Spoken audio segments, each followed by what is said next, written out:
Hey everyone, it's Coach Joe here, and I want to welcome you wholeheartedly to my Lean for Life Masterclass. Now, I am super excited to share this with you. I've got a ton of content that's going to help you take the journey from where you are today to where you want to get to in terms of your whole health and wellness. So let's hop right in. I'm going to show you exactly what we're going to cover, give you a little background on who I am and why you should even bother listening to me in the first place, and then we're going to get right to work on helping you reach your goals. Let's check it out.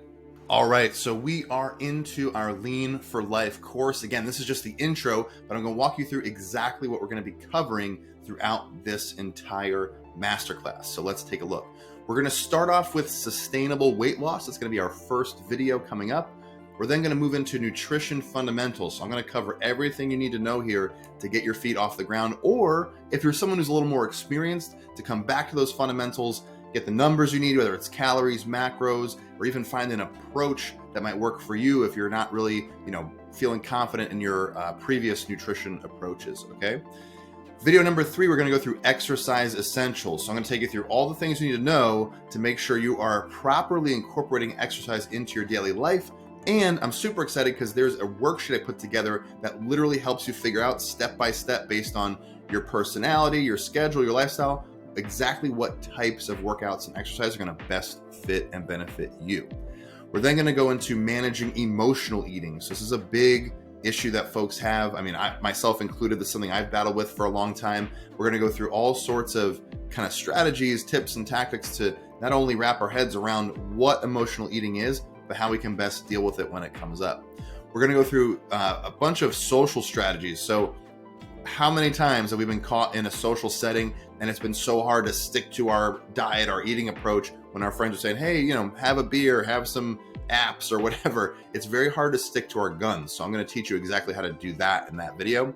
We're also going to learn how to break through plateaus. So when you've been stepping on the scale day after day, week after week, and that number just kind of keeps reading the same and you feel like you're knocking your head against the wall, what adjustments do you need to make to actually make those breakthroughs and continue making progress? We're then going to get into cultivating positive self-talk. So I know it doesn't maybe seem like it's like, Joe, we're kind of talking about being lean. Like, what's self-talk have to do with this? Everything. The language you use with yourself is everything. So I'm going to teach you how to do that, which is going to propel your results beyond what you've probably even dreamed of in the past.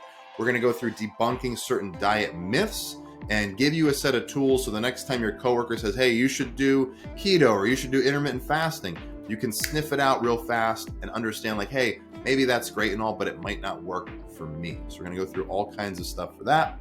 Then we're going to get into our second to last video is how to build lasting habits. So how to take all the stuff you've learned and begin to integrate it into your life so that you can be doing this stuff forever and keep you on the path to wellness. And then the last video, we're going to wrap up, talk about next steps and how you can continue to propel yourself towards future goals as well. So if you haven't already, if you're checking this out on YouTube, give it a share, follow, like, whatever. Give me a follow on Instagram, TikTok, @ResultsWithJoe. If you send me a message, I'm more than happy to follow you back and keep supporting you as well. As always, please share this course. If you know somebody who might benefit from what we're covering, share it with them. Let them know what's going on. My whole goal with this thing is to create an amazing community and help people to live healthier and more empowered lives. So share this if you feel someone can benefit from it. And pro tip, I know I talk fast already, but if you're tight on time, just watch this thing at 1.5 or 2x speed and you'll be able to zip right through it and get what you need. Okay, so a little bit about me. If we've never met before or ever talked before, my name is Joe Villegas. I'm a longtime nutrition and strength and conditioning coach. I am a competitive strongman athlete. I also compete in the Scottish Highland Games. So if you haven't seen either of those sports, it's basically just picking up and throwing really heavy things around, except Highland Games, you get to wear kilts and toss telephone poles, so it's a lot of fun. I'm a former CrossFit coach over 10 years. I'm also a practitioner of NLP, so neuro-linguistic programming, which is where you're going to see a lot of the mental side of the game come into play when I go through these videos for you. I also train Brazilian Jiu-Jitsu, and admittedly not as often as I'd like to, but I do get in there as much as I can from time to time. And I also host a TV show called Real Results with Coach Joe, where I get to interview some really amazing people. And if you're in our school community watching this, you can go watch a lot of those interviews in the classroom section. If you're watching this on YouTube and you haven't yet, check out the description below to join the school community and get even more resources and support on your journey. Okay, so I want to start this by saying, I'm not just some dude who's, shaking his butt on YouTube and TikTok or whatever. I'm a real person who's had to create real results in his own life, and I am my first client. So while I've been a coach for a long time, when I got out of college, I was like 300 pounds, weak as a bird. I was a math nerd, band kid, never really got into the gym, but knew I needed to turn my life around in terms of from a health perspective. So I got my butt in gear, I joined a gym, started working out, and was able to lose a ton of that weight. I went from 300 pounds and got all the way down to about 220 and got way stronger than I ever thought I could. And so what I'm going to be sharing with you today through these videos is going to be a lot of that, like how you can do that in your life as well. And it didn't just work for me. I've worked with tons of people over the years, helping them create results in their lives and keep the weight off, continue to PR, get stronger in the gym, things like that. I've also worked with folks in the UFC. So you see Anthony Pettis here, Shauna Dobson's another one we worked with, and we're just taking pictures in their hotel rooms. We're doing their weight cuts and water cuts before the UFC fights. Sadiq Youssef here is another one. He's a big up and comer. All awesome people, all great experiences. Been able to take what I've done as well and get into more corporate and educational settings. So doing what I'm going to be sharing with you at some major companies. I mean, BlackRock manages over $1 trillion.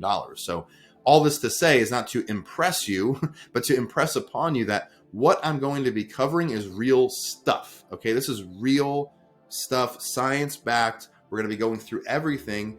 And the reason I share it is I want to help people to get the information they need to cut through the crap that's on the internet. I'm not, like I said, I'm not some influencer just shaking his butt on social media, trying to stay relevant.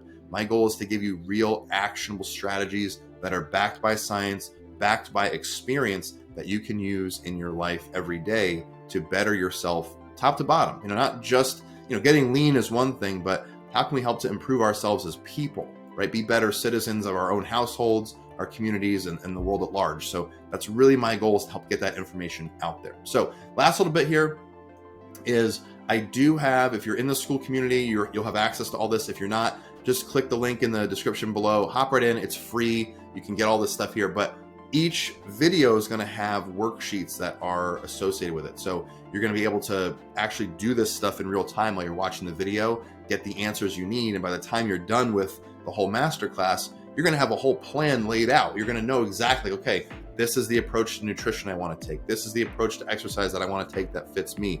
These are the social strategies I'm going to use when times get tough and I'm getting that peer pressure. How am I going to deal with it? You're going to have all that stuff laid out by going through the worksheet. So you can download them, print them out. If you just want to do it, in a Word doc on your computer along with it, whatever, that's fine. But make sure you get those and follow along. Okay. Next, engage in the group, engage in the school community. So the whole point of me putting this together is not just so you can watch me talk for hours, is so that you can actually get the answers you want. So as things pop up, post them in the community section, ask those questions. I will come in, answer them. I've also got other friends of mine in here that are coaches as well, so they're more than happy to chime in, should they get in the mood to do so. But for the most part, it'll be me corresponding with you guys and answering questions. But put those in there. If it's a short answer, I'll type it out. But if it's something that's more longer form, I'll make videos like this. I'll make a video for you to answer it, make sure you get all the info you need to then go on, implement, and be successful. Okay. And lastly is play full out. Play full out when you do these videos. So if you're just sitting here watching me passively, you're going to retain, maybe 10% of what I'm talking about. If you're on your phone right now, because I know you are, I'm watching you, get off your phone, put your phone down, pay attention to what you're doing, do the worksheets. There's more to it than just answering questions. I have those so that you stay engaged with the video and so you can retain more information as you go through this. Whenever I do a course, if it's an audio program, a course online, if I go to a seminar, I don't want to have to repeat the work, right? If I'm going to watch, and this is a long masterclass, this is probably going to be like 5-6 hours in total if you do the whole thing top to bottom. Now, I don't expect to do it all at once, but over time, right, when you accumulate all that, it's a lot of material. There's no reason for you to have to go back and do it again, right? Let's get it right the first time. So I encourage you, play full out, answer the questions, engage in the group, just take some time for yourself and get this thing done. And I'm telling you, if you do this full out, you engage, you answer the questions, These are habits that you will build. These are strategies you will take with you and keep in your tool belt for a lifetime. I get text messages, emails from past clients very often. I'm not gonna say all the time, right? It's not every day, but every now and again, I get messages from them saying, hey man, that thing you taught me about, going out to a restaurant, whatever, like I still do that. That still helps me. Or, hey, that time we talked about how to meal prep this certain way, I still do that and it still helps me so much. So make sure you're paying attention. Make sure you're playing full out. Like I said, if you need to, I do this a lot as well. Watch the video on 1.5 speed. Just you can still pay attention. It takes a little getting used to, or even 1.25 speed, whatever. You'll get through it a little bit faster, so you can save yourself some time. But nonetheless, make sure you're paying attention and you're playing full out. Okay. So what's next? In the next video, we're going to get into the intro to sustainable weight loss. Right? We want to handle this in a sustainable way.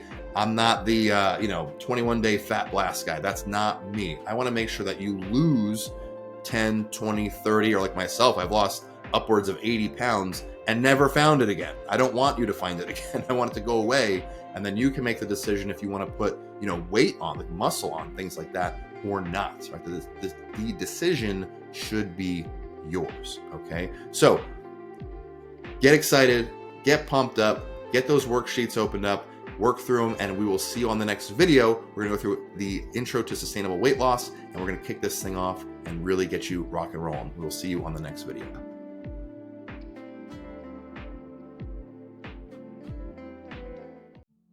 Hey, it's Coach Joe here, and welcome to our first full video in the Lean for Life Masterclass. This is our intro to sustainable weight loss. So we're gonna hop right in, we're gonna get right to it, but if you haven't already, make sure that you download the worksheets associated with this video. They're in that school community. And again, if you're watching this on YouTube, just go down to the description, click on the link to the school community there, join right in. It's free. We'd love to have you along. So we'll see you in there, and let's get started. All right, welcome to our intro to sustainable weight loss. Let's get right into it. Here's what we're going to be covering in this video. We're going to be going through understanding the importance of sustainable weight loss. So like, what is it and why is it important in the first place? And then we're going to get into setting realistic goals and expectations for what we're about to embark on. Okay, so let's get right to it. As always, go give me a follow on YouTube, Instagram, TikTok if you haven't already, @ResultsWithJoe. If you send me a note, I'm more than happy to follow you back and help support you as well. But I also offer a lot of extra content on there and whatnot that kind of helps to support what we're doing in this course. Also, share this course. If you know somebody who might benefit from what we're doing here, share it with them. My goal really with this whole thing is to create an amazing community of people who want to live healthier and more empowered lives. So if you know someone who could benefit, please share this with them. And don't forget, this is the most important video of the course to date. So don't skip around, don't jump around. I don't want you to miss any of the important tactics and strategies we'll go through. And I'm telling you, if you watch this all the way through, you're going to see how I structure these things and how each point's going to have its own pieces to it that you're going to want to hold on to. Okay. So don't skip around, don't jump around. But if you're tight on time, here's a pro tip. You can always watch us at 1.5 speed or 2x speed if you can tolerate doing it that fast, to try and get through the material a little bit quicker, because these are longer videos. Okay. And I'll have summaries in the bottom of these in the school posts as well. Okay. So right into it.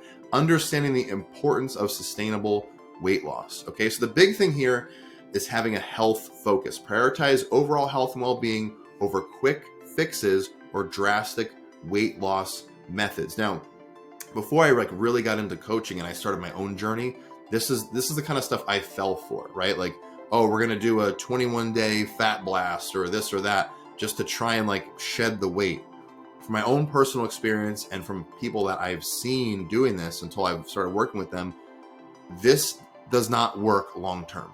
Okay. What ends up happening is, if you don't have a overall health focus, if you don't focus on methods that have a longer, more sustainable approach, you are going to fall victim to things like yo-yo dieting, binge eating, emotional eating. This is how people kind of spiral out of control and develop very unhealthy relationships with food. So we want to take an overall health and well-being focus to what we're doing versus the quick fixes. And the whole point of this entire masterclass is summed up right here. This is what we're going to be doing overall over the course of these videos, is help you to build that broad, holistic approach so that you feel confident, you feel comfortable approaching food, approaching weight loss in a way where you feel that you're in control. That's really what I want to give you through these videos. Something where you can say, hey, you know what?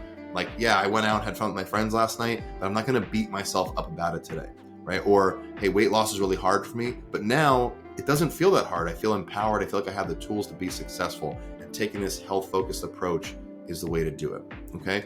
Now, the next piece we want to focus on and understand the importance of this is long-term success, okay? So sustainable weight loss has outsized benefits in achieving lasting results and maintaining a healthy lifestyle, okay? So when we say sustainable, what we're really talking about is a long-term focus, okay? So, well, yes, you can chop up, your path to getting where you want to go to, hey, I'm going to focus, these next 10 to 12 weeks on leaning out, and these next 10 to 12 weeks on building strength, and these next 10 to 12 weeks on maybe putting a little muscle on and so forth. That's how you can break down those chunks and give yourself some mile markers to know the checkpoints you're hitting and know you're making progress. But as often as you'd like, you should take some time to sort of pan out and see the 30,000 foot view of what you're trying to do, okay? The benefit of doing this is it takes a lot of the pressure off, and you're gonna hear me repeat this a lot throughout this course. It's gonna take a lot of the day-to-day pressure off of, oh, I didn't hit my goal weight for this week. It's really not that big a deal, because you should know in the back of your mind, you're doing this for a long time to come, and you will eventually surpass that checkpoint at some point, okay? Preventing weight cycling. So yo-yo dieting and weight cycling have a negative impact on physical, not just physical, but also mental health as well. And if you're watching this, you might have had this experience in your life before, right? So I know I have, where I used to, I'd be up 5 pounds and down 6 pounds, and up 10 pounds and down 8 pounds.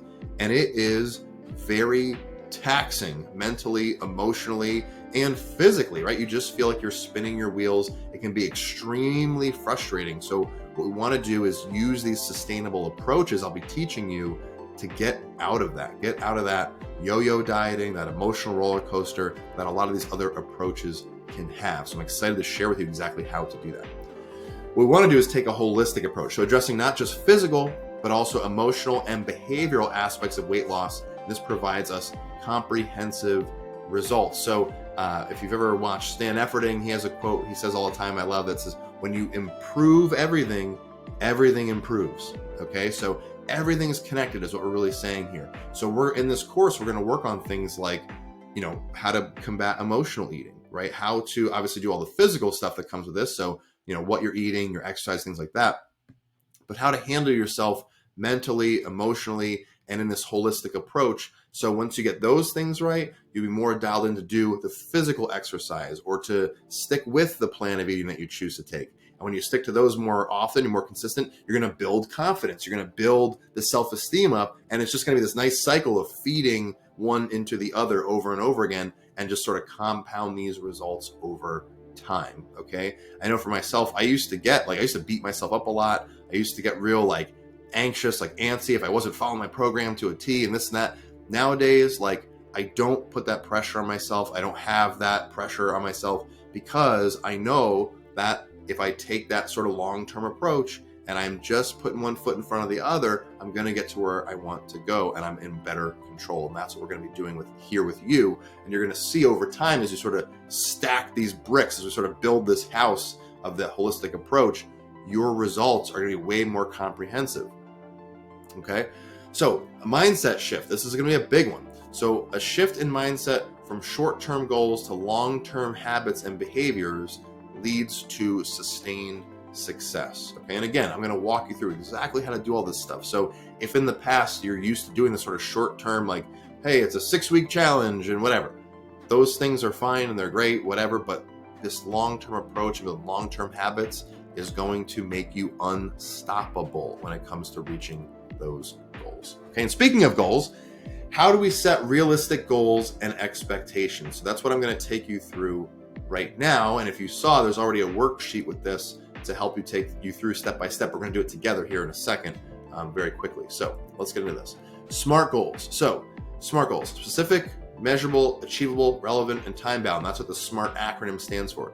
These goals help to increase the likelihood of your success. Now, I'll be totally honest with you. Are SMART goals my favorite way of goal setting? No. But for the purposes of this video and the purposes of getting you started, it's a great place to begin so that you can get a good definition of what it is that you want to do in the first place. I can't tell you how many talks, seminars I've gone to where I've been in the front of the room and I've asked people like one by one, hey, Jimmy, what's your goal? Sally, what's your goal? And so on and so forth. And they'll just say, oh, I want to feel better. Oh, I want to look good. Oh, I want to lose some weight. Those goals are so vague. If they say, okay, I want to lose some weight, it's like, all right, well, go to the bathroom. There, you lost some weight. Done. Check. So the idea is, if we get more specific, if we drill really far down into what we want and it's really well defined, then the path to get there starts to kind of illuminate itself. And I'm going to show you exactly how to do that through these videos. And we'll go through the worksheet here in a minute on how to define the goal in the first place.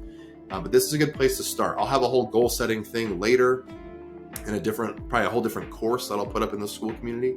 But for the purposes of what we're doing in this video, and to keep it obviously short as I can, because here I am babbling away, it's going to be SMART goals for today. Okay, it's a good place to start. And if you haven't done goal setting before, this will be a good exercise in getting you acquainted with it. It's something that, in my opinion, people should be doing regularly.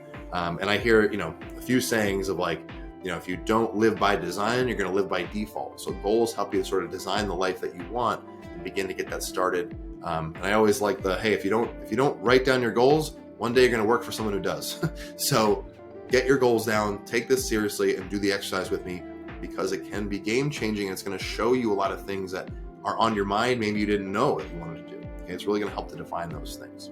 Okay, personalization. Set goals based on your individual preferences, capabilities, and lifestyle factors. Okay, again, like I mentioned before in the introduction video, I coached CrossFit for over 10 years at a gym that I love. I love all those people. Still, some of my best friends have come out of that gym. I've been to weddings. I've officiated weddings. I've seen babies be born, the whole thing. Through this community at that CrossFit gym. It's been really incredible.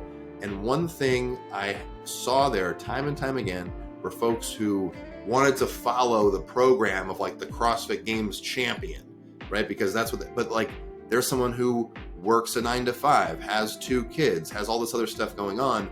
It's really not a program you can follow when the person who's really doing it is 23 years old and has nothing to do all day but train.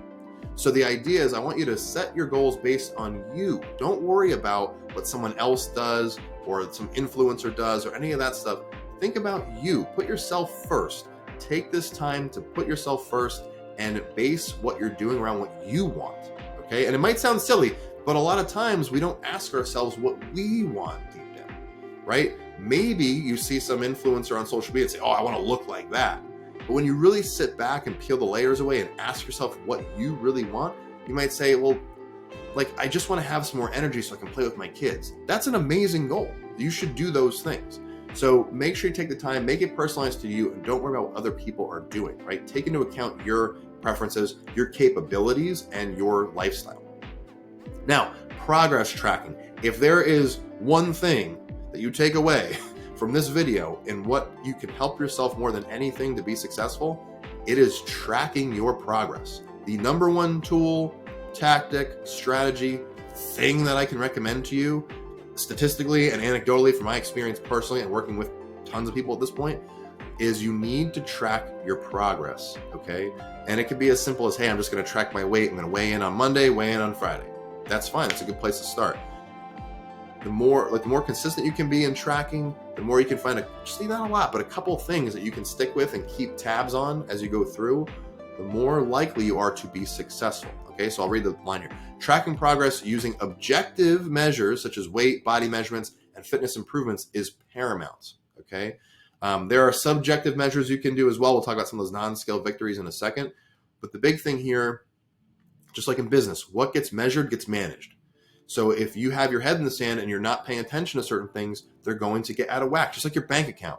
If you don't go into your bank account and your credit card statement and see where the money is coming from and where it's going, you're going to have no handle on what's happening in your financial life. Just like if you don't check the scale, if you don't track the food you're eating, you're not going to have a handle on your health and wellness, and it's going to spiral out of control. And as we all know, if you're, 30s, 40s, 50s, those years start to fly by a lot faster. Okay. So cannot emphasize this enough. I don't want to belabor the point, but if you're not already, use something like a MyFitnessPal. Chronometer, CRONO, meter, one word. They're great for tracking like your food. You can plug your weight into them. I mean, for the longest time, I used a Google Sheet and I would just track my weight. Every Thursday, I'd weigh myself. Now I do Monday, Friday. But I would just plug the weight in for like years. And I had a really cool way to track and trend, like see the trends where my weight was going. So if you're watching, say, Joe, I don't want to be a scientist. I don't want to have to measure and weigh all these things. I would recommend pick one thing just to track, just to keep yourself aware of it. And it's funny because you'll find that when you track this stuff and you build that awareness, a lot of it is self-correcting. So you're going to stop doing certain things that sort of sabotage your progress and that thing you're measuring, because you know you have to measure it in the next day or 2 days or 3 days. You know you have to check that stat again. So you're going to begin to police yourself as you go through this. Okay, so pick something. I think body weight is a great place to start. It doesn't mean to focus on the number incessantly. It shouldn't be something that gives you anxiety or get really nervous about weighing yourself. Remember, it's just data, and the data remember, long-term trends, like long time horizons, are going to give us a sense of where things are going, and we can correct the path from there. And you're going to learn how to correct the path through these videos. Okay. So number 4, adjustment and flexibility. Move my head here. Flexibility is required in goal setting. This allows you to adapt to ever-changing circumstances and unforeseen events. So I used to fall prey to this a lot, where I would say, oh, like, I'm going to miss my workout today, or I didn't get to complete it as it was written, and blah, blah, blah. Then I would get really up in a huff about it. But the point is, when you have a goal, like, things are going to happen. Things are going to come and test you, and that's okay. That's all part of the game, right? Think of your favorite movie. If you like action movies, right?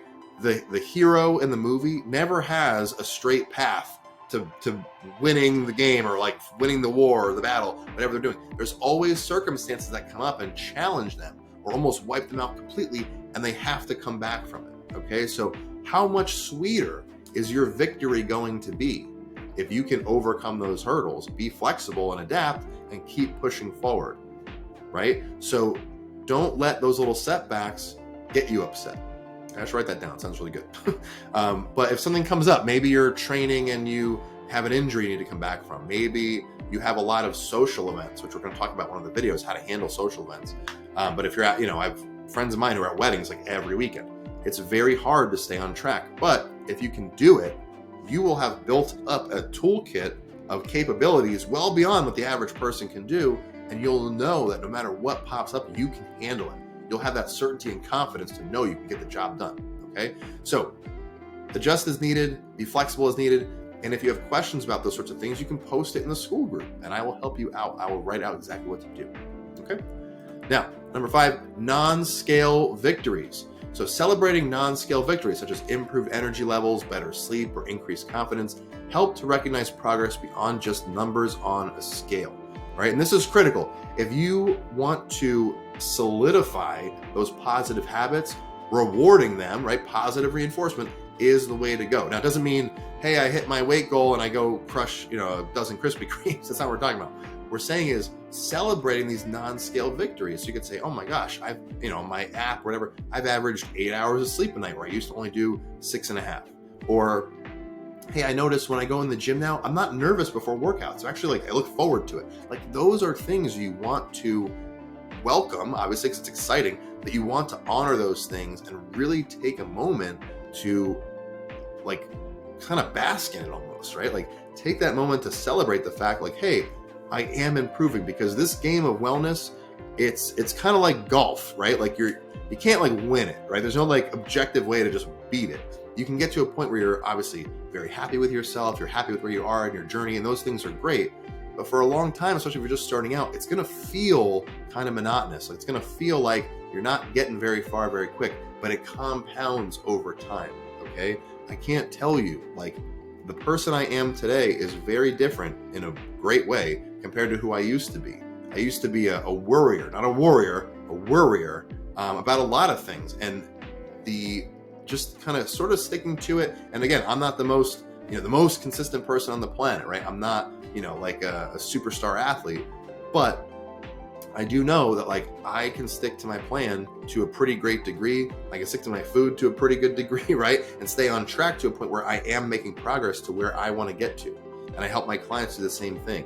And the level of confidence I've built, the self-esteem I've built over that time, the self-esteem and confidence that I've seen my clients build over time has been remarkable, okay? And all those things need to be recognized and celebrated so that you know when you feel like, hey, I'm on the right path and the efforts I'm putting in are worth my while, right? I'm making it happen, I'm getting the work done, and I'm being successful in these little ways. And then when you hit the big milestones, maybe you want to lose 20 pounds and you hit that goal, you have all these wins stacked up plus the big milestone to celebrate, okay? So keep that stuff in mind as you go through. I'd recommend too, you could use one of the back of the worksheets and write some of these non-scale victories down, like almost like a little journal, so that you know that they're happening and what's going on, okay? And again, feel free to post them in the group. We'll celebrate with you and help encourage you on your journey, all right?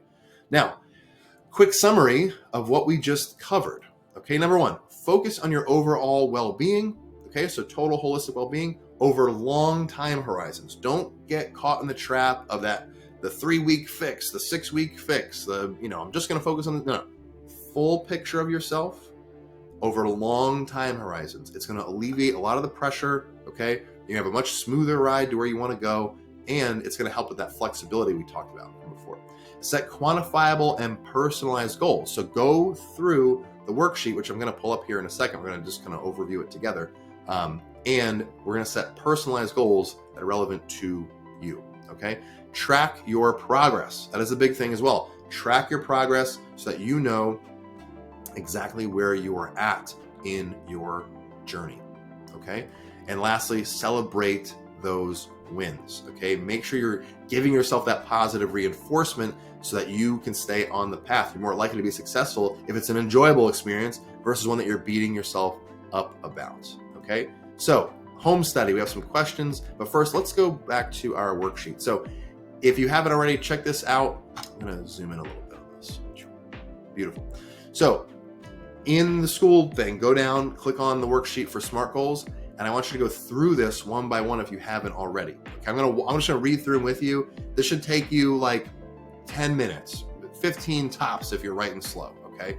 So step one, I literally wrote this through step for step. You just follow the steps. It's only like 9 or 10 steps. Step one, define your goal. Write down your specific weight loss goal in clear and concise language. An example would be, I want to lose 10 pounds, okay? And if you're watching this and your goal is not to lose weight, you can just replace whatever it is. So if your goal is to get stronger, if your goal is to put on muscle, if your goal is to, improve your WOD times for CrossFit, whatever. You can just follow the same framework. I'm using weight loss because this is a Lean for Life Masterclass, but it kind of illustrates the point as we go through, okay? So in this first example, I want to lose 10 pounds. Okay, great. Now, step two, we're gonna take what you wrote and make it more specific. So ask yourself, what exactly do I want to achieve and how will I measure my progress, right? We just talked about quantifiable measurements of your progress. So example, I want to lose 10 pounds in 3 months. Okay, sounds pretty good. Step three, make it measurable. How will I track? See how I'm tying all this together? How will I track my progress? What will I use as a measure of success? Example, I will track my weight every week using a scale. I mean, this is like rudimentary stuff, right? Pretty simple, straightforward. You're probably like, Joe, what in the world am I doing? Just follow the steps. I'm telling you, by the end, it'll all be written out. Step four, make it achievable. Ask yourself, is my goal realistic and attainable given my current circumstances and resources? Okay, so this is one that you could just say yes and move on. Take some time and really consider what this question means. So is my goal realistic and attainable given my current circumstances? If your goal, let's say, was to lose, 30 pounds in 3 months, which is like hard, that's a lot. And you're a single parent with 3 kids and you got all this stuff going on, might not be realistic. Doesn't mean you can't ever lose that weight. You might just need to push the time horizon out a little bit longer, okay? Or is your goal attainable given the circumstance, right? Maybe the time that you put here might be too short. 3 pounds in 10 months, that's easy peasy, right? But if your goal was, hey, I want to lose 10 pounds in 3 minutes, that's ridiculous, okay? So make sure it's actually attainable given your current circumstances and resources. What do you have available to you? Well, you have this school community available to you. You have a whole support system in here, plus the content I'm putting up, plus we got healthy recipes in here. Like, you have a lot of resources just in this thing alone, but don't let it stop there. What other resources do you have? Who can you go to the gym with? Do you have a gym buddy that you can go with? Can you, maybe you use a meal prep company to get meals for yourself, so they're already done. You don't have to meal prep. It's already, things like that. Begin to think about what is at your disposal. And the beautiful thing about this is we're living in a time where you have more resources than ever to make yourself successful with this stuff, okay? So take a minute and really kind of like write out what is available to you to help you be successful. And again, don't be afraid to ask people or lean on people. Post in the group, ask a friend at home, say, hey, I really have this goal. I really need to reach it. I'm really trying to, do better for myself. Would you be willing to come to the gym with me 1, 2, 3 times a week? Okay. And I guarantee you it's harder to ask than it is. Like the anticipation of asking is worse than the actual event. Just go ask them. And I'm telling you, you will find someone who's like, yeah, man, no doubt. Or they might say, hey, I already go. I go, in the morning, come with me. That kind of thing. And you have that accountability built in to help you. Okay. So the example here would be losing 10 pounds in 3 months is achievable with a healthy diet and regular exercise. So the resources here in the example are, I'm going to focus on a healthy diet and regular exercise. So I will obviously show you all those things in these videos, but it's a good place to start.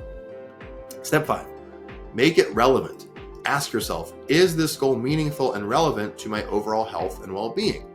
So example, losing weight will improve my overall health and reduce my risk of chronic disease. I'd say that's pretty relevant. And so as far as the meaningful piece, is this goal meaningful? Now, why is this question important? Because at some point in time, this is going to happen. You are going to get to a point where you go, I don't know if I want to do this anymore, right? Or, hey, this sucks. Or I'm tired of eating broccoli for the 900th time or whatever, right?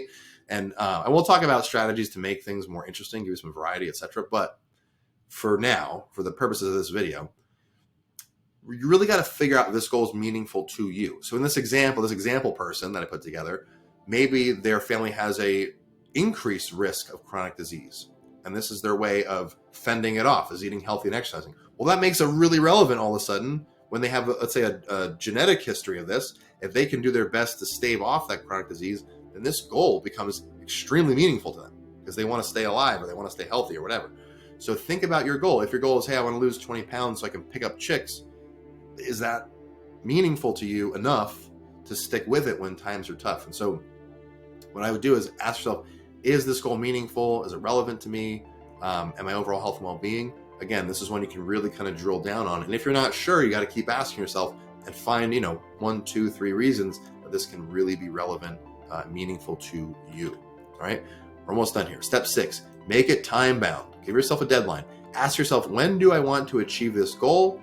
And what is my deadline? So I will lose 10 pounds within the next 3 months by, 3 months from today, 3 months from next Monday. When, I would say start sooner than later, but give yourself a deadline and have a calendar, like count down, see where you're going, and put, for lack of a better term, put a little bit of pressure on yourself in that way. So like, hey, I need to stick to this because I need to hit my deadline. Okay. Make that promise to yourself. Keep that promise to yourself. And if you give yourself that deadline, it's going to give you that little added push. And not pressure is the wrong word. The added push to get yourself over the goal line. Okay.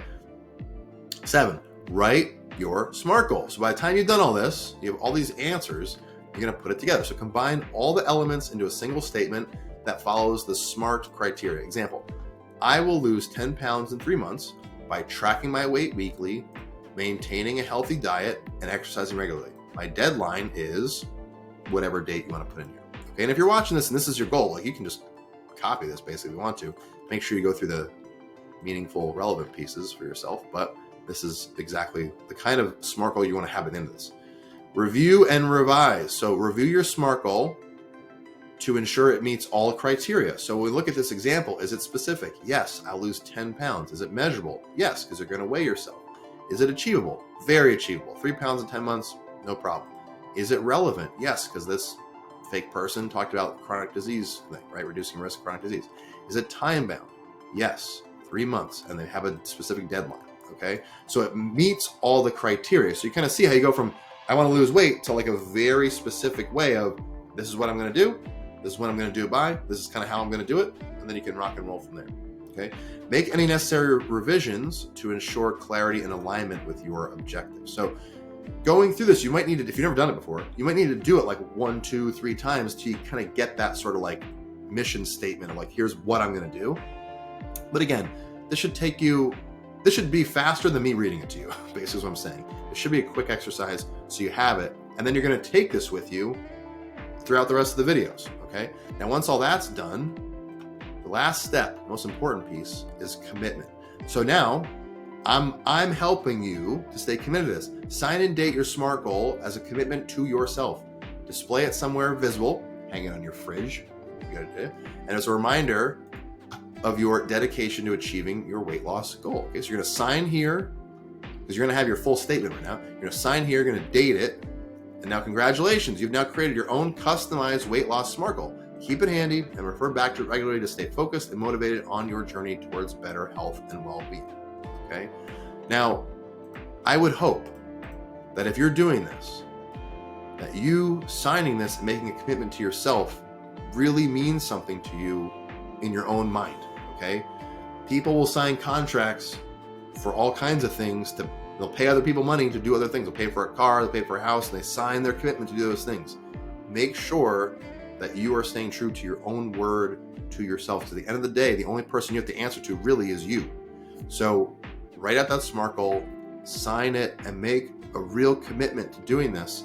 And I'm telling you, if you can really do that and really dial in the how, like how you're going to do this, will start to take care of itself. Okay. You had the videos in this whole masterclass to help you get through it. You've got my support in the school community, which is why I made this in the first place. So there's an accountability factor there. There's tons of resources there. And it's funny, I keep mentioning it. It's not a pitch. The thing's free. So just hop in and get all the help you need. But the point is you want to make sure you're committing to yourself. No one cares about your goal nearly as much as you should. Okay. So make that commitment to yourself. Go through this worksheet, sign this thing, print it out, sign it, put it on your fridge, just keep it right there so that you have it. And people come over, they go, what the hell is this thing? You can explain it to them and show them your level of commitment to achieving your goal. Okay, so let's wrap up our slides here. So we do have a little bit of home study, and you'll see each of these videos, you're going to have a couple extra questions. And if you're really playing full out, like I mentioned, this is going to help you dramatically. So question number 1, and you'll see the worksheet for the home study there as well. You can just print this out and follow on. What are the key differences between sustainable weight loss and quick fix approaches, and why is sustainability important for long-term success? Right? We talked about this in terms of that holistic approach. Body, mind, spirit, it's going to help all those things when we have a longer term approach. Okay. How can setting realistic goals and expectations help you stay motivated and committed to, or I should say, your weight loss journey? We just did this, right? Reflecting on your own weight loss goals. What adjustments can you make to ensure they're achievable and aligned with a sustainable approach? So I gave you some examples in there. You're going to have, a million more things you can do as we go through all these videos together, because the whole premise of it is this sustained weight loss. Okay. So that's the home study. If you like the course, if you're digging it so far, I've got a link down here below in the school community there. Leave a testimonial, just a little written testimonial real quick. Would love to kind of get that feedback and be able to show others that you are benefiting from what I'm putting out. So if you're enjoying it, again, please consider sharing this, but also consider leaving a testimonial as well. And let's go over what is next. In the next video, we're going to be going through nutrition fundamentals. I'm going to be going through a whole bunch of stuff with you in there. Top to bottom, you're going to come out the other end going, wow, I know more about nutrition in a useful way, right? I'm not just going to over inundate you with information. I'm going to give you a step-by-step and a framework so that when you get done with that video, you'll be able to sniff out BS, fad diet, junk. You'll be able to understand exactly what sort of approaches are going to work for you in terms of eating. You will have a tool belt that you can use for the rest of your life. Okay, so hope you enjoyed this video. Again, stay engaged in the group, get the home study done, get the SMART goal sheet done, and we'll see you all on the next video. Hey, it's Coach Joe here, and welcome to our next installment of the Lean for Life Masterclass. Now, in this video, we're going to be going through nutrition fundamentals. This is going to be a huge module. It is going to help you a ton. If you've ever gotten frustrated in terms of, what diet to follow and meal prepping and, going through the yo-yo dieting, overeating, all that stuff. We're going to cover it in this. By the time we're done, you're going to come out with knowing exactly how many calories to eat, the macros to eat, all sort of mindful approaches to eating. You're going to have a ton of tools in your tool belt to be successful when it comes to nutrition. These are things I've worked with on myself. I use every day pretty much, and things that I've helped clients with that they still use to this day, years later after we've worked together. So real excited for you to check this out. I want to hop right into it so we can get started. So let's get going. All right, so here we are for our nutrition fundamentals. Here's what we're going to be covering in this video. Number one is understanding macronutrients and micronutrients. I'll also be walking you through how to calculate the amount of calories you should be eating, the macronutrient breakdown, and so forth. I have a whole worksheet on it to take you through step by step.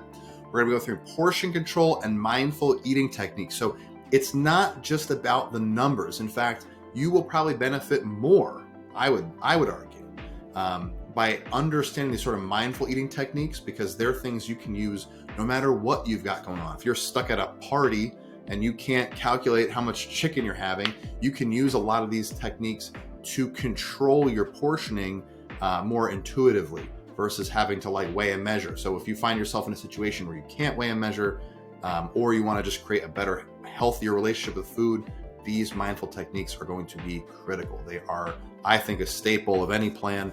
And I think you're really going to enjoy a lot of them because they're very simple and easy to do, and they're very, very effective. And then last, we're going to go through meal planning strategies for a balanced nutrition. Okay, we're going to go through a lot of stuff here. So a lot of material, a lot to break down, but we're going to do it in a way where you can actually use it today. You can take action and make this happen, make it part of your life and your system today. So remember, YouTube, Instagram, TikTok. If you don't mind, please give me a follow at Results with Joe. If you send me a message, I'm happy to follow you back and support you as well.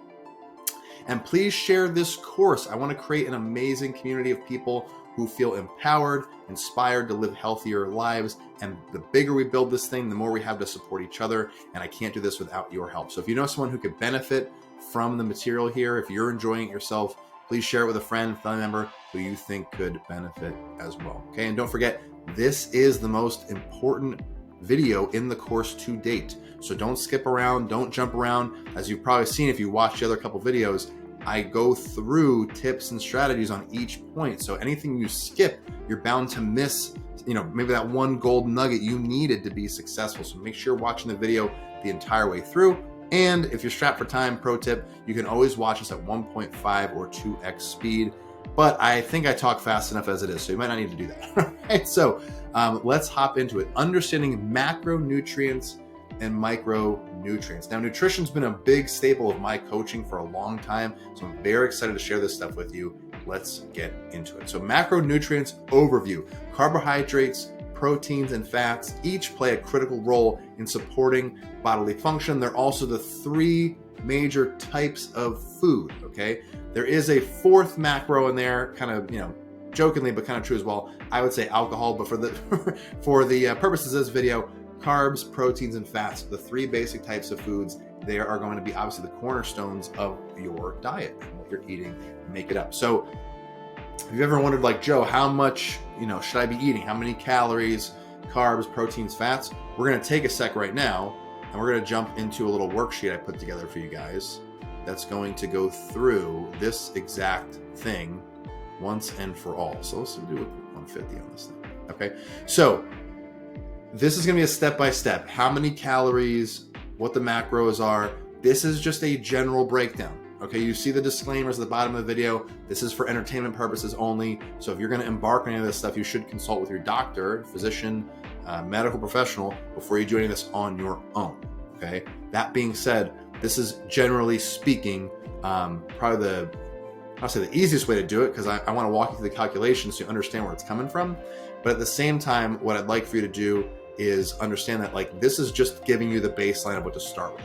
How you make adjustments and things like that, you can tweak later, but this is going to kind of spit out, here's where you can start today to begin to get toward your goal. Okay. So fundamentals of nutrition and goal specific calorie calculation. So step one, determining your basal metabolic rate. Okay. So how much are you burning without doing much of anything? So to calculate this, there's an equation for men, an equation for women. All you need to plug into this is your weight in pounds, your height in inches, and how old you are, how many years old you are. okay? And remember, I mean, I'm the math nerd here, right? So my undergrad's in applied math. Remember your order of operations, right? So you got to do what's in the parentheses first, PEMDAS, before you start to add things up, okay? If you look at this and you're like, dude, I hate math, I don't want to do this, there's a million websites you can plug this stuff in and it'll just spit out the calculation for you. But I have examples here to show you like how to do it, okay? So let's say it's a dude, weighs 176 pounds, he's 70 inches tall, and he's 30 years old. You just plug the stuff in, calculate it out, and I'll let you do the calculation so you can practice on one or just do it on yourself.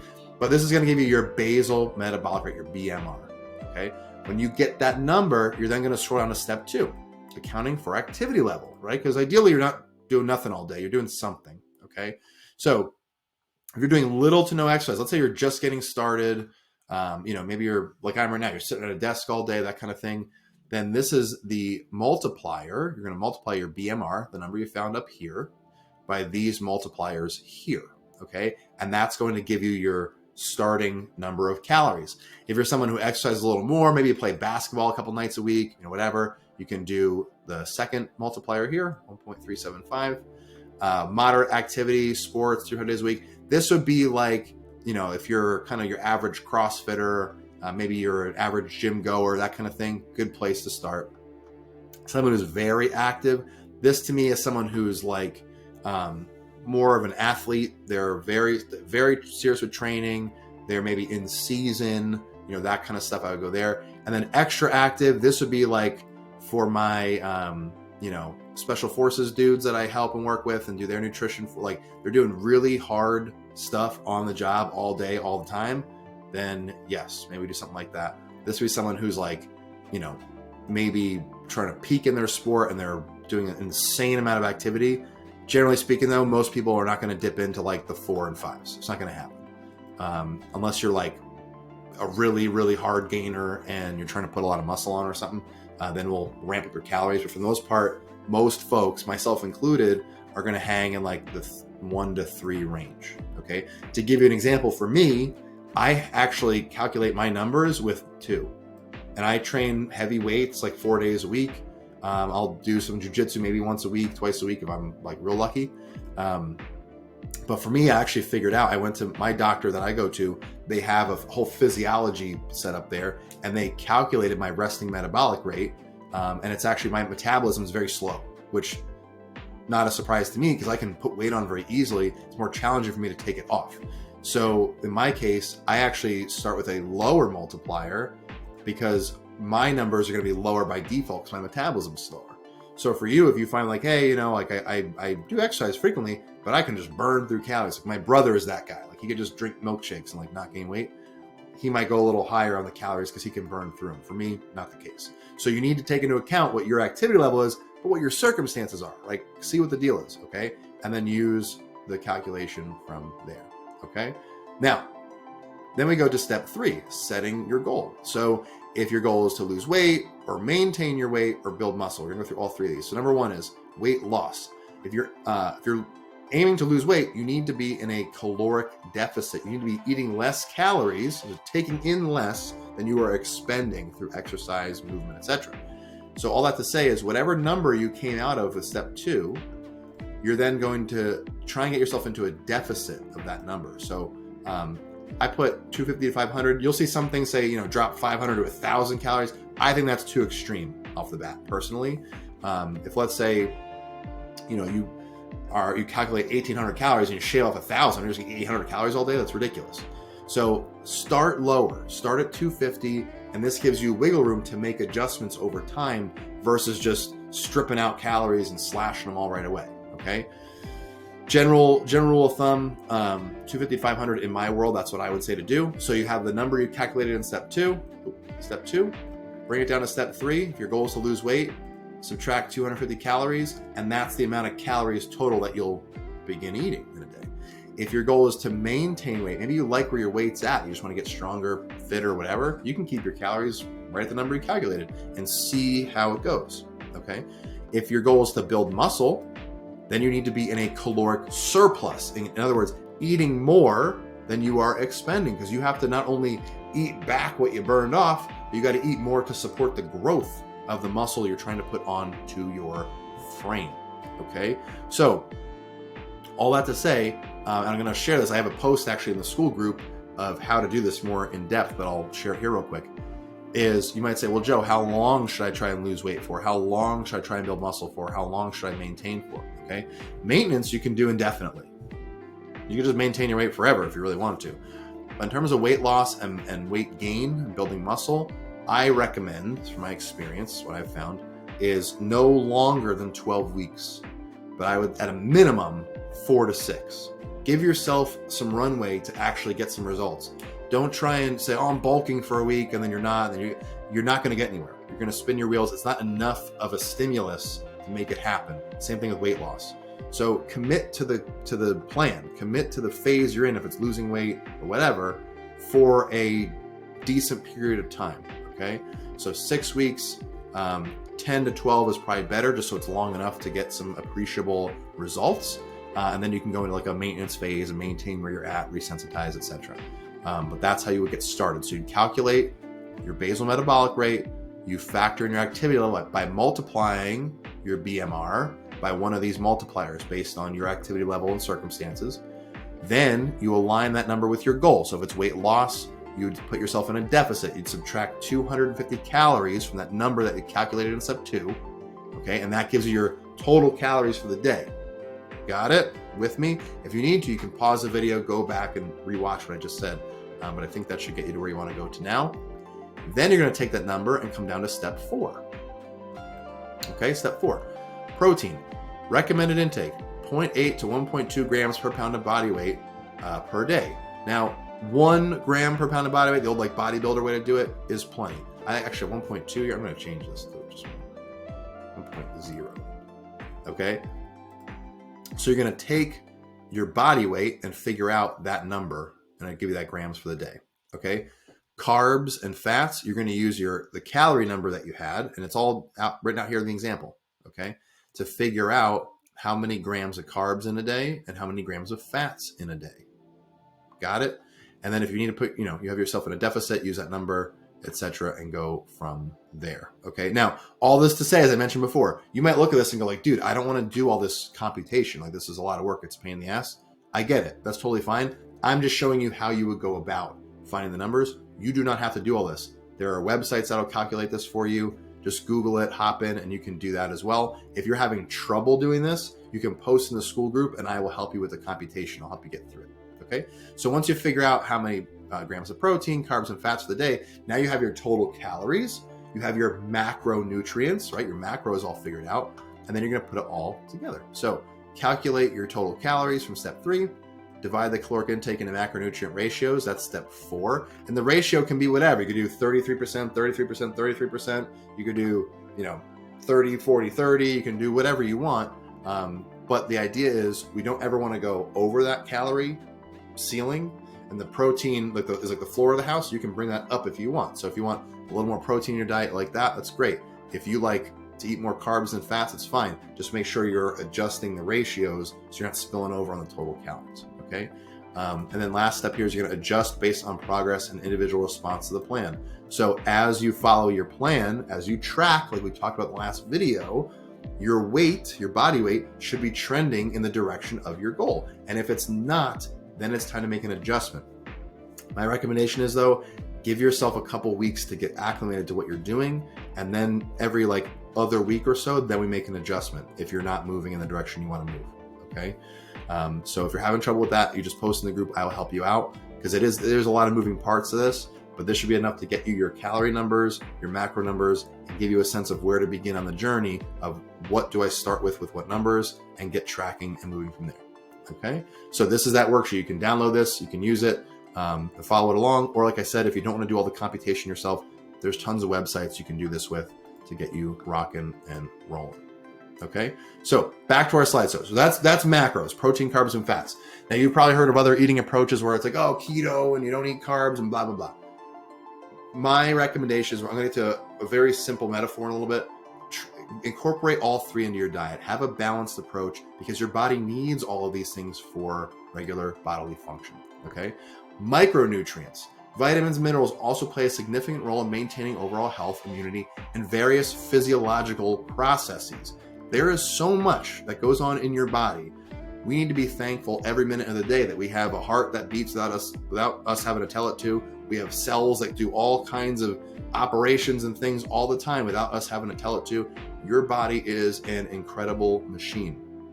We focus on having those protein, carbs, and fats, nice well-balanced meals, nutrition. You will be getting in those vitamins, minerals, and things you need to operate at a high level. And I would also focus on, I have nutrient-dense foods here as well coming up in a second, but those like single ingredient whole foods, lean meats, vegetables, fruits, nuts and seeds, things like that are going to help to give you vitamins and minerals to help you, have a nice balanced diet. So focus on that sort of well-rounded approach to eating. That being said, could you have like a multivitamin and things like that? For sure. I take one. It's more like insurance than anything else, but it's up to you if that's what you want to do. For the most part, keep all three macros, have a nice well-balanced approach to your food, and you're going to be well on your way to getting what you need to fuel your goals. Balanced diet. Consuming a variety of food ensures adequate intake of both macros and micros, like I just said. So make sure that you're mixing it up a little bit, right? If you want to eat the same thing every day because you like it, that's fine. I do some of that, like for my lunch is generally pretty much the same. Breakfast is kind of the same. Dinners are my variable, right? Because I'll make dinner for my wife and my son. So we mix it up a lot. We might do like, a big salad with grilled chicken. We might make a stew. We might do whatever. But we get more variety through that meal, okay? So make sure you're getting adequate variety in your diet so we can get all the macros and micros included as well, okay? Nutrient-dense foods. Here it is. Prioritizing whole, nutrient-dense foods over processed or refined options can help support optimal nutrition. And in more ways than one. What do I mean by this? When we look at like whole foods, right? So single ingredient foods, if you shop the perimeter of your grocery store is what we're talking about. So if you were to look at the ingredient list on the package, right, it would just say like chicken, ingredient, chicken, right? It's one thing. Prioritizing those whole foods allows for you to get in more nutrient-dense sources of foods, right? Like, a salad with a bunch of vegetables is going to have more nutrients than like a Ritz cracker is going to have, okay? So the idea is if we focus on those nutrient-dense foods, we're going to be getting in a lot more of the good stuff, right? And keeping out a lot of the bad stuff. The other thing is those like whole foods, those nutrient-dense foods tend to be higher in volume and lower in calories overall versus processed foods, which are lower in volume, higher in calories. What's an example of this? So like I said, you could have like a big bowl of salad, right? With like some olive oil on it or balsamic vinegar, something like that. That whole salad itself might be 100 calories, a couple hundred calories, like max for a huge bowl of salad, versus a pint of Ben & Jerry's is like 1,300 calories and it's just this little container, right? Very dense in calories, very low in volume, where the salad is very high in volume, very low in calories. So when you stick to those whole unprocessed nutrient-dense foods, you get to eat a lot more. So if you're worrying like, oh, I want to lose weight, but I don't want to starve myself, well, stick to those kinds of foods and you'll get in the volumes that you need to feel satiated that next meal, okay? Amongst other benefits like we talked about. Portion control. Portion control will help to manage caloric intake while still meeting your nutritional needs. And I'm going to have a whole thing on this. We're going to go into this next about how you can do this in a sustainable way. But to start, that calorie number that you put together, that's going to kind of be the ceiling for the day. So as long as you eat within bounds of that number, then you can make informed decisions of how you want to address any sort of changes to your plan to get to where you want to go. Okay, so portion control and mindful eating techniques. This is going to be huge to help you stay in bounds while you're on your journey. So let's move my head here. There we go. Awareness of hunger and fullness. Recognize physical hunger and satiety cues to guide eating behaviors. This is huge. Huge, huge, huge. I cannot tell you, even from my own experience. I mean, how many times have you gone out to eat and you go, oh my God, I'm so full. What do you say? I'm never eating again, right?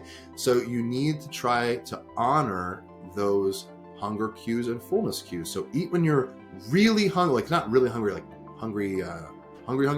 Eat when you are actually hungry and stop when you are getting full, okay? If you come home and you have dinner and then you're sitting on the couch and you're bored and you go to reach for something to eat, are you really hungry then, or are you just bored? Right? You got to give it some thought. Now, if you're not truly hungry, then maybe we do something else. Maybe you get like a glass of water or a piece of fruit or something. If you really feel the need to eat, the urge to eat, and you are bored, reach for something a bit healthier. But if you're not hungry, try not to eat. And if you're on the verge of getting full, it's time to slow down or stop completely, because your body's going to catch up and you're going to feel full. You don't want to push the boundary there. All right. So recognize physical hunger and satiety cues to guide eating behaviors. Your body is not dumb. It knows what to do. It knows what not to do. And it will tell you when you are hungry for real, and it will tell you when you're getting full for real. So the sooner you can start to honor those signals, the louder they will become, because you're more tuned in to what you're feeling, and you'll be able to make a more informed decision. Okay. Next, sensory experience. Mindful eating practices such as paying attention to flavors, textures, and smells to enhance satisfaction can prevent overeating. Now, this is a funny one, and I have some more examples. I would have a whole sheet we're going to go through of different mindful eating practices. When you start to focus on the experience of eating, so like what a food feels like in your mouth, like I said, the smells, the flavors, all those sort of things will tend to slow you down in the process of eating, right? I know for myself in the past, like even sometimes today, like I'll sit down and just like inhale a meal because I'm in a rush, right? I have somewhere to go, somewhere to be. I'm trying to watch my kid at the same time. He's running around like a maniac. These sort of practices are essential, in my opinion, so that you can feel not only fuller sooner, but you can become more mindful of what it is you're eating in the first place, right? Like if you had something in front of you, you know you shouldn't be eating, and you have to sit there with it for a long time and stare at it while you're experiencing it, the thought of I shouldn't be having this is going to build up to the point where you're probably going to stop earlier than you would have previously by just inhaling that food, okay? So taking a minute, and you can try this right now, try it today. If you're watching this in the morning, try it at lunch or dinner. If you're watching this, tonight, try it tomorrow morning with breakfast. Take a second, slow down, and like feel the textures, smell the smells, experience the flavors of the food, and you're going to start to feel fuller sooner. You're going to be more in tune with what you're having and why you're having it. Should you be having it in the first place, and those sorts of things. Now, number 3, slow eating. Slowing down during meals allows time for digestion and better awareness of hunger and fullness signals. I think like if you were going to do nothing else from this video, if you don't want to calculate your calories or whatever, and you want to lose weight, you want to get more in tune with yourself, build a healthy relationship with food, eating slow is like the number 1 ticket to success, in my opinion. I wrote a little note here for Michelle's story. I had a client a while back. Her name is Michelle. It's an online client. I actually never seen her before in my life.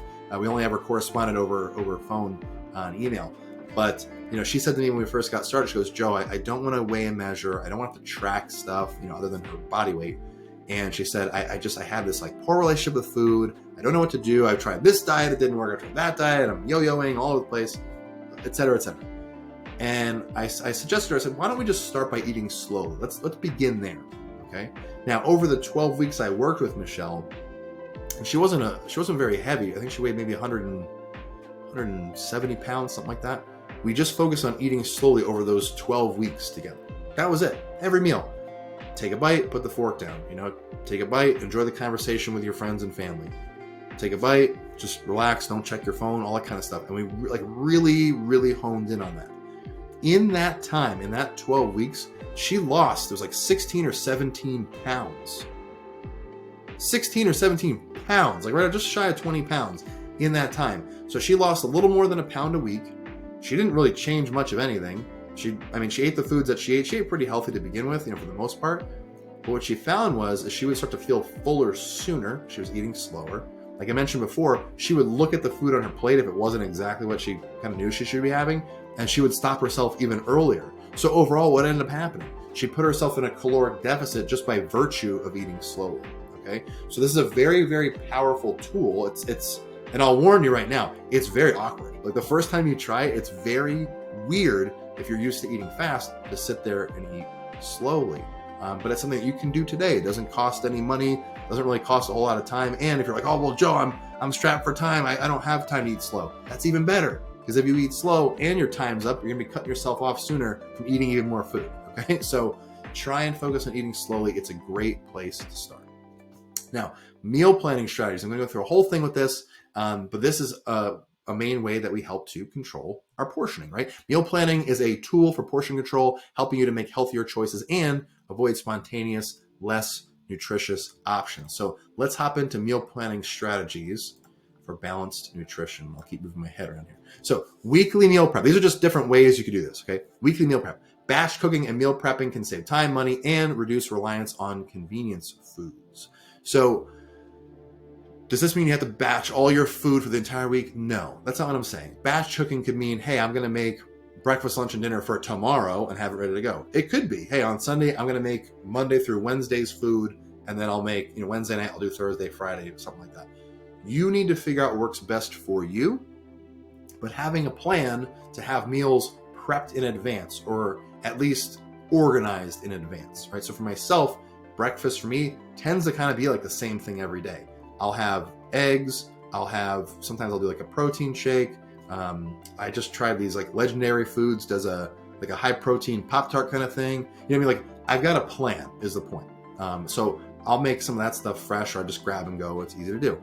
Lunches for me though, I'll grill up like a ton of chicken and I'll have that for the next few days with some rice and things like that. So you need to figure out what works best for you. If you're not sure where to start, my suggestion would be pick the meal you have the most trouble with, meaning, hey, for dinner, I find myself always doing DoorDash, or I always find myself at Wendy's or something like that. Pick the meal that's like the biggest perpetrator of the plan, the program that you want to be on, and start focusing there and prepping food for that meal. Okay, that's a great place to start. You don't have to do all 3 meals for the day at once. Focus on the one that you feel you have the most trouble with, because if you can rein in the worst one, you can rein in the best ones. That's not the hard part, okay? So meal prepping can save you time. If your food's already done, you pop it in the microwave, good to go. It can save you money, right? Buying in bulk, things like that, and reduce reliance on convenience food. So if you already have your meal with you, it's prepped, packed, you can just heat it up and go, you're less likely to pull over at a fast food restaurant. You're less likely to, succumb to whatever your coworkers ordered. They got pizza for lunch. You're not going to eat that. You're going to eat your meal, help you stay on the plan. So in the last video, remember I talked about tracking being the number one thing you can do. Statistically, like studies show, that is tracking is number one. Number 2 is meal prepping, is having some sort of a plan for your food. So make sure you start there. Again, if you're not sure, you can post in the school community group, ask your questions. I'll get them answered for you. No problem. Okay. 2, nutrient balance. Create well-balanced meals that include a variety of nutrients, or macros, colors, and food groups, right? So keep some variety, but not so much that you can't manage the prep of it. But trying to have a balanced meal, protein, carbs, and fats present at all meals if possible. Now, there's a metaphor I heard years ago when I first started coaching from a seminar I went to. I always liked it. I thought it was kind of a cool way to think about it, but it is the campfire metaphor. So if you ever lit a campfire yourself, built one yourself, typically you always kind of start out with some sort of fire starter, like a newspaper or something, lights right up, you put some small sticks on to get it going, and then you toss some big logs on, and it gets hot enough and it burns the logs for a long time.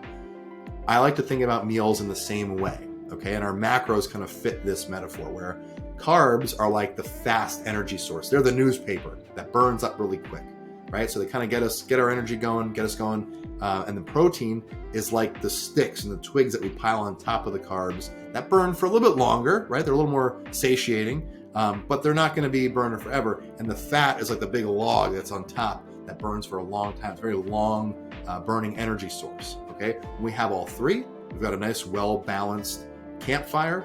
But if we don't have, let's say if we just had the fat, it'd be really hard, kind of slug through that, get it lit up and get it burning. We got all 3 of a nice, well-balanced meal. So think about having carbs, proteins, and fats at every meal. You'll have a nice, well-rounded campfire and the energy you need to make it to the next meal and support whatever activity you're doing that day. Okay? Flexible eating patterns. Flexibility in meal planning is essential to accommodate individual preferences, dietary restrictions, and changing schedules. So if you are someone who's very type A and you heard about this plan you want to do and you have no flexibility whatsoever, what are you going to do when something comes up? What's going to happen if you do develop a dietary restriction? What's going to happen if the plan says you have to eat a certain food and you don't like that food, right? You need to have some flexibility in what you're doing, right? The chances are if you're watching this, you're probably not, a bodybuilder that's trying to get on the Olympia stage, right? That's not generally who I work with. So unless that is the case, right, then you need to be very, very strict because that's your life. But in the case of what we're doing in this group, in this masterclass, when I have planned for you, it is going to be much more beneficial to have some flexibility in your plan or in your approach to accommodate your lifestyle and things that pop up, okay? So you don't want to be so rigid and like, oh, I have to meal prep my stuff like this and it has to be this way and I have to eat it this time. Just give yours, like I said, start with the meal that you have the hardest time with and begin there and give yourself some grace. So as things pop up, you say, okay, maybe I can't have the exact thing that I wanted to plan. Maybe the store ran out of that same food that I like to get that I knew was healthy for me. I'm going to pivot and try this instead, okay? And there are tons of examples. Again, you can post in the group and ask questions. I will help you with this if you need it. But there are so many different alternatives nowadays to things, different recipes. I mean, there's like a healthy protein version of like every snack cake you've ever liked as a kid growing up, where you can get a better alternative to that. There's like low calorie, higher protein ice creams now. It's crazy. So have some flexibility in your approach. Have some flexibility to honor what happens in your own life, the changes that go on, and don't be so rigid, because what's going to happen if you're too rigid? The experience isn't as much fun, right? It just gets to be like a drag. We don't want that. We want something that you can do for a very long time, like we talked about in the last video. What can you do for long time horizons? Flexibility is going to allow you to do that, okay? Let's move Joe's face out of the way. Now, healthy snacking options. Focus on nutritious whole foods. Snacks that are adequate in protein can help with satiety between meals. Avoid sugary or processed snacks if possible. So, for the obvious reason, we want to be eating a whole bunch of processed junk all the time. But like we talked about with the campfire, right? Like those sugary things, the heavy carb stuff, is kind of that fast energy source. It burns up really quick. So if you ever eat like a bunch of candy and stuff, you could just like kind of keep eating it because you're just burning through it, right? You're always hungry. Where if you have something that's more protein focused, it tends to fill you up a lot better and slows you down to the next meal. So if you need a snack, I personally tend to lean on things like fruit is a great option. Protein bars are helpful. Those sorts of things are going to help you feel a little bit fuller. They're almost like denser, if you will, to get you the next meal versus just like snacking on chips and other garbage. Okay. And then lastly, mindful eating habits. Now we talked about this a little bit before. Got a whole sheet in here we're going to go through in a second. I'll talk about all kinds of things you can do. So tons of ideas in there, not just eating slowly. But when all else fails, mindful eating habits are something you can always fall back on. Slow eating, stopping before you're full, savoring food, slow chewing, etc. can all help to reduce intake and build awareness. So if you calculated your calories, you calculated your macros, you figured out what meal you're going to prep or meals you're going to prep, and you got it all together and the whole plan goes to shit, what do? You can fall back on these mindful eating practices and they're going to help you to stay on track. So let's go to this sheet here. We'll zoom in. And this is, you're going to see this again later in a later module, but sustainable nutrition practices. So we have mindful eating here, and this is going to be attached below, so you can just download it and go through. Mindful eating, balanced plate method, portion control, intuitive eating, meal planning and prep. We covered a little bit of that. Slow and mindful grocery shopping, right? I've been guilty of that, just kind of impulse buying. Hydration awareness, whole food incorporation, mindful treats, cultivating a positive relationship with food. Like these are all things you can do to help to slow you down a little bit when the time comes. But when I went, here, go back to this.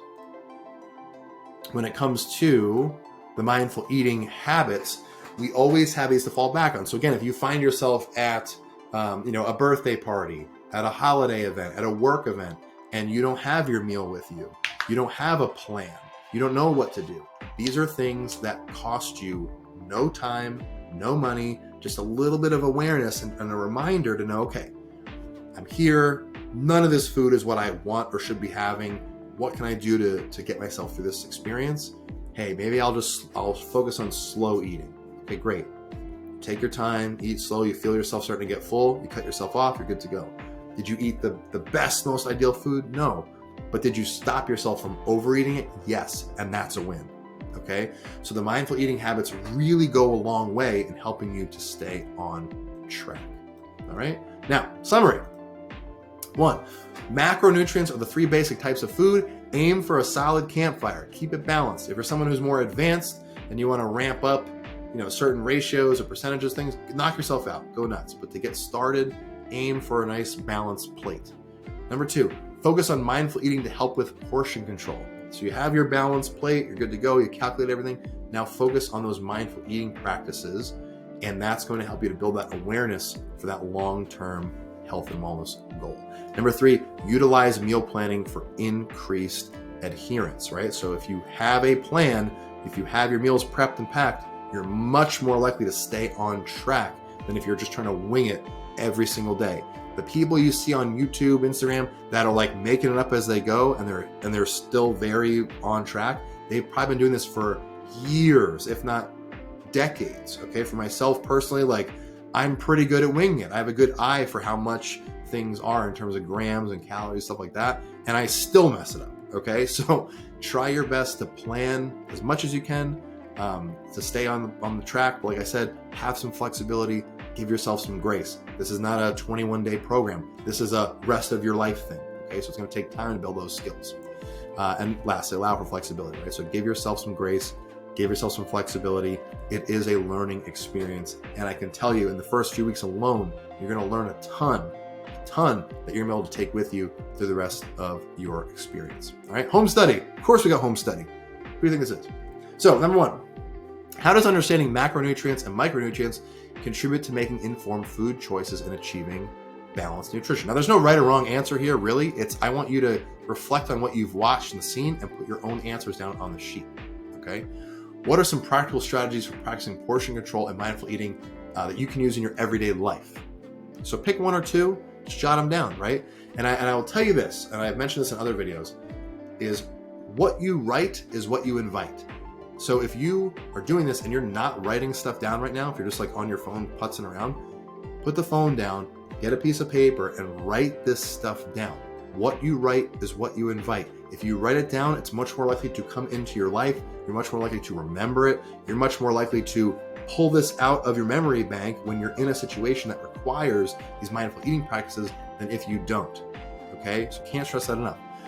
Number 3, looking at your current dietary habits, how can you incorporate more nutrient-dense foods into your meals and snacks to support your weight loss goals, right? So if, let's say, you're eating chips for a snack or donut holes or some trash like that, look at what are some more nutrient-dense whole foods you can incorporate to make some healthier decisions. Okay, now, if you're enjoying the course, please, if you can, leave a testimonial below. I have the link below with the video here. If you're enjoying it, and also to consider sharing it with anybody you think would benefit from the knowledge that I am sharing here. And lastly, what is next? What's in the next video? We're going to be going through exercise essentials. So I am pumped for this one. I put together a worksheet, literally takes you step by step, like a choose your own adventure. You fill out the answer to this question, and it's going to tell you in the next question, what sort of exercise is going to best fit you and your lifestyle. So we got that to look forward to. So thank you again for watching, and we'll catch you on the next video. Hey, it's Coach Joe here, and I want to welcome you to the next installment of our Lean for Life Masterclass. Now, in this video, we'll be going through exercise essentials. This is everything from what to do for your personal lifestyle and goals, how to create a plan, which I'm real excited about because we have a worksheet I'm going to take you through, and you can identify the types of exercise that best fit you, your personality, your lifestyle, your goals. It's a step-for-step we'll go through together.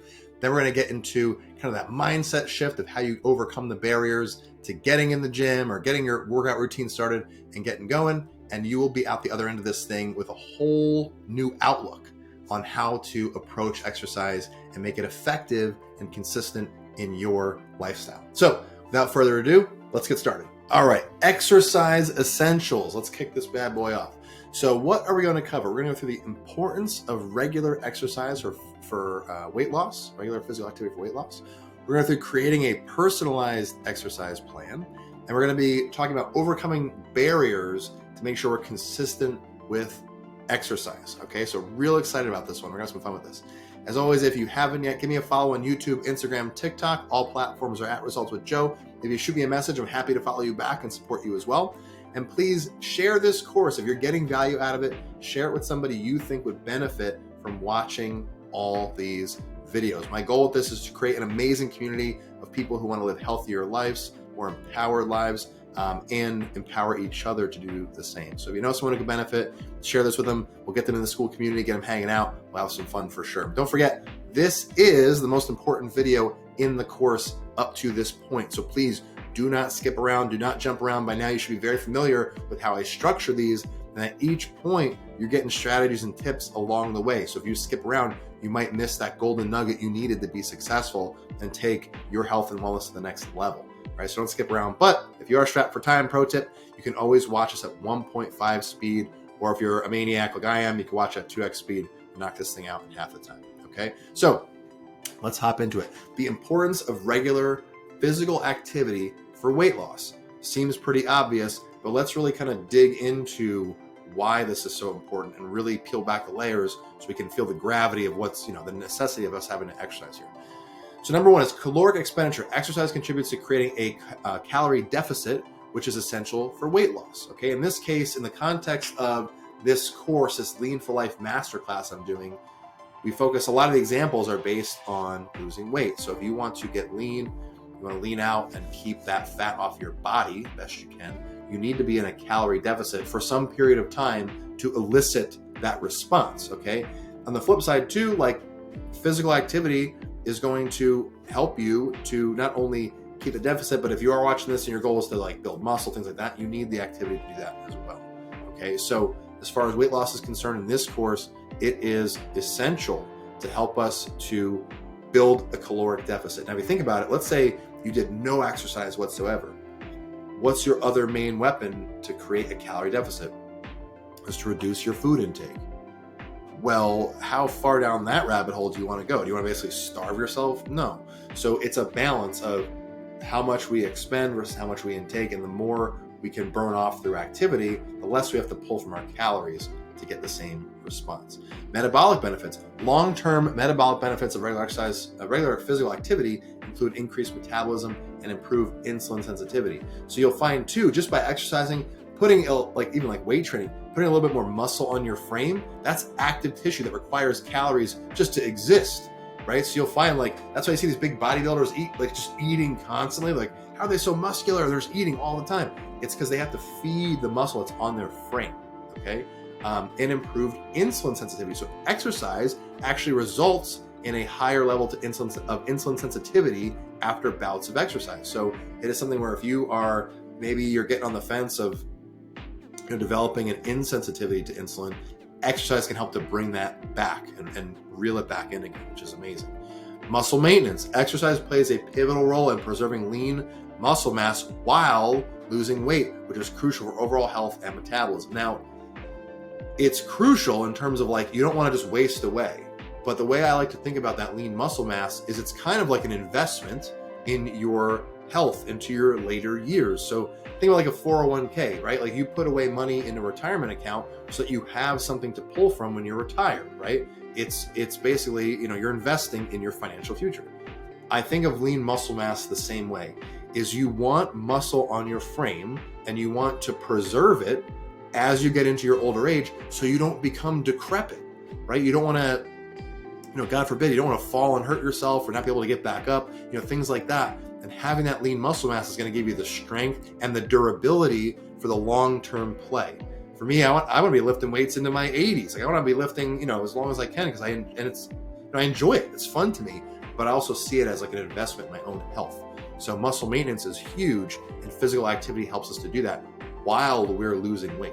Okay. Mood and motivation. Here's a big one. Exercise has many positive effects on mood, stress reduction, and mental well-being, which can enhance motivation and adherence to a weight loss plan. Okay, now, I coached at a CrossFit gym for over 10 years, about 10 years, okay? Never once did I see a single person leave the gym unhappy, all right? Plenty of people came in the door not looking too good, not looking too happy. They were upset about something, their boss yelled at them, their girlfriend dumped them, whatever. But they always left in a good mood. Why? Because exercise has an amazing effect, positive effect on our mood, stress reduction, and overall mental well-being.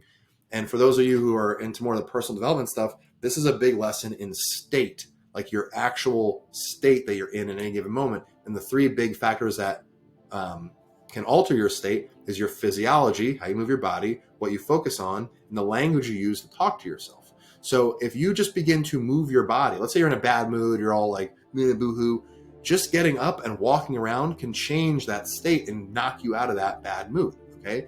So exercise plays a huge role in that mental health and well-being. Cannot stress that enough. Okay.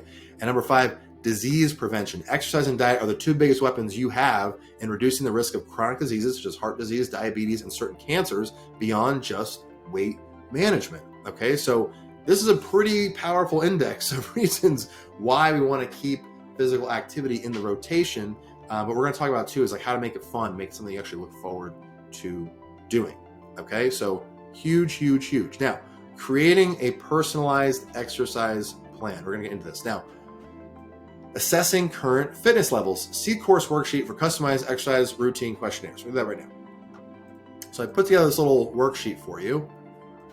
And as always, we'll zoom in a little bit so we can see what the heck's going on here. Customized exercise routine questionnaire. So we're going to go through this kind of just piece for piece. And you're going to see that if you are someone who like doesn't even know where to begin, this is going to help you assess where you're at and what types of exercise could be good for you and your lifestyle. If you're someone who's, more like intermediate, advanced, you already know what you're doing, could you benefit from this? Maybe, just to give you some new ideas or whatever, great. For the most part, this is for folks who are kind of just beginning and have little experience in terms of figuring out their plan. Is this going to tell you exactly what exercise sets and reps to do? No, but it's going to give you an idea of the types of exercise. Maybe it's a class or hiking or whatever that's going to best fit you to get you going. And then as you get into it, you can get more in the weeds and the specifics. But let's check this out. So please answer each question honestly and do the best of your ability to ensure most accurate guidance. Okay, great. Number 1, your current fitness level on a scale of 1 to 5, with 1 being sedentary and 5 being highly active. Where would you rate your current fitness level? So this is subjective, totally up to you. You decide what that number is. You're going to write it down here. Okay. Number 2, your athletic abilities. Are you a beginner, intermediate, or advanced exerciser? So a beginner to me is somebody who's probably been training, 6 months or less, if it's like weight training or doing some sort of activity. Intermediate's probably 6 months to 2 years. Advanced would be anything beyond that if you've been consistent. Okay. If you've exercised before, what types of activities or sports have you enjoyed or found success with? Okay. Now this is, even if you're like back to being a beginner, hey, maybe you haven't exercised in like years.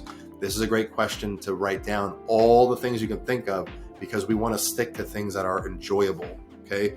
And I'm going to talk about this in a later slide, but we want to encourage positive reinforcement as we do this. We don't want to make exercise something that we punish ourselves with. That's ridiculous. This should be something that you look forward to and enjoy doing, because you will begin to build the habit, right? Links in the chain that lead to making exercise something that you cannot live without. And the cool thing is, and studies show this, if you can be consistent with, if it's something that comes out of this worksheet, like a type of exercise that you like, and you can do it for 6 months, it will become physically addicting to you. Like, think about that. If you can pick something and stick with it for 6 months consistently, not every day, let's say you train, 3 days a week, 4 days a week, 5 days a week. If you can be consistent with that for 6 months, it will become physically addicting to you to do that activity. Okay. So if you're right now, you're just starting out, you're going, oh my God, how am I going to stick with a plan for the rest of my life? This is ridiculous. You have a built-in habitual mechanism in your mind that's going to help with this. Okay. All you have to do is get yourself to that 6 month mark. And the easiest way to do it is to pull from experience you've had in the past you actually enjoyed. So you see how that plays out here. Okay. Schedule and time availability. How many days per week do you have available for exercise? And how much time can you dedicate to each exercise session? Is it 30 minutes? Is it an hour? And I recommend, as you do this, factor in if there's travel time, if you have to commute to your gym, things like that, factor all that in and get a good sense of how much time you are really able to dedicate to this. Are you going to go in the morning, in the evening, lunchtime, whatever? Figure out how much time you'll be able to allocate to this endeavor. Number 4, preferred exercise environment. Do you prefer exercising indoors or outdoors? Are you comfortable exercising alone, or do you prefer group settings? That's 1. Now, for some people, like myself, when I first started out, I just want to do the lone wolf and the gym thing. It was funny. I actually signed up the CrossFit gym I used to coach at. I was one of the early members of that place. And I remember thinking when I would go to class, I'm like, man, I hope no one's here. So it's just me and the coach, whatever. I didn't like the group setting. It got to a point eventually where I wanted, if it was just a cleaning lady and me, I'd be like, hey, you want to do some burpees with me? Right? So it really don't sell yourself short on, I just want to be alone, do my own thing. Be open-minded about this. and see like what you prefer. Start there, and it can always expand to something different. You never know how it's going to grow and evolve. Okay, so do you prefer exercising indoors or outdoors? And are you comfortable exercising alone, or do you prefer a group setting? Okay, so get that answer down. Stress levels and preferred activities. How would you describe your stress levels on a typical day? So you could write it out if you want to do like a scale of 1 to 10, 1 being you're sipping out of a coconut on a beach, 10 being you're pulling your hair out, whatever that is. Which activities help you to relax and unwind? That's a big one. If the mental well-being piece is so huge, you can kind of dovetail this with the exercises that you pick to help with not only getting physical activity in, but the mental well-being aspect as well. Okay. Number 6, access to equipment. Do you have access to a gym or a fitness facility? What equipment do you have available at home for exercise? Do you have dumbbells, bands, a treadmill? For me at home personally, I used to go train at the gym, but we moved away a little bit further. And I essentially was like, look, I'm not going to drive, just 20 minutes just to get to the gym. That's 40 minutes of driving, not counting getting ready, call that 10 minutes. So that's almost an hour of just like commute and prep time. Then I have to work out for an hour. It's ridiculous. So for me, I train at home. Right now I'm in my office, which is my basement. And on the other side of this wall right here is my entire gym. So I walk right out this door and I can train right there. It makes it much more convenient. I have access to all my equipment right in my own home. Do you have to have that? No. But get a sense of what you do have access to. Is there a gym up the street? Are there things you could purchase online to have at home to make this easier for you? And I'm going to talk about this concept of reducing friction in a little bit. You'll see what I mean. Okay. Number 7, health considerations. Are there any existing health conditions or injuries that may affect your exercise routine? If yes, specify, not because it's for me, it's for you. Make sure you write all that stuff down. And have you received medical clearance to engage in the physical activity you want to do? Just like I have this disclaimer at the bottom of the video, make sure you're talking to your doctor about your current situation and what you are capable of doing at this point in time. It doesn't mean you can't do incredible things later. It doesn't mean you can't do them tomorrow. It just means you need to have a snapshot of where you're at today and that you are making an informed decision when it comes to how you're going to go about exercising. Okay, so make sure that you have this one filled out as well. 8, goals and motivation. What are your primary goals for starting an exercise routine? Is it weight loss, muscle gain, stress reduction, whatever? What motivates you to stick to a regular exercise routine? Okay, just like our goal setting stuff, there has to be some meaning behind what you're doing. Okay, it could be as simple as, hey, like for me, I like lifting heavy weights because it's fun to me. I just enjoy it. Like there's nothing wrong with that. Sometimes I use it for weight loss, sometimes I use it for muscle gain, and a lot of times I use it for stress reduction. It helps me just burn off the extra energy. I feel good about myself. It's fun, whatever. Write down what motivates you to do whatever this activity is that you're probably going to be doing. Okay. Preferences and interests. What types of activities or exercise do you enjoy? Running, cycling, dancing. Are there any specific fitness classes or programs you've been interested in trying? So I would even expand the question. Are there any specific fitness classes, programs, or just activities, or even hobbies? Activities or hobbies. Look at that. We're doing this on the fly, gang. Activities or hobbies you've been interested in trying. So for instance, you might say, oh, I've always wanted to try rock climbing. Cool. Is that a specific fitness class? No, you can go and just free climb, whatever you want. I've been interested in hiking. I've been interested in doing, calisthenics, like push-ups and pull-ups and stuff like that. I've been interested in joining a pole dancing class, whatever. You're not going to see me in there, but whatever you want to do, that's great. Write these things down, okay? As you're going to see, like the program that you stick with is the one that you're probably going to have the most fun with, okay? The best training is the training you're going to do. So if you enjoy something, don't reinvent the wheel. Do something you enjoy. Can you align yourself with a different style of training another time? Yeah. But to get the wheels turning or to reignite the flame if you've been off the track for a while, think of things that you want to try or you have tried in the past that are fun to you. It's a great place to start. Okay. So you went through all 9 kind of like specified questions here. So your current level, your athletic abilities, schedule time availability, the environment you prefer, stress levels, how much equipment you have access to, your current health considerations, goals, motivation, and preferences and interests. So now you should have a very good picture of where you're at, okay, what you want to do and where you're at. Based on the responses provided in the questionnaire, here are some potential exercise options, gym recommendations, and fitness classes tailored to your individual preferences and circumstances. So for the beginning, where you said, hey, I'm a beginner and my fitness level is like a 1 or 2 out of 5, here's some suggestions. Walking, yoga or Pilates is very low impact, great for stress reduction, great for beginners to get the body moving. You're not slamming yourself with weights. Or body weight exercises, squats, lunges, push-ups, pull-ups. If you can't do pull-ups, you can do jumping pull-ups, whatever. These are all things that someone who's just beginning can do. Like, ideally you could go walking or whatever, like today. You can do that after your next meal. Just get up and move around a little bit. There's a million YouTube videos with yoga and Pilates classes you could follow along with. I have one in particular that I'll do in the morning sometimes. It's like 15 minutes and I feel great after it, okay? Low impact aerobics or dance fitness classes, okay? Again, low impact. We don't want to just like slam your joints, slam your body. Like if you're just starting out and you go to a trainer and they annihilate you your first time out, you got to find a new trainer. You have to find someone who meets you where you are. And it's funny, when I begin with people, like when I used to do more in-person stuff, they would finish their first session and go, are we done? And I go, yeah, that's it. And they go, wow, really? I go, yeah. And they go, oh, I don't feel like I did a lot. I'm going to go, well, tomorrow morning you're going to feel like you did a pretty good amount, even though we didn't do a ton. And they would come back for their next session a couple days later and go, yeah, you were right. I was kind of sore. I'm glad you didn't destroy me on my first session. The idea is we don't want to crush ourselves, especially if you're just beginning. And these are great ways to do that.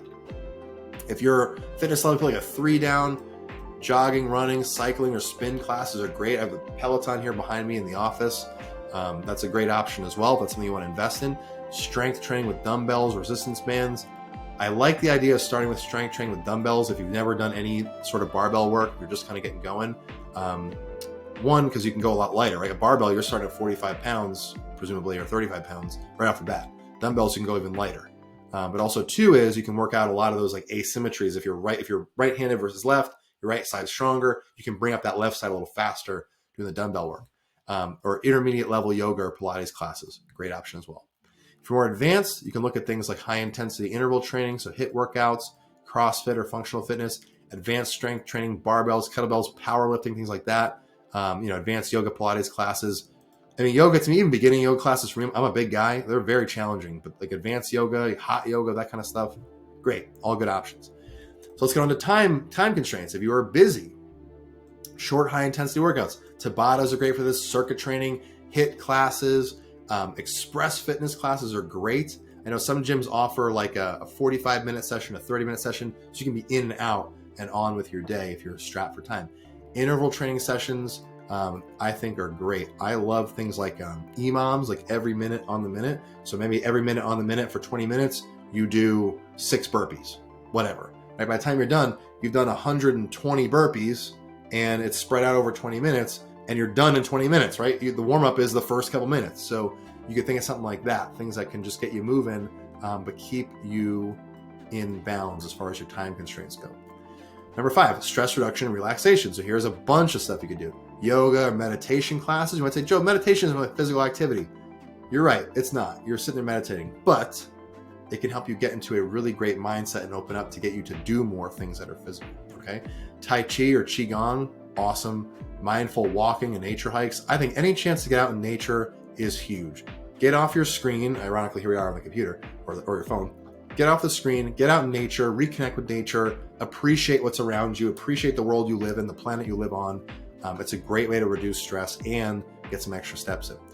Swimming or water aerobics for relaxation and stress relief. I think swimming is one of the best exercises you could do. If I had a pool closer to me, I'd probably be in it a lot more often.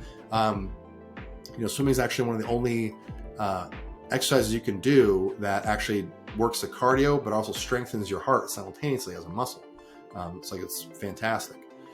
Indoor exercise preference. So if you wrote down, hey, I prefer to work out indoors, gym membership's the obvious one. Just make sure they have access to multiple machines or strength equipment, fitness group classes. Make sure the place you're going to has options. So if you decide, hey, I'm going to start with group classes, and say, hey, I'm doing something on my own, vice versa, you can jump around and do other things. Indoor cycling or spin classes are great. Indoor track or treadmill workouts. So like one of the gyms about 25 minutes from my house, they have like a big indoor track. You can run around that sort of deal. Or virtual workout programs or fitness classes. And that's huge. Since the pandemic, there's a million different options, things you could subscribe to, free stuff on YouTube you could do. I mean, really, the possibilities are endless if you want to be training indoors. Outdoors, running, jogging in a park or on trails. Again, get out in nature. Cycling or mountain biking, outdoor boot camp or group fitness classes. There are a lot of these, probably more than you think in your area. You just got to poke around a little bit to find them. But any sort of park, guarantee you there's somebody who meets up there once a week or twice a week and they do some sort of like outdoor boot camp or group fitness class. And I would say too, is a lot of those trainers, man, that is like their means of income is like they can't afford maybe to have a brick and mortar facility. So they take advantage of a local park and they do their class. Go support them. Go pay for that, $15-20 class or $10 class, whatever the hell it is. Or if it's free, give a donation, something like that. Support that local business. Go get a great workout. And guess what? You'll probably make some friends when you're there too. So you get to win like 3 different ways. Hiking or nature walks, again, can't stress enough how important that is. Now, another thing I would say is for indoor exercise, pick an indoor preference and an outdoor preference. Have them in your back pocket. So when you have a really beautiful day out, like yesterday, it was like the most gorgeous day ever. It was like 65, sunny. It had been raining the couple days prior. My wife and I took our son. We walked up into town and we walked around for like 2 hours. All right, just getting our steps in, not because we're trying to do that, but just to get outside and enjoy the weather a little bit. But for the most part, I train indoors. So have some options for yourself. Is what I'm trying to say. Access to equipment. Gym membership with a variety of equipment options. So that is huge. If you're going to sign up for a gym, especially if they're charging you a bunch of money, you better make sure that they have a lot of options, things available to you, good amenities. Sounds silly. Make sure the bathrooms are clean. You know what I mean? You're going to be like paying all this money for a dingy, disgusting bathroom that they don't clean. Make sure they're taking care of the facility. Make sure the equipment looks good. It's in good standing order. It's clean, all that kind of stuff. You have a home gym set up, dumbbells, resistance bands, stability ball, all that kind of stuff. You can get a lot of it on Amazon. Pretty straightforward. If you're more advanced, want to get more equipment, at this point you probably know what to look for, but if you don't, more than happy, you could just post in the school group. I'm more than happy to answer that question. If you want to, you can leave a message in there. I'll show you what my home setup is. I can walk you through that as well, because I got more stuff than I'll ever need here. Fitness classes that require minimal equipment. So if you're gonna do stuff at home, you can do body weight stuff, exercise, yoga, all those sorts of things require minimal equipment. You don't really need much of anything. Or specialized equipment. So if you have specialized stuff like a pool, rock climbing, things like that, if you want to do those things, you're going to need access to those things, right? Like you can't play ice hockey if you don't have skates. So you got to have the equipment to play the game. Make sure that you can get to those types of equipment to do the activity that you want to do. Group exercise preference. So group fitness classes such as Zumba, body pump, kickboxing, CrossFit's another option here. HIIT, right? High intensity interval training. Group classes are great. Team sports or recreational leagues. I think this is probably one of the coolest things you could do in terms of like you're playing a sport, you're making friends. It's a little competitive if you're into that. It's a great way to exercise almost without even thinking that you're exercising, right? Because you're kind of caught up in the game. So any way to gamify something like the school community we're in here is gamified. The more you post and engage, like, comment, the more points you earn. Eventually you'll be able to unlock certain things I'll be posting in here just through doing that. That's why it's gamified. It encourages engagement. Group training sessions or boot camps with a supportive community atmosphere, huge, right? Make sure that when you go to these things that you actually like the vibe, you like the community, what's going on, because it'll keep you coming back for more. Fitness challenges or events organized by local clubs or organizations. These would be things like a Tough Mudder, Spartan Race, Go Ruck, those sorts of things. These can be really great, especially if you've, maybe you watched this video, you started training, or maybe you're more intermediate advanced, and you want to push yourself to the next level. You want to get out of your comfort zone a little bit, which I would highly recommend doing eventually.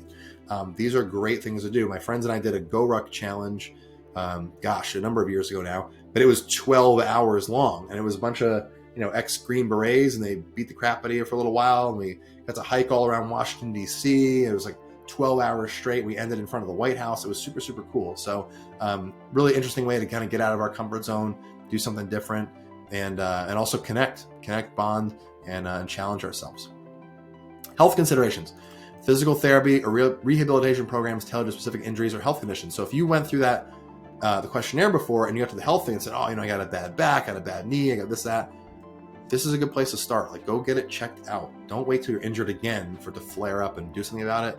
Go get it checked out, see a PT, get a referral from your doctor, but take care of it now. Don't let it build up and get worse over time. Low impact exercises such as swimming or water aerobics for joint issues. This is great, especially for older populations, or people who, let's say you're watching this and you're like, hey, I was a D1 athlete and I got kind of banged up doing my sport. It's been, 10, 15, 20 years. I don't know what to do. This is a great place to start to get some of the pressure off your joints, but still burn some calories and get exercising. Personal training sessions with a certified trainer to address individual needs and concerns. Again, getting a trainer is great. The only problem is there are a million of them out there and they're not all great, unfortunately. So what I'd recommend is when you go see a trainer, if there's someone who's just going to destroy you every session, they probably don't have an intelligent approach to what they're trying to do. They're just trying to beat the shit out of you so that you think you're getting a hard workout and you come back. Well, guess what? The more you do that, the more likely you are or susceptible you become to getting injured. So make sure the person you work with has an intelligent, phased out plan, like an actual plan with phases to it, progressions to it, of how you're going to go from where you are today to where you want to go to, not just what they came up with on the fly. Okay. Mind-body practices such as gentle yoga or Tai Chi for stress reduction and holistic wellness. Great. If you are someone who, maybe the mental side of the game is something that you struggle with, you have challenges there, it's okay. There are options where you can exercise, you can feel amazing, mind and body and spirit, by doing some of these alternative practices. I think yoga is phenomenal. I want to incorporate more of it into my life. I might only do it 2-3 days a week at most. But it's something I want to do more often because I always walk away from it feeling recharged. I always feel good. It's challenging for sure. So like I said, being a bigger guy, it's hard to hold yourself in some of those poses. But as far as the mental aspect goes, I always feel like more relaxed, like a weight off my shoulders every time I do it. So that's a great place to start as well. Okay. So go through this sheet, check it out. Again, if the more honest you are with yourself about where you really are at, and your current fitness levels, your abilities, your schedule, all that kind of stuff is really going to help to illuminate what would best fit your situation later on in the worksheet. Okay. So with that, let's get back to our slideshow. All right. And we're back. Okay. Here we go. So setting realistic goals. So you should have done this already in a previous video, right? Set specific, achievable exercise goals based on your fitness level, preferences, and schedule. We made our SMART goal a while back, but now we want to go into whatever our exercise thing is we're going to do and set up some sort of goal for ourselves. It does not need to be anything crazy. It doesn't need to be like, I want to deadlift 600 pounds, nothing like that. Just make something that's going to fit you, your lifestyle, your schedule, etc. So it might be something as simple as, hey, I'm going to walk for 20 minutes a day, 5 days a week, right? During the weekdays, or I'm going to walk 3 days a week for 20 minutes, whatever. I'm going to go swim for 20 minutes, 3 days a week. Just set some sort of goal for yourself, some sort of measurement so that you can stay on track as you're doing this. And it gives you a benchmark so that you know, hey, I've been consistent with this now for X amount of time. And this is the result it's yielded me. I notice I have better cardio. I feel more confident. Maybe I lost a couple pounds. Now you have some data to make an informed decision what you want to do next. Okay, choosing activities. Consider different types of exercise, including cardiovascular, strength training, flexibility, and functional movements to accommodate diverse preferences and needs. So what I'd recommend is when you're figuring out your exercise, if you're a complete beginner, just stick with something to get you started. I think walking is the best thing you could do, honestly, because pretty much anybody can do it. You can just walk outside your house and get going. It's not that hard to do. But as you progress and as you get going, you don't want to pigeonhole yourself into one thing, right? Typically, the more specific you get, the more it's going to basically reduce your ability to do those other things. So as an example, and I see this a lot, like strongman is the sport that I compete in. And I don't compete nearly as much as I used to because I try to do these other things in terms of like increasing my flexibility or working on my cardio or things like that. What you find is in that sport, as an example, is people, like guys will go so down the rabbit hole of just wanting to get big and strong that they tend to like lose a lot of flexibility. They tend to have almost no cardiovascular capacity. They tend to gain more weight, and a lot of that weight could be, just body fat because they just want to get big. So don't be so extreme with it. Mix it up a little bit. You could do something where it's like, hey, I'm going to strength train 3 days a week, and I'm going to go for walks for 3 days a week, and the 7th day I'm just going to rest and chill out, whatever. Maybe I'll do yoga on that day. It's cool. But mix it up, keep some variety in there so that you don't get bored with what you're doing. Progression and variation. Technique, consistency, intensity. Technique, consistency, intensity. Say it with me, gang. Technique, consistency, intensity. Gradually increasing exercise intensity over time and incorporate variety to prevent boredom and plateauing. If you can remember these 3 words, technique, consistency, intensity, you will crush it, okay? Why? Because they go in order, right? Order matters. When you begin a new exercise regimen, or if you're in the middle of one right now and you're not progressing, or you're getting injured, or it's not going the way you want to go, you're probably doing these things out of order. So if you focus on your technique, the movements, you need to become a technician in the movement of whatever you're doing. And I heard that line. It was funny. My first strongman competition, and we're going in there. I was in the novice division, so a whole bunch of newbies, and they had the open division, which was like the more experienced guys. And there was a dude there who was gigantic, strong as hell, and smoked everybody. Like, wasn't even, but the second place guy was so far off of the first place guy, it wasn't even close. And the guy who won, his name's Nick Hadge. If you're watching this, I have an interview with him in the classroom section. You go to the real results stuff, there's the Nick Hadge interview, and he talks about this because I asked him after the competition. I said, Nick, it's nice to meet you. My name's Joe, whatever. I go, what advice would you give to somebody who really wants to progress in the sport? And he did not say what I thought he would say. He said, and I loved what he said, he goes, you have to become a technician in the movement. He didn't say anything about how to, you gotta get stronger, you gotta eat more, whatever. He said, you have to become a technician in the movement.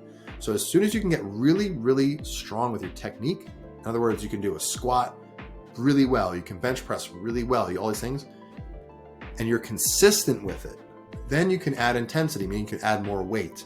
Or let's say if you want to do sprints, if you get your running technique down really strong and it's very consistent, then you will get faster, or then you can add speed without getting injured, but not before.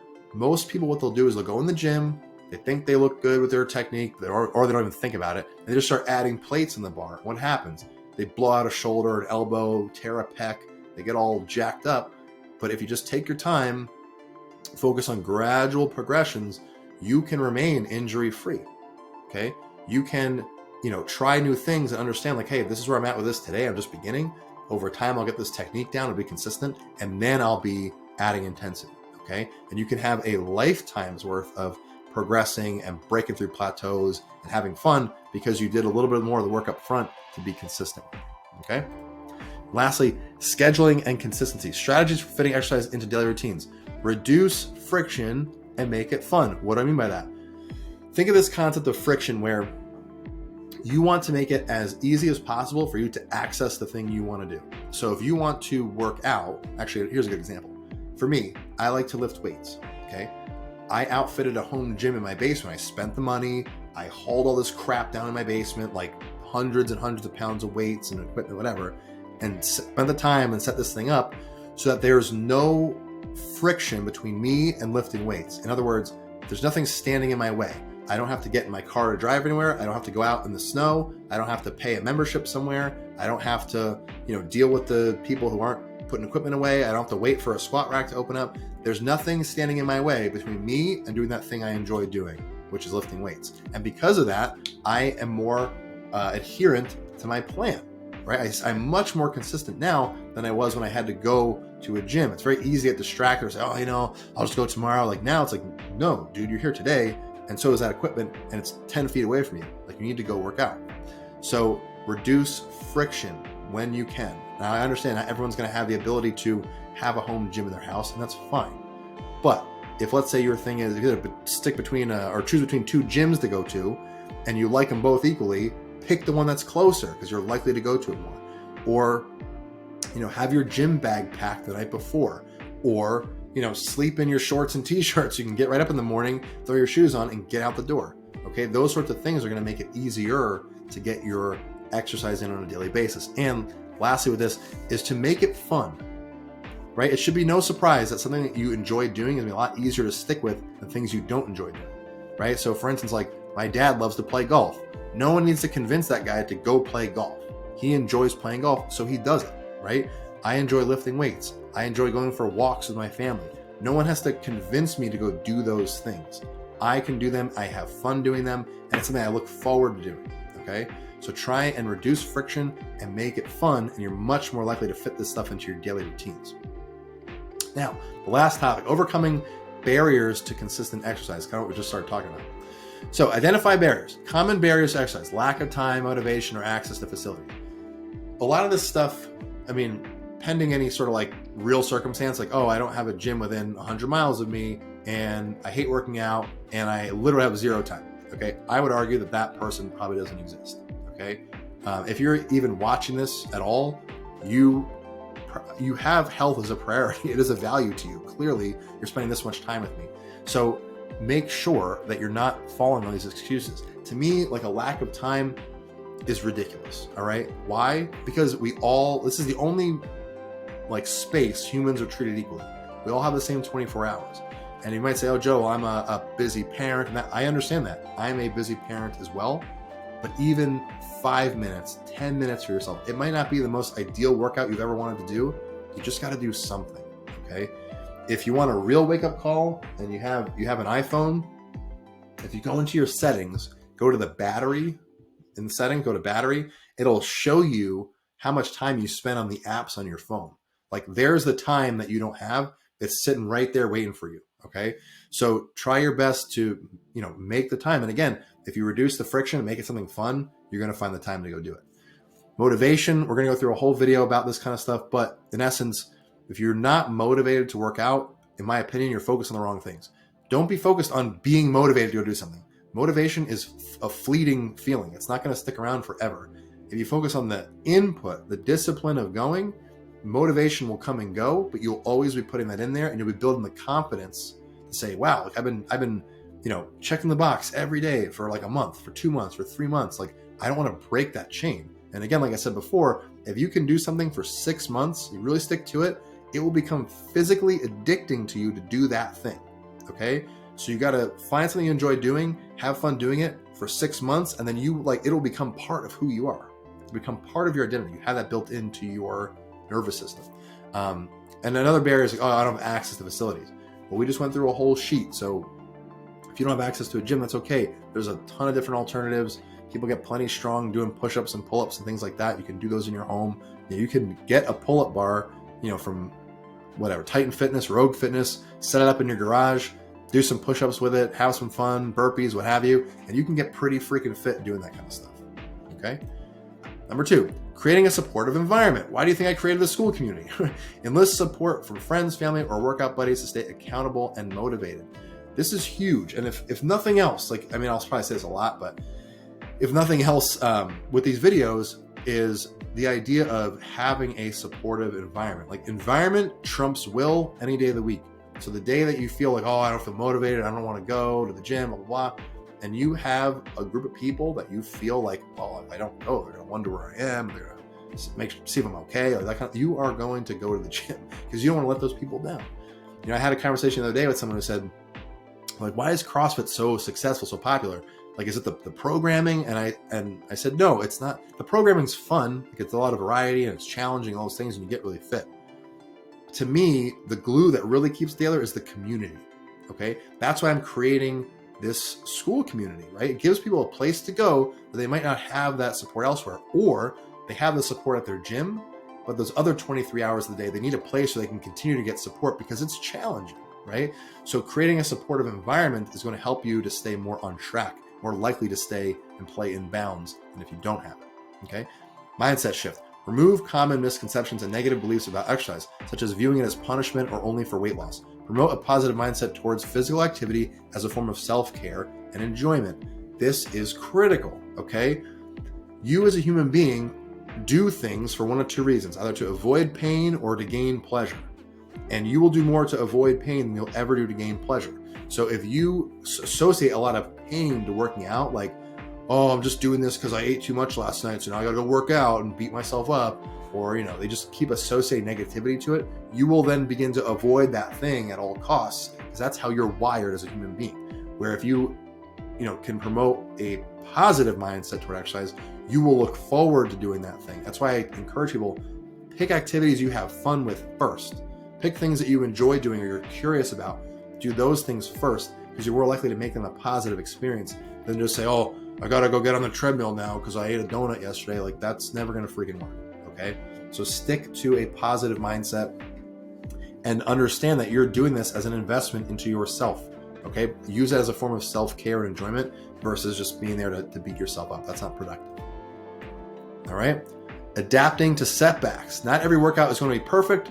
Rarely will you string together good workouts. Setbacks are a part of life, and when it comes to exercise, it's no different. This is no different. Moving through these tough times helps you build lifelong skills, okay? You are going to have setbacks. It's going to happen. This happened to me last week.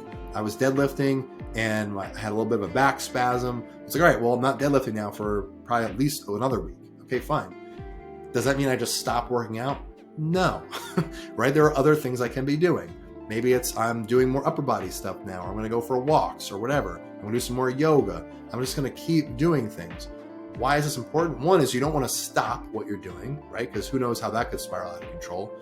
But two is look at it more of a period of learning. Your body is telling you, hey, like I can't do this right now. What else can I do that's productive and not going to, perturb this injury? Maybe it's something where you keep tripping over the same thing in terms of like every time a social event comes up, I fall off the wagon. Like these are chances for you to learn the skill of troubleshooting those problems. Don't see it as a problem stopping you from doing what you're doing.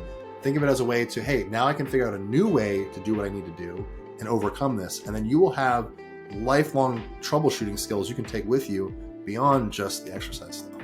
Lastly, celebrate your progress. Celebrate small victories and improvements in fitness and endurance rather than solely focusing on weight loss or aesthetic goals. Now, this masterclass is called Lean for Life, right? It is a weight loss focused masterclass. But as you notice, I keep reiterating, focus on the victories in other areas too, and really, take in the fact that you are progressing in so many more ways than just what it says on the scale. And when you can begin to celebrate that and embrace that, your progress is going to skyrocket. It all compounds on itself. Okay, so try and focus on those small victories. It could be anything like, hey, I lifted 5 more pounds today. I walked an extra 5 or 10 minutes. Whatever it is, like celebrate that stuff. And it might feel a little silly at first, but that positive reinforcement is going to help you stay on the path. Okay, now to summarize, as I move my head around, 1, exercise is a must to create a caloric deficit and to invest in your health. Okay, so if weight loss is the goal, exercise is critical. If weight loss is not your goal, exercise is critical, right? You want to have that as an investment to you and your health. 2, choose an exercise plan that meets you where you're at and progresses in a healthy manner, right? So remember, technique, consistency, intensity, pick something that is going to be fun for you, that meets you where you're at. And once you've talked to your healthcare professional, you should have a very good idea of what those options could be. Okay. And lastly, the best workout is the one you'll do. Okay. So you might have the best workout written down on a piece of paper. And that all looks good, but if you're not going to do it, it doesn't mean anything, right? It's just theory. So if you have to, water it down and only do one part of a 5-part workout, that's fine. Just do something. Whatever you're going to get done is going to be better than whatever you're not going to get done. Okay. Now let's go over our home study, because of course we have home study. Number 1, what are the main benefits of regular physical activity for weight loss and overall health? And how can you incorporate different types of exercise into your routine? So I gave you a million examples throughout this. This is just to help you retain the information, right? So make sure you're writing this stuff down. And again, like I said before, what you write is what you invite. So don't sit here and not write anything. Make sure you jot something down to help solidify the learnings. 2, how can you overcome common barriers to consistent exercise, such as a lack of time, motivation, and stay committed to your fitness goals? So I gave you some examples in there, but the big 2, right, were reduce friction and make it fun. If you can do those 2 things, you are going to crush it. Number 3, reflecting on your exercise routine, what adjustments can you make to increase intensity, variety, or consistency to break through plateaus and achieve your weight loss objectives? So in this case, whatever, if you're just starting out, just start out, just keep going. If you've been doing this for a little while and you're feeling stuck, there are some adjustments you can make. You could lift a little more weight, you could work out a little longer, you could mix it up and do something different. Just jot some things down, some ideas that you can sort of dabble with if you feel like you're hitting a plateau. Okay. Again, if you're enjoying this, guys, if you found this helpful, I would really appreciate if you can click the link below, leave a testimonial, let me and others know what you think about it. And honestly, like, leave an honest testimonial. I'm not going to, I'm not paying anybody off here. I'm not telling anyone to say something that they shouldn't say. Just write whatever you honestly feel. Hopefully you've gotten a lot of value so far. And again, share it with somebody if you think they would benefit from this course as well. And here's what we've got next. in the next video where we talk about managing emotional eating. Okay, managing emotional eating, which is a topic near and dear to my heart, but it's also something that plagues so many people. So we're going to go through exactly the strategies of how you can manage it. So I hope you enjoyed it. We'll see you all for the next video. Hey, it's Coach Joe here, and welcome to our next installment of the Lean for Life Masterclass. And this is a very special video. I'm going to be covering a topic that's near and dear to my heart, something that I've had to overcome in my own life and something I help folks with on a day-to-day basis. And this is managing emotional eating. So there's a lot we're going to dive into today, a lot of practical techniques, things you can take away from this video today, implement in your life, and help you to manage emotional eating if that's something that you struggle with. And it may also be something that you don't consciously know that you struggle with on a daily basis or maybe even a frequent basis. This is going to help to identify that, understand the triggers involved, and how to cope with what's going on and move forward in a productive way. So a lot we're going to go through here. But again, take a look. We got the worksheets there. Everything's going to help support you on this journey. So if this is something you are struggling with, embrace the video, dive in. You're going to get a lot of stuff here today to help you out. And I'm very excited to share. So let's hop in. All right, so let's get into today's topic of managing emotional eating. So here's what we're going to cover. Recognizing triggers for emotional eating. So what are the sort of things that set you into that state of falling into emotional eating? Okay. Developing healthy coping mechanisms. All right. So having some tools in your tool belt to help you cope with emotional eating when it comes up. And lastly, mindfulness and stress management techniques. So if we can begin to become mindful and manage the root cause of what's causing the emotional eating, we won't lean on food as a coping mechanism in the future. This can help us to not only build awareness, but combat this going forward and use more constructive means of coping with what's going on in our lives versus reaching for food. Okay, so as always, check me out on YouTube, Instagram, TikTok at Results with Joe on all platforms. I got more content on there, other things I'll be covering as well. But also too, is if you shoot me a message, give me a follow. Happy to follow you back and support you on your journey as well. Again, if you know somebody who might benefit from this course, if you're finding value in what I'm sharing with you, share it with them, share it with your friends or family, anybody you think would benefit. I'd love to have them in our school community. So let's create an amazing community of people who are looking to build a healthier lifestyle for themselves, a more empowered lifestyle, and share that with others. So I really can't, reach that goal of helping as many people as possible without your help. So if you think someone would benefit from this stuff, let them know. If you're watching this now on YouTube, go down. If you haven't already, join our free school community. And if you like it, share it with folks you think would benefit. That's all. That's the only thanks I ask, because I just want to help as many people as humanly possible.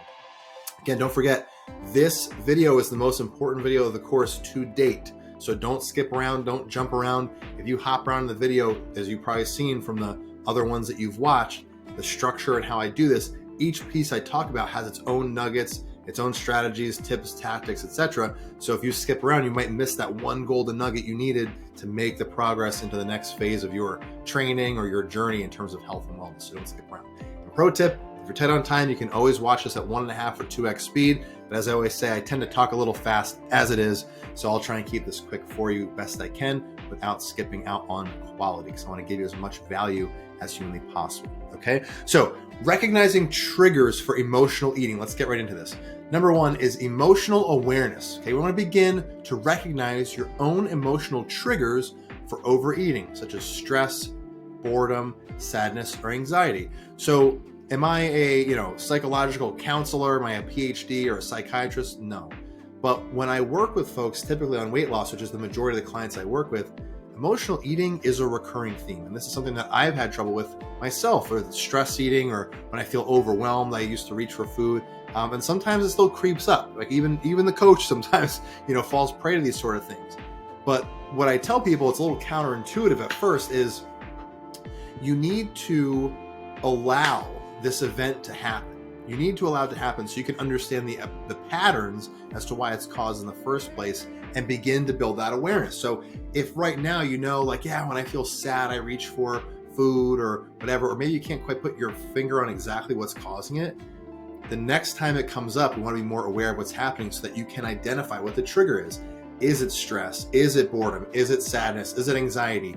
Is it when your boss talks to you a certain way? Is it when your spouse talks to you a certain way? What is it that's starting to trigger that event for you? And emotional awareness is where we start. So what triggers those emotions, right? Because it's the trigger that causes the feeling, and our way of coping with that feeling, in this case, emotional eating, is reaching for food, okay?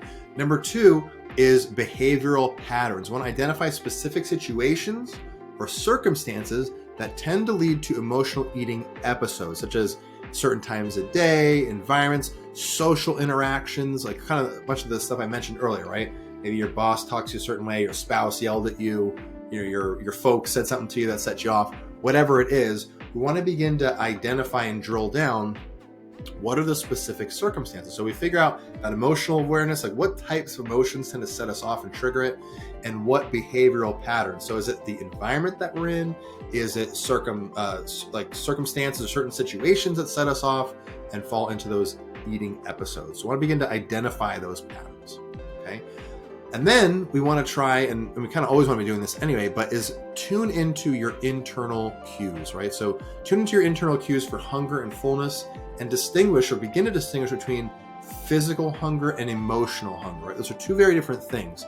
So on the nutrition fundamentals video, we talked about this a little bit, is getting in tune with what your body's telling you, okay? Not your mind, your body. And your body knows what it's doing. It's a very smart machine. So if you are truly hungry, if you need fuel, if you need sustenance, you need something in your body to help you keep going, your body will let you know, okay? So we want to begin to distinguish when these things come up, is like, take a second, ask yourself, like, am I really hungry in this moment?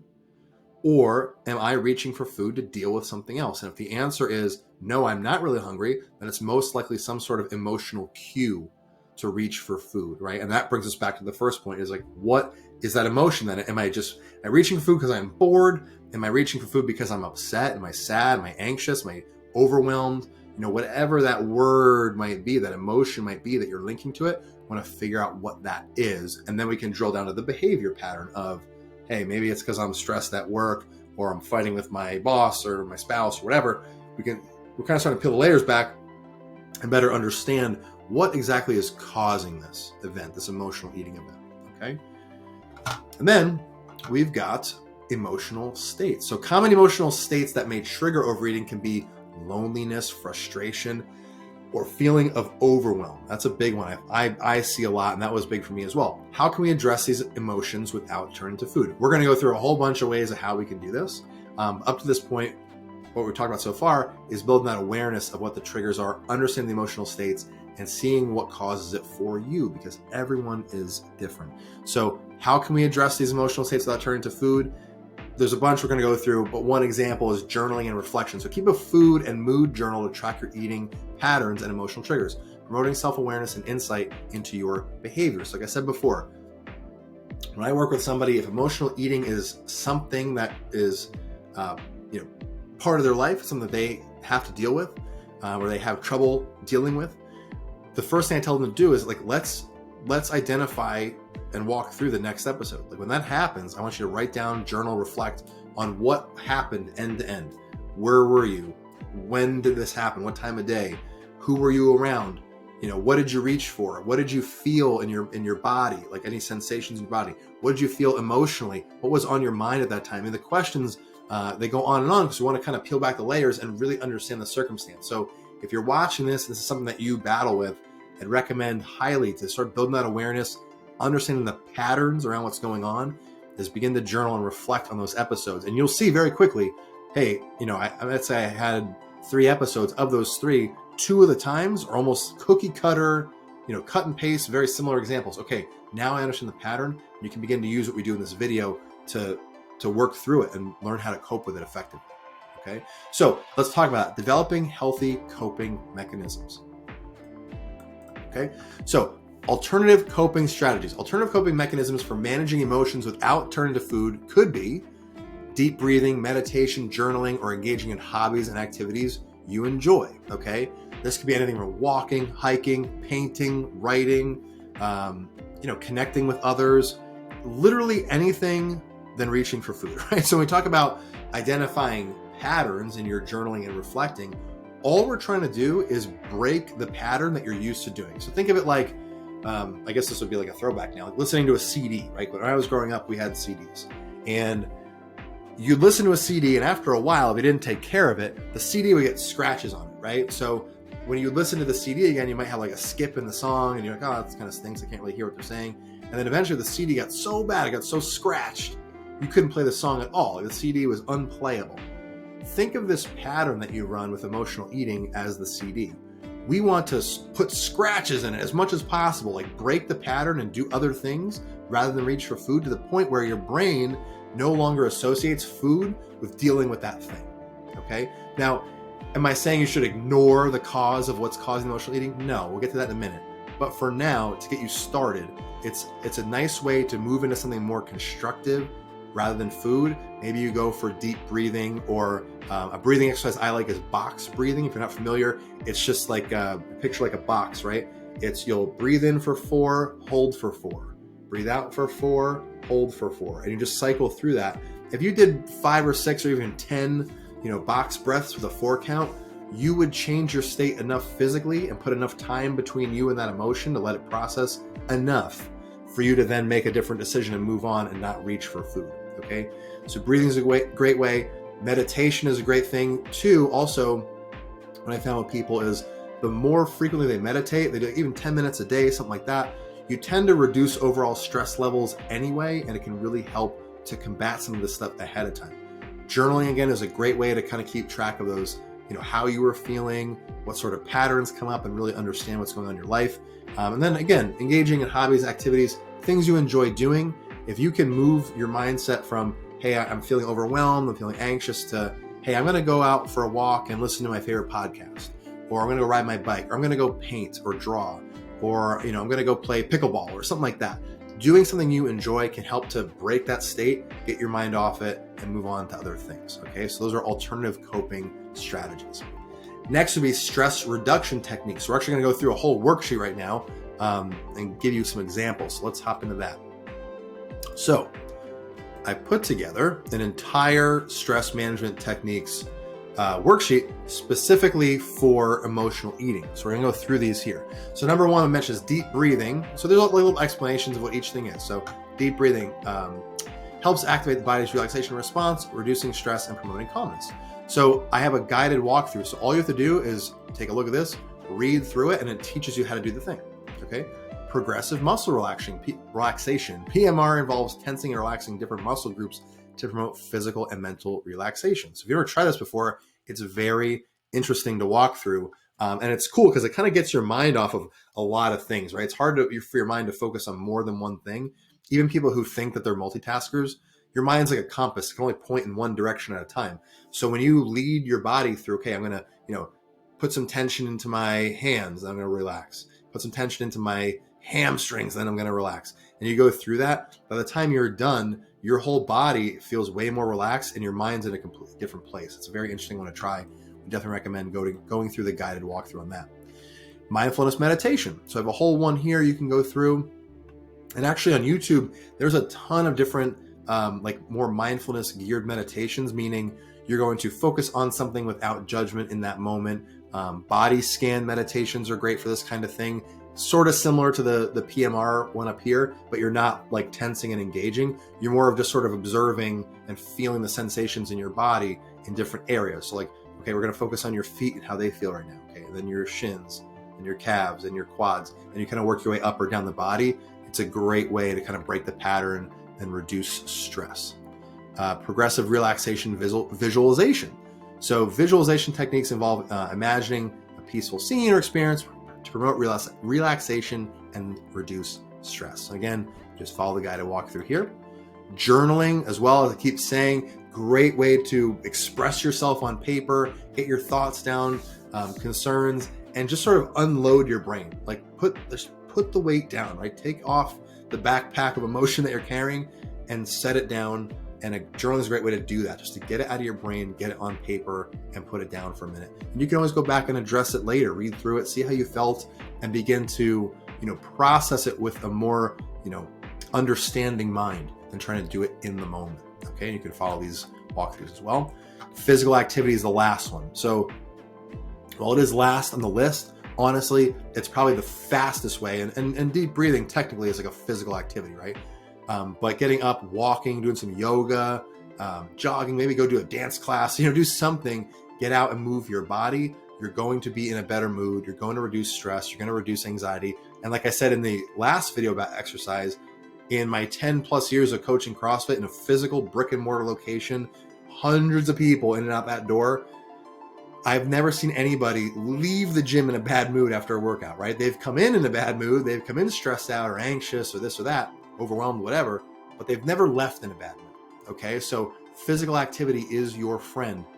And walking is a great place to start, or again, yoga, something like that is a great place to begin. So use this sheet, go through it, try the guided walkthroughs. And I recommend try each of these. You don't have to do them all today, but go through one at a time and really kind of feel it out, see what you like. And you might find hey, PMR is not really for me, but I really like the breathing, or, the relaxation visualization's okay, but journaling is more my thing. Or you know what, physical activity is enough for me, I'll stick with that. It helps to have a variety here so that you can find what works for you, okay? But I recommend don't write any one of these off, right? If the PMR thing seems weird, just try it and see if you like it. I'm sure you'd be surprised to find there's probably 2 or 3 of these that you could use right away that you gravitate toward, versus just picking one and sticking with it, okay? So give that a try and see how that works for you. All right, so come back to our slideshow. So we have the sheet there. And again, that is below. It's linked below here in the school classroom. And if you're not on school, if you're watching this on YouTube, join the community. The link's below in the description. Hop in. All the worksheets are there. Everything's there so you can get the most out of this. Okay. Social support. Seek support from friends, family, or a therapist to talk about your emotions and build healthier coping strategies. So again, this group, this school community I've built is a social support system, right? You have an entire group of people who you may not know them all. I don't know them all on a personal, intimate level, but we're all here for the same reasons, right? We're here to better ourselves, get healthier, learn some stuff, and connecting with others is part of that. So feel free, post, make friends, comment, encourage each other. But I would recommend if you're really struggling, if you're really battling, friends and family are great. They can get you so far, but seek professional help if that's really what you believe deep down that you need. And I would say seek professional help if you're not sure if that's what you need. Okay, don't be afraid to reach out to a professional. That's why they're there. Okay. Problem-solving skills. Focus on developing problem-solving skills to address the underlying issues contributing to emotional eating, such as work stress, relationship problems, or lack of self-care. Okay, so like I said before, the idea is that we don't want to mask what's causing the actual issue. Food is not the problem when it comes to emotional eating. There is something before that event that's triggering the emotional eating to occur. Okay. Now, is this the course that's going to help you to solve that thing? No. I have some other techniques we're going to bring up to help you, do things like reframing and those sorts of deals that are going to help you a little bit. And again, you can seek professional help if that's really what you need. I would encourage you to do so. But the point is, we want to shift our mindset from kind of not feeling disempowered to one of hey, there is a problem here. What skills do I need to deal with this? So let's say if it's, work stress. Well, what exactly about work is causing you stress? Is it you're overwhelmed with projects? Is it, you're being asked to do way more than you're being compensated for? If it's relationship problems, is it, a lack of or poor communication with your partner?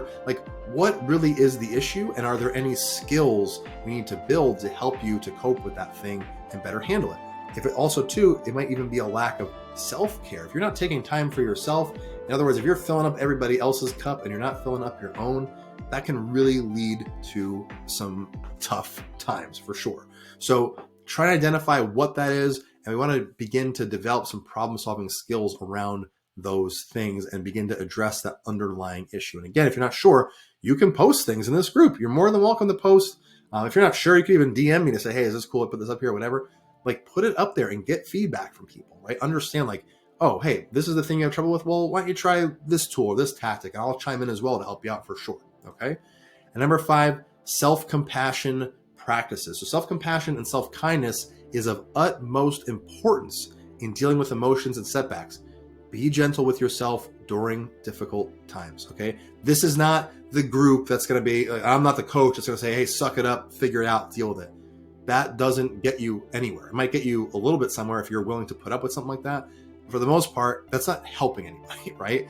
The big thing is, like, give yourself some grace, be a little bit easier on yourself, and understand that if you are dealing with a stressful situation, like, this too shall pass, right? If you are feeling like you're not far enough along in life to where you think you should be, people underestimate what they can do in 5 or 10 years, but overestimate what they can do in about a year, right? So give yourself some more time to develop. Give yourself some more time to continue working and contributing and growing and building this thing that you want to build, whatever it might be, okay? But if you are in a state of sort of beating yourself about things, give yourself some grace, give yourself a minute, take a deep breath, and understand that your way through this, out of this, around this, or whatever, is going to come from a place of self-compassion, not a place of beating yourself up, okay? So, moving on. Mindfulness and stress management techniques. So let's get into a bunch of these. So if stress is really the thing that's getting you, overwhelm, anxiety, etc., these are going to be huge for you. So if you find yourself still reaching for food, mindful eating practices, and again, I come back to these a lot because they're huge, they're the foundation. Mindfulness techniques enhance awareness of your eating habits and emotions, such as sensory awareness, slow eating, etc. So if you find yourself in an emotional eating episode, right? You're sitting there, you're feeling what you're feeling, and you're using food to cope with that feeling. Mindful eating practices are a great way to slow things down, kind of like reel it back in, and understand and build awareness around what is going on. So again, I like the slow eating thing. I think to me, it's one of the easiest ones to remember. It doesn't cost anything, maybe, a little bit of extra time, but in this case, we need the time. So try slow eating, slow yourself down, and you'll begin to sort of understand and appreciate, okay, like, I'm eating this food because I'm having trouble processing an emotion, or I'm trying to deal with an emotion. This is what I'm reaching for. Why am I reaching for this? What's going on right now? Why did I reach for this food? Why is it that at this time of day or with this person, this situation, does this happen? And you can begin to process appropriately versus just wolfing down some food, then feeling full and feeling, maybe sad or even more sad or shameful that you did that. Okay, so mindful eating practices are the cornerstone. They're something you can always lean on if this is going on. Mindfulness meditation. I have one of those in the sheet we just went through. Mindfulness meditation is a phenomenal tool for reducing stress and promoting emotional regulation. We talked about self-care a little bit a minute ago. Meditation is a great way to take some time for yourself. Set aside 10, 15, 20 minutes if you can or more. But it's a great way to, regulate emotions, reduce stress. I used to kind of like poo-poo meditation. I didn't really think much of it. And then I had a mentor of mine who he just kept talking about it and talking about it. Finally, I was like, all right, dude, I'll check it out. And I'll be honest, the first couple dozen sessions, I was like, okay, I guess this is all right, fine, whatever. And then I was troubleshooting it to the point where I would try different guided meditations and things. And I found stuff that resonated with me. And now it's something I'm getting. I got off a little bit when we had our son because we're up all hours of the night and yada yada. But now I'm getting more back into it again, and it's something I really look forward to doing. It feels good to take some time for myself, kind of get the external stimuli turned off and just sort of go within. And it's something I really look forward to doing. It really helps a lot with emotional regularity, in my opinion, with my experience, and I hear the same from others. So recommend trying out some meditation. If you want recommendations, I think Dr. Joe Dispenza is phenomenal. He has meditations on his website. I think they're $20. You can download them.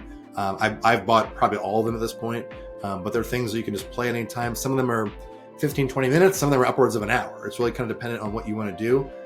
He has a really nice morning and evening one. You can do both or one or the other, and they're maybe 20 minutes, and it just kind of guides you through the whole thing. And whenever I do them on the other side, I just feel so relaxed. I feel empowered, and I feel really good. So if you look at meditation and say, I don't know how to turn my mind off and just be quiet, don't think you have to do that.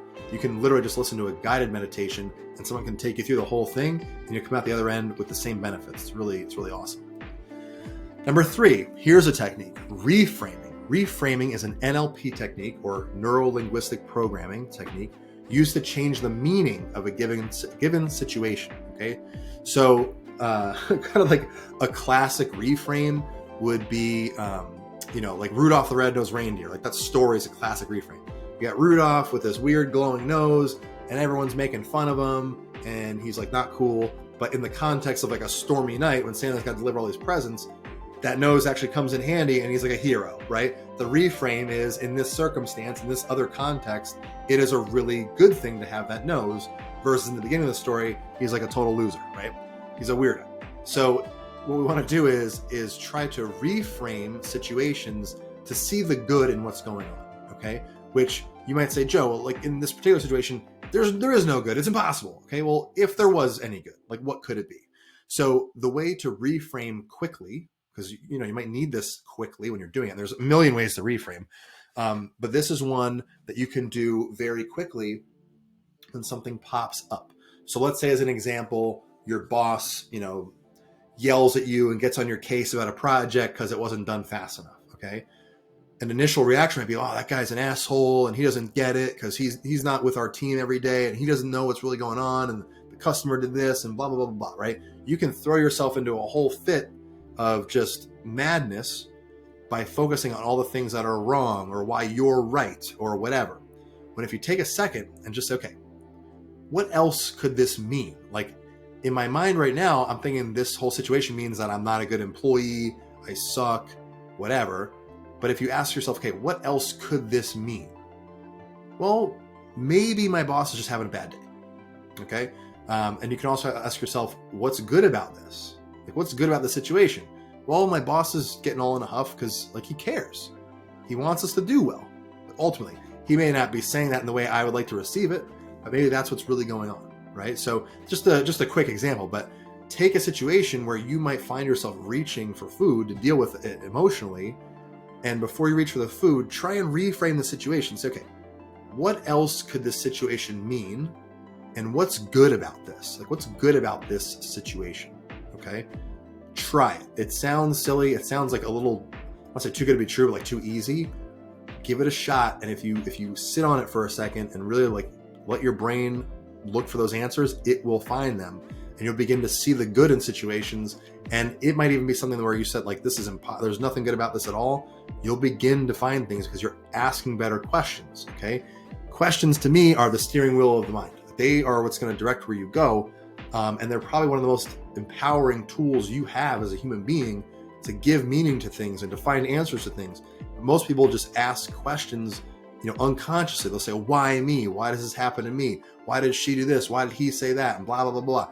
And they get caught in these like sort of endless loop. Like, you could just answer them forever. Like, well, he's a jerk and she's mean and this and that and that, But if you take a second and say, hey, what else could this mean? And what's good about this scenario? If you let your brain look long enough, it will find the things. Okay. So reframing is a very, very, very powerful tool. Tons more YouTube videos on this kind of stuff as well. You can check out, but it's something that for myself as an NLP practitioner, use all the time. And you actually do this all the time. You just don't know that you're doing it. So use those two questions. What else could this mean? And what's good about this? And it's going to help you immensely to reframe those scenarios. 4, gratitude practice. Cultivate a gratitude practice to shift your focus from negative emotions to positive aspects of your life, fostering resilience and emotional well-being. Okay. Gratitude is an amazing thing, right? Being grateful for what you have in your life is extremely powerful. Why? Because you can't be upset and grateful at the same time. You can't double major. You can't do both. So when you have a practice of gratitude, meaning it's something that you practice on a daily basis, a frequent basis, and you look for those things you're grateful for, your brain is going to continue to look for them more often. All right. Just like when you say, oh, I'm going to buy a white, 2024 Jeep Grand Cherokee. Your brain's going to start looking for white 2024 Jeep Grand Cherokees and you're going to start seeing them every single everywhere you go. The same thing is true here. When you start looking for what you're grateful for in your life, you're going to start to see more of that thing. And the more grateful you are, the less room you have to be anxious, nervous, overwhelmed, whatever. In the mornings, a lot of the time, I do a little walk. It's like a little morning routine. I go on a walk. It's like 15, 20 minutes. And part of that walk is being appreciative, being grateful for what I have in my life. So I think about my wife, and I think about my son, and I think about other people that have helped me on my journey. I think about clients I've worked with that I'm grateful for. I think about books and courses and like this community and things that I have at my disposal that I'm very grateful for. And it gets me into a feeling of just feeling amazing. Okay. So you probably hear gratitude a lot, thrown around a lot, but take some time, like try it for yourself. Get a piece of paper out and just write like, okay, today here's like 3 things I'm grateful for. And what you'll find is the first few days you do it, it's like my house and my job and my wife and blah, blah, blah, whatever. But eventually you're going to start to have to look for more things because you can't keep repeating the same thing every day, right? So give it a try. You can do this like in, a minute. You can spend half an hour doing it, how long you want, but take some time each day and really think about what you're grateful for in your life. And you say, oh, Joe, I'm not grateful for anything. Life sucks. Well, if you could be grateful, what could you be grateful for if you were, right? Just think about a couple things, marinate on it a little bit, and try and do a little bit of this each day. And you'll see real quickly how much you begin to appreciate what's around you, the life that you have, and the opportunities you have around you for sure. Right? So definitely take some time to focus on gratitude. And then lifestyle factors such as sleep, exercise, and self-care all play into your ability to manage your emotions during stressful times and situations. Okay. So everything is connected, right? I said before, Stan Efferding has this quote. He says, when you improve everything, everything improves. And it is 100% true. So if you sleep like crap, if you only get, 5 hours of sleep a night and you're not working out and you don't take care of yourself and you have crappy self-talk and all these things, like it's going to magnify those stressful times you have. They're going to seem way worse than they actually are. But if you take your time to rest, you get 7-8 hours of quality sleep, you're exercising regularly, you're eating well, you take time for self-care. In other words, you get out in nature, you unplug from your phone, you try new things, you meet new people, you read books, like do something else, like go get a massage, like do something to take care of yourself and put yourself first. You are going to be able to regulate and manage your emotions much more effectively because you're filling up your own cup versus just letting yourself, run empty. Okay. So take that into account as well. Now, let's summarize what we covered for today, because that was a lot of stuff in this one video. So number 1, overcoming emotional eating begins with awareness. That is number 1. So we need to understand, 1, that it's happening at all, and 2, what's causing it. Is it like, what's the trigger? Is it when I'm in a certain social setting? Is it at work? Is it, whatever, a certain time of day, situation, location, whatever it is? We want to begin to become at least aware. It doesn't mean we're going to solve it today. It doesn't mean we're going to solve it next week. But the more aware we can become of the different facets that play into our emotional eating, the sooner we'll be able to start to kind of unravel them and begin to cope and deal, troubleshoot, and problem solve what they are, and evaporate the need to reach for food when that problem arises. Number 2, once you're aware, you can begin to employ mindful techniques. So after this video is done, right, you have a whole bunch of stuff you could put in your tool belt to help you cope with your next emotional eating episode if and when that comes up. Okay. So don't be afraid to reach for some of this stuff, right? Remember the mindful eating, the breathing exercises, the meditation stuff, visualization, the PMR stuff, like all those things are there for you to try when these pop up. And you might try one and it might not work for you. And that's okay. Try a different one, right? The idea is we want to keep kind of going through what we have at our disposal until we find something that's, hey, that time that really helped. And that'll be one of your go-tos until you decide to try something different, and so on and so forth. And number 3, seek professional help if needed. Okay. If you're even on the fence, you're not sure, go talk to a professional, a therapist, someone who can really help you to effectively cope with these things, right? Am I a licensed therapist? No. But are some of the things here, can they help get you most of the way? For sure. But if you feel like you need help beyond what's in this video or beyond what you can do for yourself via your own research, whatever, please, please, please reach out to a professional and get the help you need. Take care of yourself. That is the number 1 thing.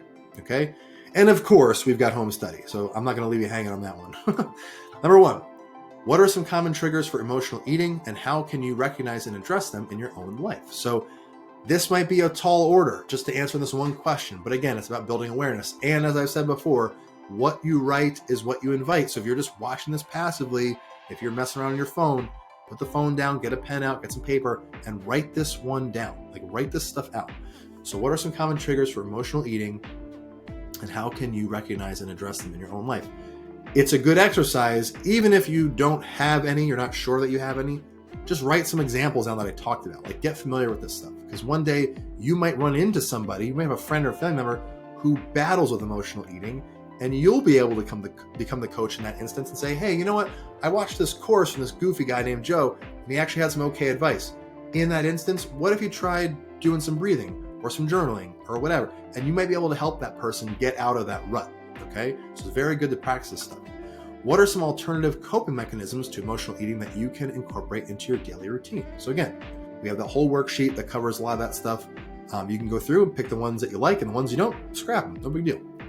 How can mindfulness practices help you develop a healthier relationship with food and reduce the frequency of emotional eating episodes? I will let you answer that one for yourself, because that one is a special question. If you take the time to answer it, I think you're going to find you have a lot more resource in there than you might have had previously before you started this video. So definitely take some time to answer that one as well. Okay. And as always, if you've been enjoying this content, guys, if you feel you've gotten value out of this, I would really appreciate if you left a testimonial. There's a link below here in the school post in the classroom to leave a testimonial about the videos and the course itself. So always love that feedback there.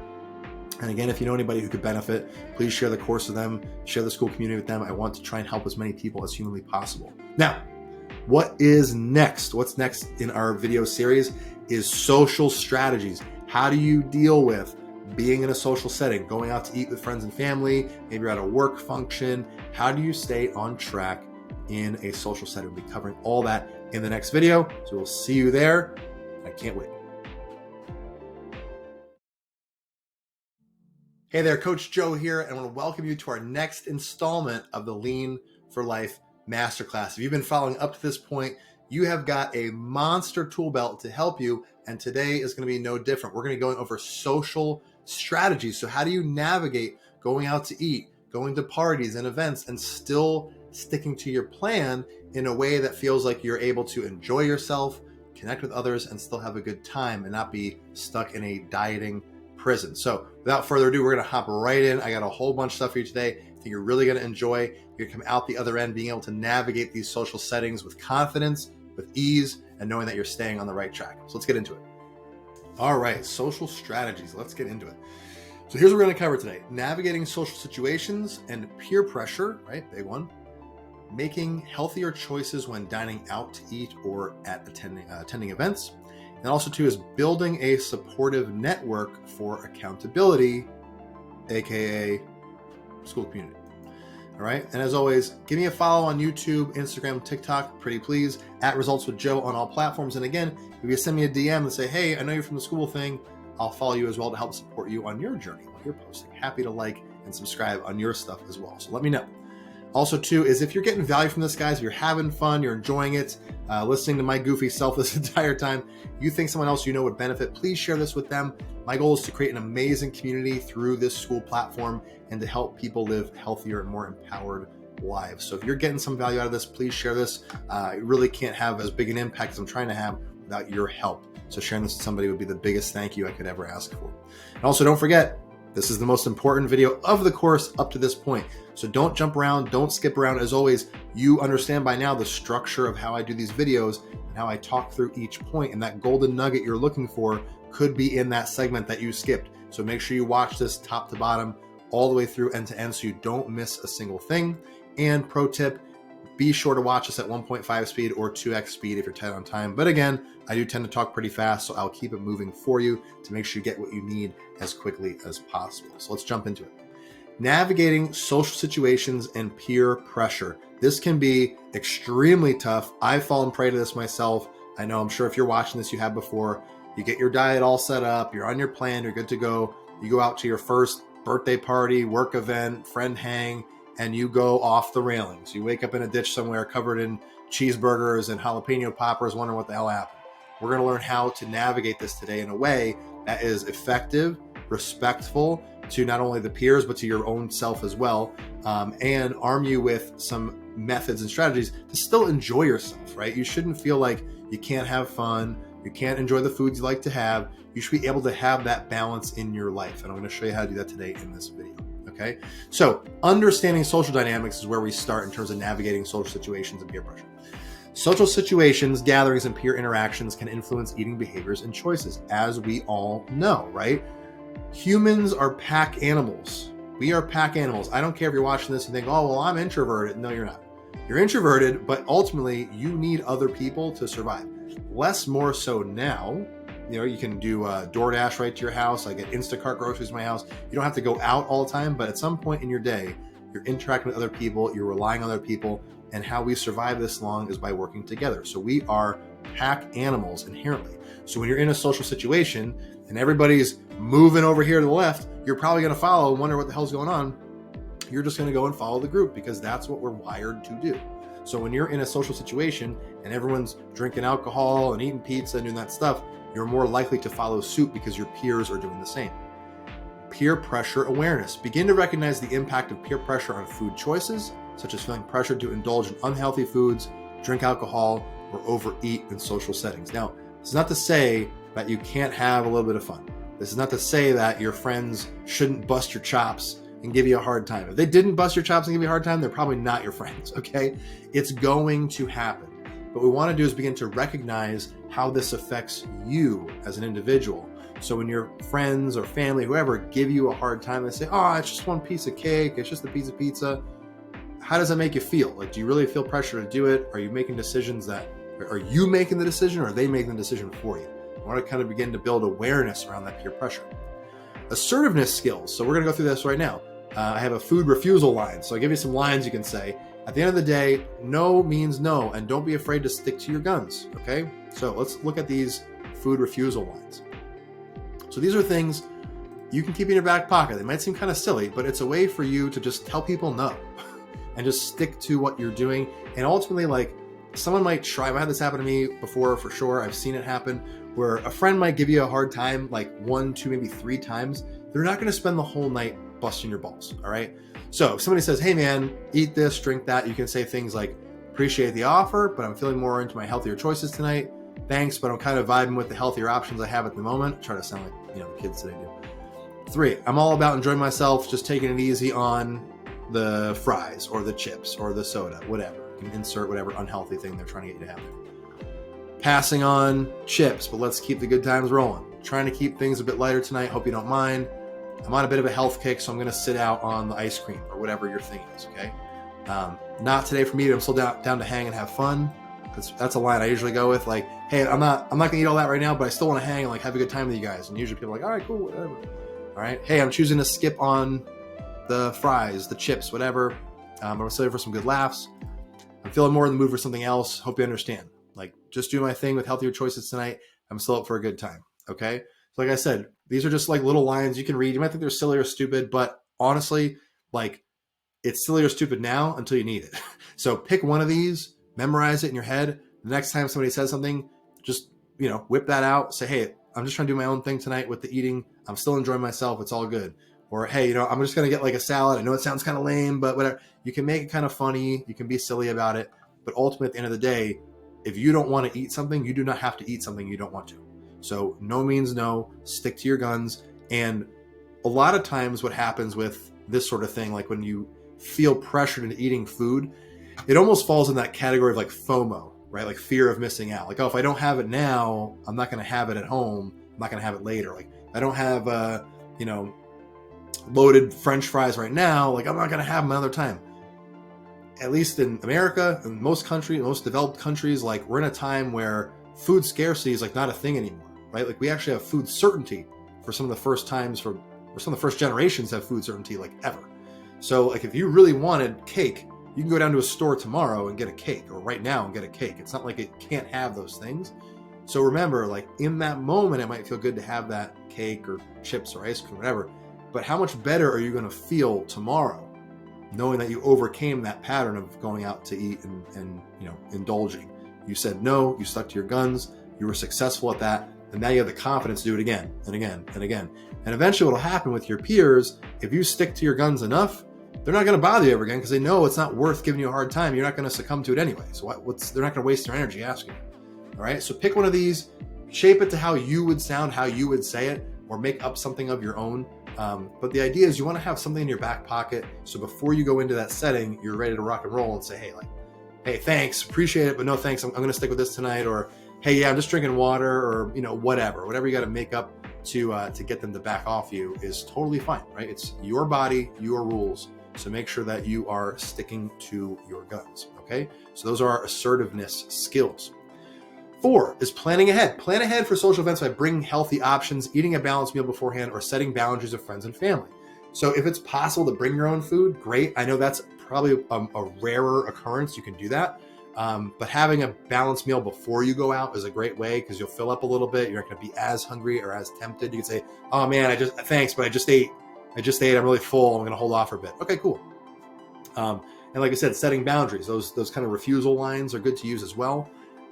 Also too, you can plan ahead by checking the menu ahead of time. If you're going to a restaurant, look at the menu and plan what you're going to pick ahead of time and stick with that thing, right? So somebody who is, kind of centered, they have their wits about them and they're ready to go, before you get there, let that person make the decision, right? Let you, who's got it under control, make the decision. And then when you get there, it's already done for you. You just got to follow the script and you're good to go, okay? And then bring it up again, mindful eating practices. Mindful eating techniques are a great way to stay present and mindful during social gatherings, making conscious choices easier about what and how much to eat. So things like eating slower, focusing on the food. I tell folks all the time when I talk to them, like, hey, try eating slowly. It might be kind of weird. Like, people might give you a hard time if dude, are you even eating at all? You barely touch your food. Take your time, eat slow, and really take the time to focus on the social interaction. Food is obviously very important in most lifestyles and cultures and families and groups, but it doesn't have to be the focus for you in that moment. Focus on the people you're around. Take interest in what they're doing. Ask them about their lives, with their kids, with their work, what they're doing. Let them talk. Talk with them, connect with them, have fun with them. And before you know it, the night's going to be almost over and you've barely had half your meal. All right. So really take the time to connect with the people that you are surrounding yourself with. And I guarantee you're going to be eating less by virtue of just eating slower and also focusing on the social connection. So making healthier choices when dining out or attending events. Let's cover that. So menu navigation. When dining out, opt for grilled or steamed options, choose salads with lean protein, and avoiding oversized portions. Remember the 30% rule. So with this, when you go out to eat, there's like the obvious options you should go for. Things that are grilled versus fried. Things that are steamed versus cooked in sauce and oils. A salad with dressing on the side and lean protein is going to have less calories than a big ass burger with fries. Obvious stuff, right? Any sort of oversized portions you want to avoid. But the 30% rule, for those of you who are tracking calories that we talked about a couple videos ago, I have a 30% rule. I learned this from my buddy Jake Zemer. When you go out to eat, whatever you think the calories are in that thing, you're going to add 30% of that number to the total. So if the meal is 1,000 calories, based on how the restaurants tend to prep food, they cook with more like vegetable oils, things like that, versus how you do it at home. It's probably more like, instead of 1,000 calories, it's probably more like 1,300 calories. Okay. So you're, by virtue of just going out to begin with, psychologically, you need to remember and understand you're probably eating more than you even think you are to begin with. So just because you got a salad doesn't mean it's necessarily going to save you. Whatever you think it's worth calorically, add 30% to that, and that's probably realistically what it really is. Okay. Portion control strategies. Strategies for practicing portion control in restaurants, such as splitting entrees, requesting smaller portions, or asking for a to-go box to save leftovers. One of my favorite things to do with this, I recommend this to everybody. I've done it before. I think it's awesome. If you order something and you get the plate and it's like a freaking platter of all this food, or even if it's not, it's a normal portion. As soon as the plate shows up, ask the waiter or waitress for a box. They'll bring the box over, cut everything in half, put it half in the box, and just eat what's left. The cool thing is you've now cut your calories in half, so that's great. You're not going to be eating as much just because you cut it in half. But 2 is you now have your lunch meal prepped for tomorrow or dinner. So your meal prep is covered by virtue of just cutting everything in half. So it's a really simple, easy way. It's in the box. You can put the box on the side of your seat or something. It's out of sight, out of mind. If they have a bag, you can put it in. You put the bag on the floor. It's like out of the way. And by default, you're eating half of what you would have had otherwise. Another example, my wife and I went out to dinner with good friends of ours the other night. And rather than us all order entrees and apps, we just got we ordered like 1 or 2 entrees for the table, and they got a bunch of little apps to split. And I had a little tiny plate, so I couldn't take a bunch of big portions. And like literally, because I was eating slow and enjoying the conversation, I felt full at probably half the amount of food I would have eaten otherwise at this restaurant. And we love the place we went to. It's this really delicious Greek place. So it's very easy to overeat the food. And a lot of it's like healthy options. It's a lot of lean meats, fresh salads and things like that. But when you have a big old entree and apps and all these things, it's very easy to overeat. So by splitting it up, it was a lot easier to eat less, feel fuller sooner, and just have smaller portions in general. Okay. Alcohol awareness. This is a big one. So remember in the beginning, in the nutrition fundamentals episode in that video, I had mentioned there is a fourth macro that I consider the fourth macro, which is alcohol. I'll explain why in a second. So alcohol has a negative impact on muscle mass and recovery. Alcohol contains excess calories, 7 calories per gram, and can affect decisions related to food and indulgence, right? It can lower your ability to say no to some foods, right? So if you did the calorie macro calculator sheet that I gave you in the nutrition video, you'll notice that protein and carbs have 4 calories per gram. Fat has 9 calories per gram. Alcohol is almost like right in the middle, a little more toward fat, with 7 calories per gram. And that's just the alcohol itself. That's not counting the other ingredients in the beer or the cocktail that you got, the sugary mixers and all that other stuff. So you have to be aware, like, it's not just the food you're eating. You could be drinking a lot of your calories on a night out. So you have 2 or 3 beers or 2 or 3 cocktails. That stuff adds up quick. Not to mention the alcohol itself has a negative impact on your ability to recover, on your protein synthesis. So if you're trying to get big and jacked, you're drinking a shit ton of alcohol, it is not helping your case at all. You want to limit intake. Does this mean you can't have fun and have a couple of drinks? No. It's just more of making sure you're cognizant of all the stuff you're putting in your body and how it's contributing to your overall, health, wellness, your goals, etc. Number 4, smart substitution. So we have a worksheet for this one as well. We'll go over this. So these are common restaurant swaps. So side dish substitutions, burger and sandwich substitutions, salad substitutions, pasta and pizza. I got you there if you like, or the Italian sub, dessert subs, beverage substitutions. Each one of these are just examples you can go through. Okay. Are these hard and fast rules? No, but it's just to give you a sense of like what else is available. And remember, when you go to a restaurant, like, they work for you, right? Doesn't mean you'd be rude to your server. You should always be very nice to those people because they're taking care of you. But it's okay to ask for modifications and things like that. At lower end places, is it going to be as good as if you did it at like a steakhouse? No. But when you go out to eat at a restaurant, it's okay to say, hey, instead of fries, can I have a side? And they'll, usually have a couple options or a vegetable of the day or something that you can swap out for what they're having. If, you go to a place you've been to before, they tend to cook stuff that's real oily, you can say, hey, is it possible to have this cooked, not in so much oil, things like that. It's okay to ask for those moderations and substitutions. You are a paying customer. You are there to eat. And again, you do not have to eat things that are put in front of you. So if you get your meal and you forgot to ask for a substitution, it's okay to not eat that thing.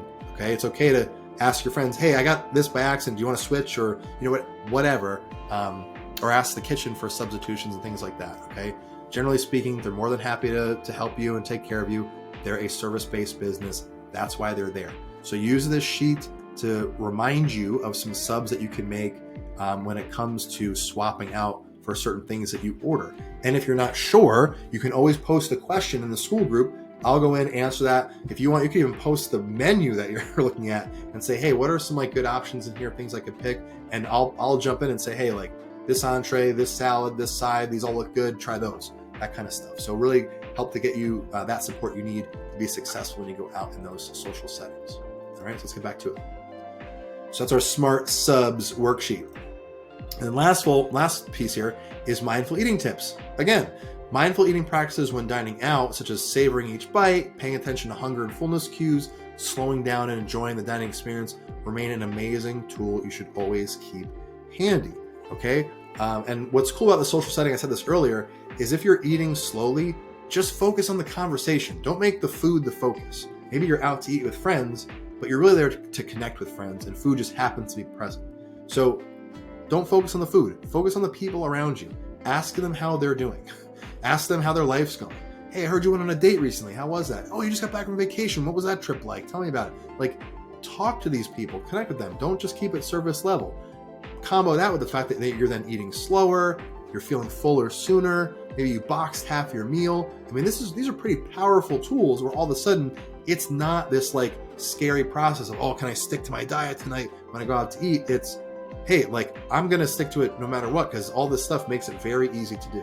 Okay. So use these strategies, keep it mindful, and you will be successful. I guarantee you. Okay. Building a supportive network for accountability. And stay hydrated. All right. Supportive network for accountability.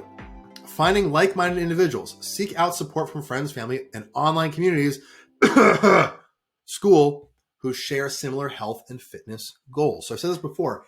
Environment trumps will. The late, great Jim Rohn. You are the average of the 5 people you spend the most time with. Dan Pena, right? Show me your friends and I'll show you your future. You need to surround yourself with people who are like-minded in terms of their goals and aspirations. If that's the thing you want to achieve, find people who do it, have done it, are on that path, and you are more likely to be successful. If you're somebody who hangs out with 10 recreational drug users who just smoke weed and drink alcohol all the time, you're probably going to be the 11th. If you hang out with 10 self-made millionaires, you're probably going to be the 11th. So it's all about who you surround yourself with. Now, does that mean that you ditch all your friends and your family and only focus on those people? No, that's not what I'm saying. What I'm saying is it is very beneficial. Probably the most impactful thing you will do in terms of setting yourself up for success is getting in the same room as the people who want to do the thing you're trying to do.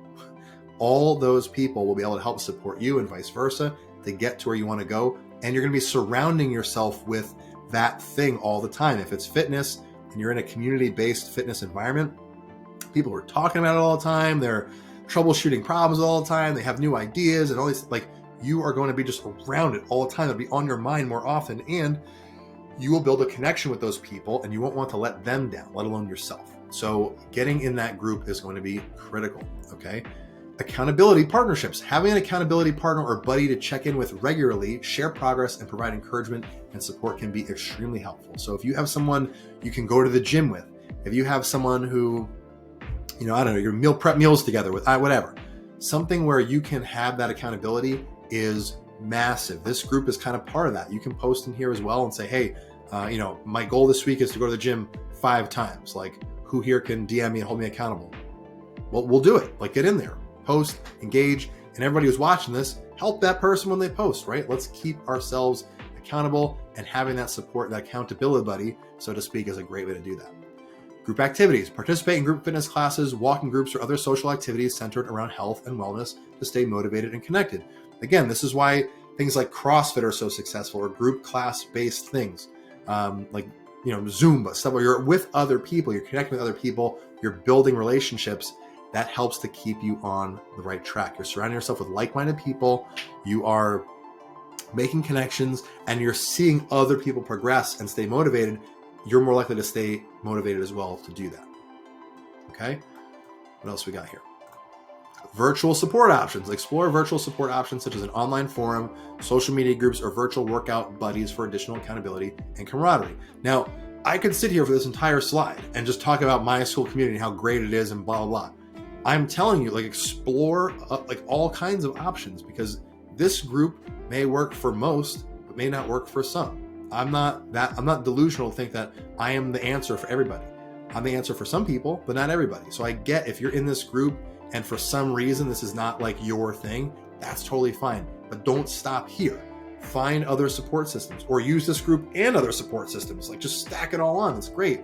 Online forums, like, I put that in there, but not, forums are such a big thing anymore. But things like Reddit, stuff like that can be very helpful.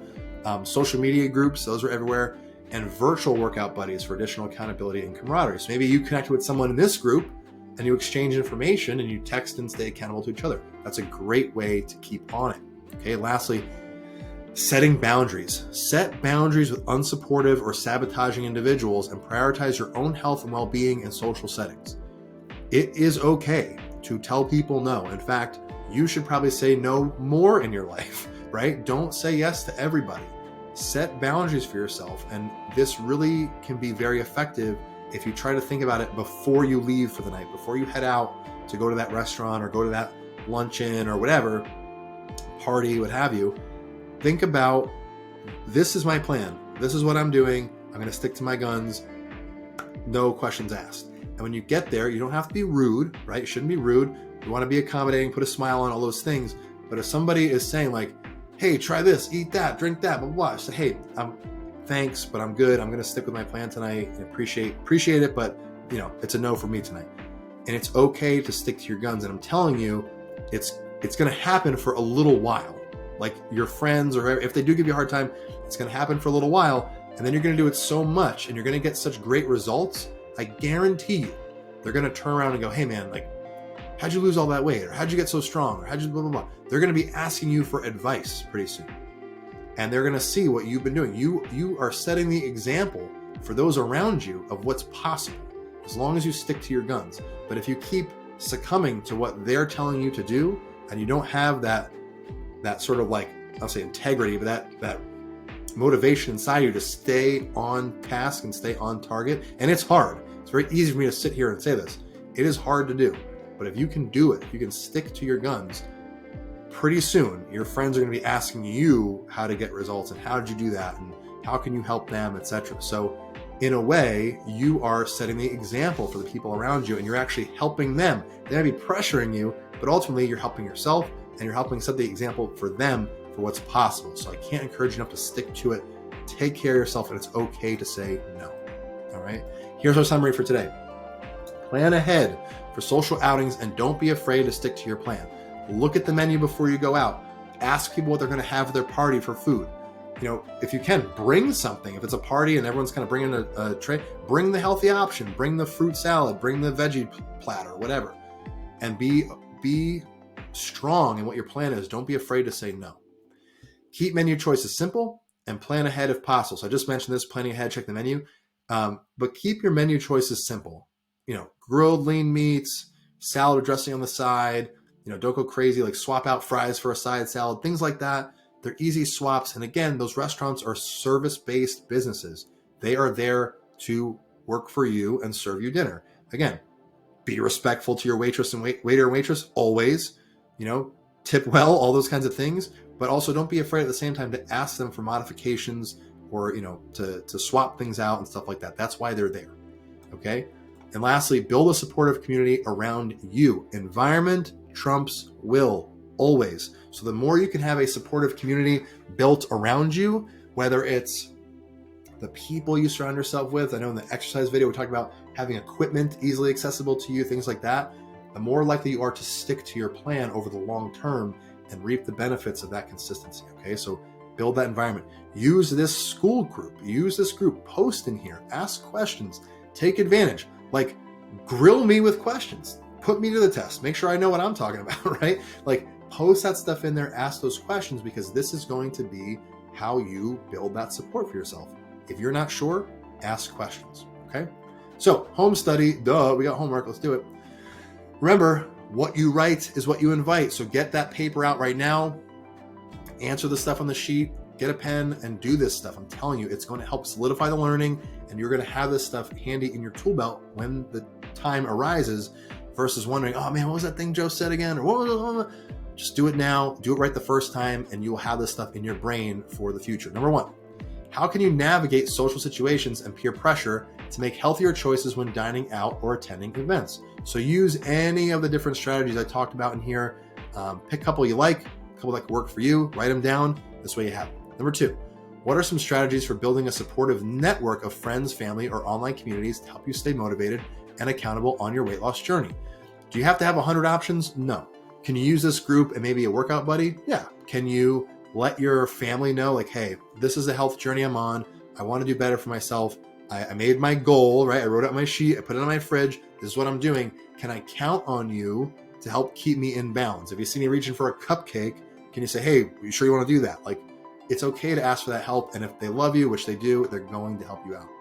Number three, reflecting on past social challenges. What new approaches can you implement to maintain your weight loss goals while still enjoying social interactions and gatherings?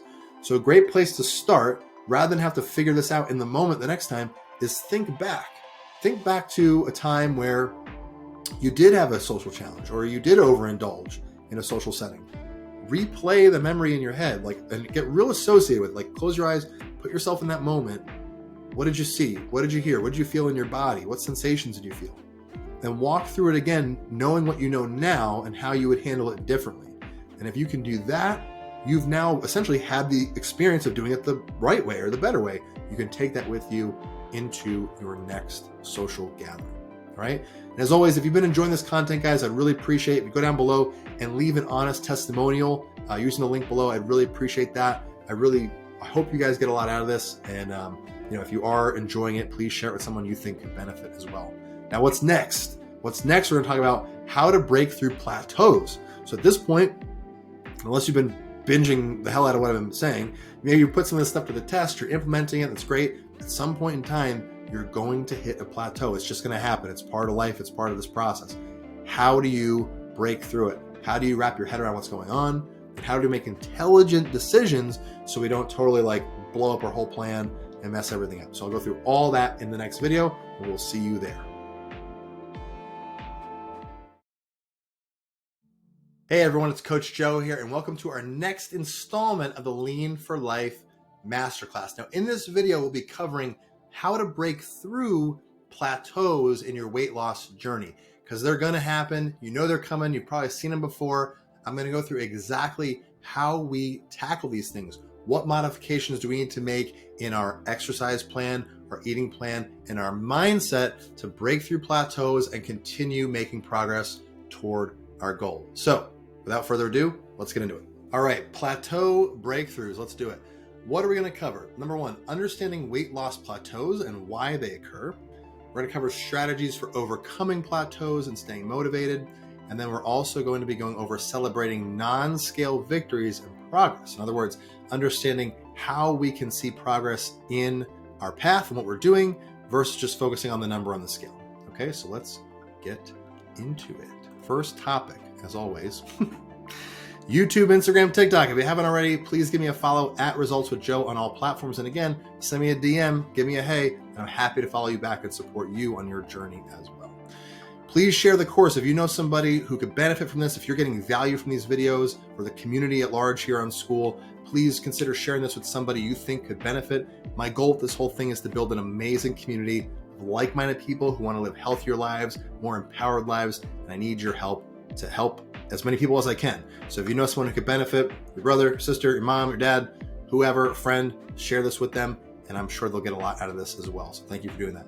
Also, don't forget, this is the most important video of the course to date. So do not skip around. Don't jump around the video. Watch it start to finish all the way through, because as you know from going through the other videos, how I structure this thing, each piece is going to have tips and strategies associated with it. And I don't want you to miss out on that one golden nugget that you needed to be successful. So watch this thing start to finish. Okay. And pro tip, if you're tight on time, you can always watch this on 1.5 or 2x speed. But as I always say, I talk pretty fast as it is, so I'll keep it moving so you can get what you need out of these videos. Now, understanding weight loss plateaus and why they occur. Now, I want to start by defining what is a plateau? What does that mean? Okay, so weight loss plateau is a period of time where weight loss stalls despite your continued efforts. Okay, this is not, oh, my weight loss stalled, but I also had 5 cheat meals this week. Okay, that's an obvious fix to a very obvious problem. A plateau in this sense, in this definition we're talking about, is where you are being consistent with your efforts, but your weight is beginning to stall out. In other words, you're not losing weight at the same rate anymore or at all. Let's say if you were 160 pounds to start, you got down to 155, and now you're just 155 for week over week over week over week. Okay, that would be considered a plateau. Also, too, when we say a plateau is a period of time, meaning it's not a day or 2 days or a week, it's multiple weeks stacked on themselves. I would say upwards of 3 to 4 weeks, we could start considering that a plateau. 2 weeks to me is too early, especially if you're a female. We need to take into account your monthly hormonal cycles. That has a huge effect on how your weight can be swayed throughout the month. So we want to kind of see how we do over longer periods of time, understand those trends. Number 2, physiological factors. Physiological factors contribute to weight loss plateaus, such as metabolic adaptation, water retention, changes in hormone levels, etc. So over time, right, if you begin to eat less and less over time, metabolism can slow down. Okay, fine. But even things like water or fluid retention can sway your weight up to about 4% in some cases. So think of whatever your body weight is, figure out 4% of that. That's how many pounds of water or fluid you could be retaining. That's masking the fact that you are losing body fat. So keep that in mind as well. And obviously hormones affect those levels as well. Psychological factors may contribute to plateaus, such as increased stress, lack of motivation, or decreased adherence to healthy habits. So there are times, and I've had this with clients of mine for sure, I know I've done this in the past, where I'm like, man, I'm really sticking to the plan, it's not working. But if you really look back, you can see, you know what? I was a little stressed out, I had an extra snack or two here, and I didn't quite do all my habits exactly like I usually do the last couple days, etc. That can lead to those perceived plateaus as we go through this. Common plateau triggers. So common triggers for weight loss plateaus, such as reaching a set point, and set point theory is that humans kind of have a body weight that they're sort of defaulting to based on their energy expenditure, lifestyle factors, genetics, etc.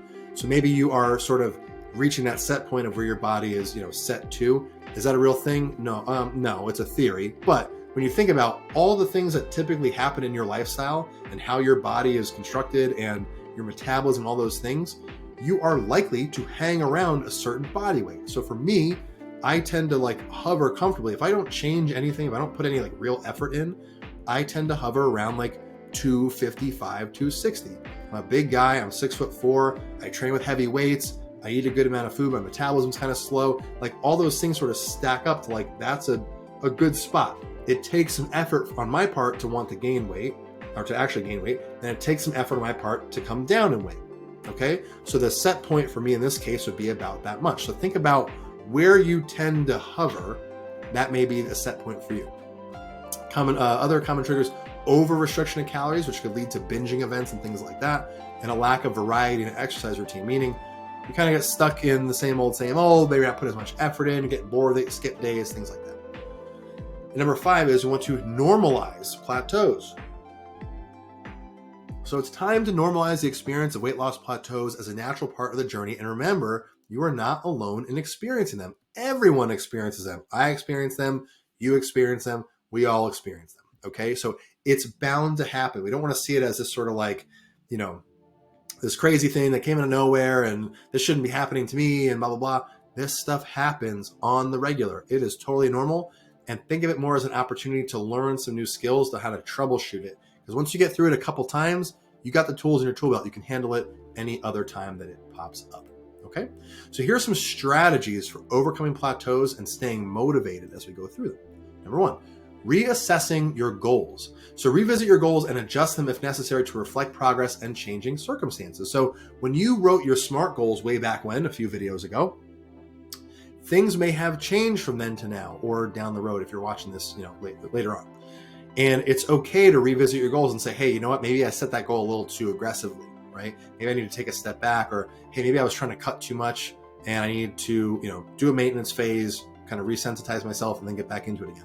That's totally fine. We're saying every time you think you hit a plateau, you should change your goal just to fit your circumstances and basically support the excuses you make for yourself. No, that's not what I'm saying. What I'm saying is revisit what you set for yourself in the first place and make sure it was realistic, right? You had a reasonable time, a reasonable deadline for it, and things like that. Number 2, dietary adjustments. Making small dietary adjustments such as modifying macronutrient ratios, increasing fiber, or incorporating more nutrient-dense foods can help break through plateaus.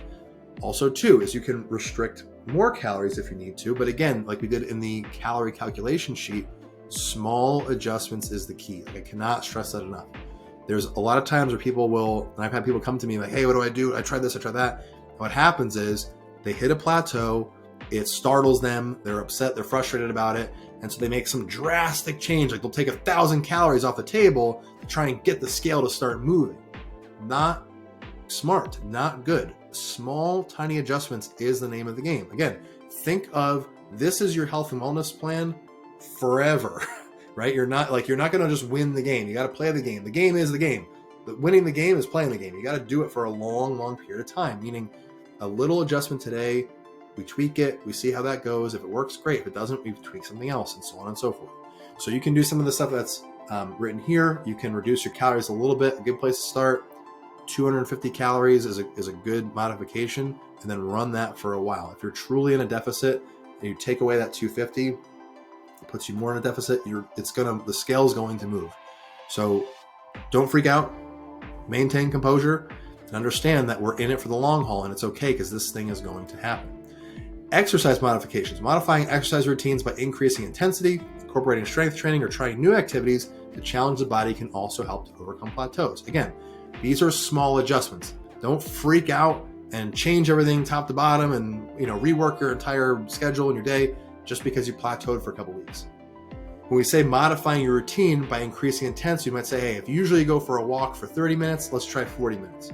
If you are, if you're not strength training yet, maybe we do a day or two of strength training and start to incorporate that. If you are strength training currently, maybe we add a set to each movement. Maybe we add 5 or 10 pounds. You should try to do that stuff anyway, but it's another way to add intensity. Maybe you try a new activity altogether. Maybe like for me, I do my weight training 4 days a week, and I'll try and squeak in a night of jiu-jitsu if I can, right? That's like another way. I can add something else, try something new, that kind of thing to mix it up. And that'll help to burn more calories and ultimately, ideally, overcome that plateau. 4, and I'll say it again, mindful eating practices. Mindful eating practices will help tune into hunger and fullness cues, prevent overeating, and help with your breaking through of the plateaus. So if you haven't tried this stuff yet, if you're rolling your eyes, I'm saying mindful eating again, go back to those sheets, try some of those techniques, strategies for mindful eating. I'm telling you, you're going to learn more about your body just by doing that, and it's going to tell you what it needs and what it wants just by doing those practices than trying to slash calories and all that stuff. Does slashing calories work? Of course, because you need to be in a deficit. Can you add more exercise? For sure. But I guarantee you there's some stuff under the hood you're going to find out doing the mindful eating practices that you will see will make a huge difference in your progress, not only physically but mentally as well. And lastly, staying consistent. Staying consistent with healthy habits can't be overstated, especially during plateaus, and avoiding the temptation to revert to old habits or give up on weight loss efforts. So it's very easy when this stuff pops up, these plateaus, to get frustrated, to get worried that's not working, to get upset. I get it. I've been there. It sucks. But we need to stay consistent. So I tell people all the time, and actually I just had two clients do this the other day, or the other couple weeks, is they were very consistent at their weight, kind of stuck. And I said, hey, just keep doing what you're doing. We're going to outrun this thing. It's going to happen. One guy, I'm not going to say their names, but one guy, he was about the same weight for about 10 days, and then it dipped off by 2 pounds. He didn't change anything, just stayed consistent. The other guy was on the same weight for almost 3 weeks, and then it dipped off 2.5 pounds. Okay, so stay consistent, just stay on the path, stay on the plan, make modifications, little things here and there, that's okay. But the biggest thing is to be consistent. Don't throw in the towel just because you got upset.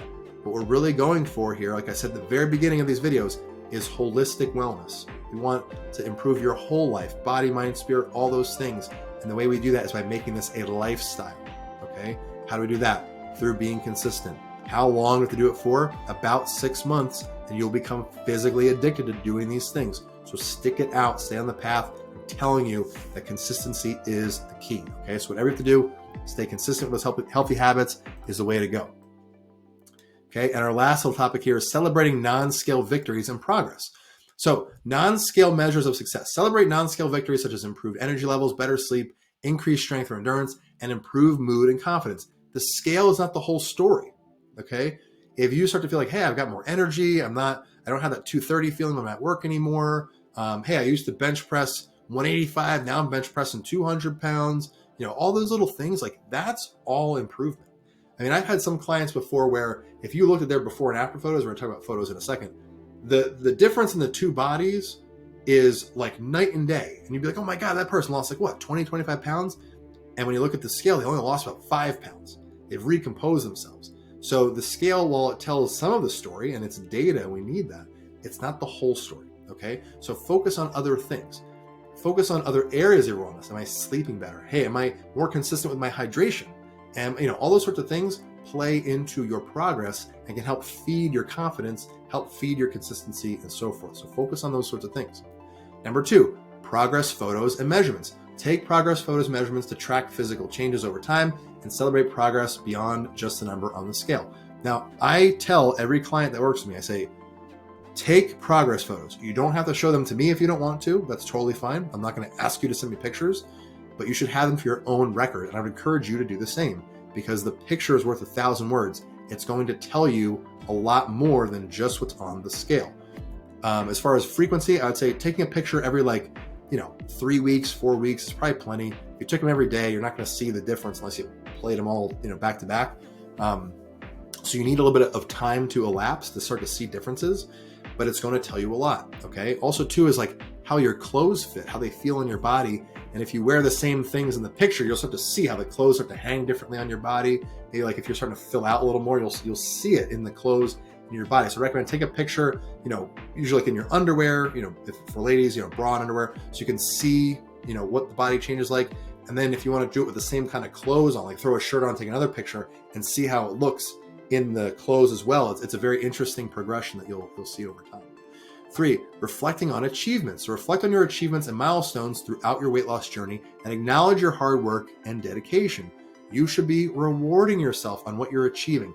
Most people in most things are going to focus on what's not happening, what they didn't get to, what they didn't achieve. And that kind of stuff is debilitating. It is brutal, because all you're doing is having your brain look for more negative stuff and what you're not doing well and what you messed up and what you're not achieving. Wrong way to go about it. Focus on what you are achieving.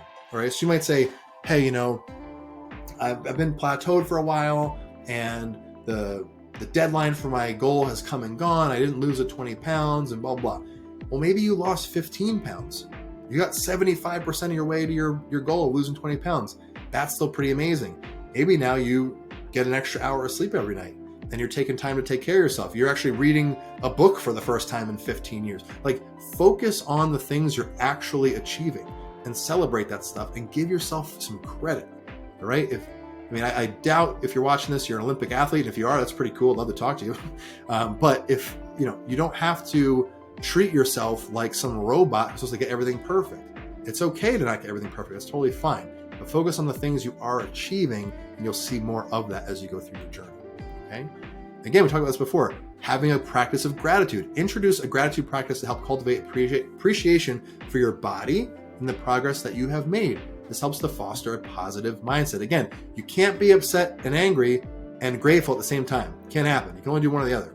So if you focus on a practice of gratitude and focus on the things you're achieving and be grateful for them, it's going to foster a positive mindset throughout this journey. So I cannot overstate how important that is. And you can kind of do some of these things together that we talked about. So like if the emotional eating is something that you're battling with, you can keep that in the same journal. Hey, here's my most recent, emotional eating event. Here's how I felt, blah, blah, blah. But you know what? Here's what I'm grateful for today. And you can write that down. Help with that reframe like we talked about as well. So keep that gratitude practice front of mind and keep it handy. It's going to help immensely. And lastly, setting new goals. So set new goals or milestones to work towards after overcoming plateaus. This will help to maintain motivation and focus on continued progress. So once you've used this stuff in here and you push through your plateau and overcome it, it may be time to reset your goals a little bit, because now not only have you pushed that plateau, you have a better and deeper understanding of your body, of your mind, what you can put up with, all that kind of stuff. And it can help to shape how you go about with your new goal. So a simple example of this for me, I used to try and do like way too much stuff at once, whether it was my exercise program or diet, or even like with working on it, like this project. I would make like this huge to-do list, or I'd have like this big ass program to follow, or all these things. And I realized over time when I would hit plateaus and work through them, is like, I don't manage big lists like that well. I need to give myself personally 1 or 2 things, maybe 3 to focus on for a given day, or 1 or 2 things in a workout to focus on, or, so on and so forth. And if I do that, I know I'll be successful, because mentally I can manage doing just a few things in each area versus having 10 things in each area. It's very discouraging to not get all that done. So that's what I found for me, is it works really well to give myself just a couple things to focus on versus a whole bunch of stuff to focus on. But the reason I figured that out was through busting through these plateaus, mental, physical, or otherwise. So if you got through your plateau, you used some of the stuff in this video, that's awesome. And check in with yourself and see like, hey, is it time to kind of reset my goals now that I have a better understanding of who I am as a person, of how my body operates, and so forth. Okay. So it's a short one today. You're lucky. Summary. Number one, plateaus are going to occur and everyone experiences them. So don't be alarmed when they pop up. They're going to pop up. If you've never experienced one, you're in luck because now you have a whole tool belt worth of things that can help you get through them. But they are going to occur. Whether you like it or not, it is going to happen. 2, focus on small adjustments and gradual change. Again, we're pushing our time horizon out to forever, right? As long as possible. Now, should we have goals that have, dedicated timelines? Okay, I'm going to try and lose weight for 2 months and then this and then that. Yeah, absolutely. Those are checkpoints. Those are mile markers, right? Signposts on our way to the ultimate goal, which is a lifestyle of health and wellness, high energy, high vitality, things like that. So that being said, because we have this long time horizon, we can't make huge adjustments. It's not sustainable. Make small, tiny adjustments, gradual changes over time, and it will drastically change the trajectory over the time that you are spending working on this stuff. Okay? And 3, celebrate non-scale achievements regularly. So focus on what you're achieving. Don't just focus on the number on the scale. Say, hey, actually, I'm fitting that pair of jeans I haven't worn in 5 years. Or, hey, actually, I have like a ton of energy during the day, or I'm getting stronger, or this or that. Focus on those sorts of achievements. It's going to help to build your confidence and maintain momentum as you go through this journey. Okay? And of course, we got some home studies. Remember what I always say, what you write is what you invite. So get that pencil out, a paper out, and answer these questions. Number 1, what are some common causes of weight loss plateaus? And how can you identify and address them to resume progress towards your goals? Now, these could be ones I talked about, could be one that you've experienced yourself. But the idea is we're going to use this question to help you troubleshoot whatever that was or is. 2, how can you stay motivated and resilient during periods of plateau or slow progress? And what strategies can you use to break through stagnation? So we talked about a whole bunch of these in these videos, but I want you to take a second to figure out what would keep you motivated. What's going to help you build resilience as you go through this stuff? If you hit a plateau or your progress is slower than you'd like. Okay, so reflect on that. And lastly, number 3, reflect on past plateaus. What lessons have you learned? And what adjustments can you make to your approach to prevent or overcome future plateaus? Okay, so this is critical. If it's kind of like the whole like those who don't study history are doomed to repeat it sort of thing. If you look back at a past plateau you had and start to think about like what was happening at that time, you can take the new knowledge you have and apply it to that past situation so that you can anticipate future situations and how you would handle them. And honestly, this is like probably one of the best things you can do. If you can understand the old pattern and what happened and begin to anticipate what would be coming up in the new pattern, you can shorten the time that plateau would even occur or get rid of it altogether and continue progressing because now you know how to apply this stuff and you can kind of sniff out if the plateau is coming ahead of time. Okay, so make sure you get your answers down for each of those. And as always, if you've enjoyed this video, if you're getting some value out of it, I would really appreciate if you click the link below and leave an honest testimonial. This helps to build the visibility, the credibility of the course that we're doing, and hopefully encourage others to come check it out as well. And as always, please share this with people that you know might benefit. Now, what is next? We're coming toward, let's say, the end. We're getting close to the end of our Masterclass series, a few videos left to go. The next one we go into is me cultivating positive self-talk. Okay, I say this a ton with people is language matters. The words you use matter, and the words that you use that matter the most are the ones you use with yourself. So we're going to be talking about that in this next video, how you can cultivate positive self-talk and help to really build massive momentum into your goals and beyond by having a foundation of positive self-talk in your life. So with that, hope you enjoyed. We'll see you on the next video. Hey, what's up, everybody? Coach Joe here, and I'm super excited to bring you this next installment of the Lean for Life Masterclass. Now, in this video, we'll be talking about how to cultivate positive self-talk, which might sound a little simplistic, like what do I really mean by that? But this is going to be huge to help you to stay motivated on your journey because language is everything.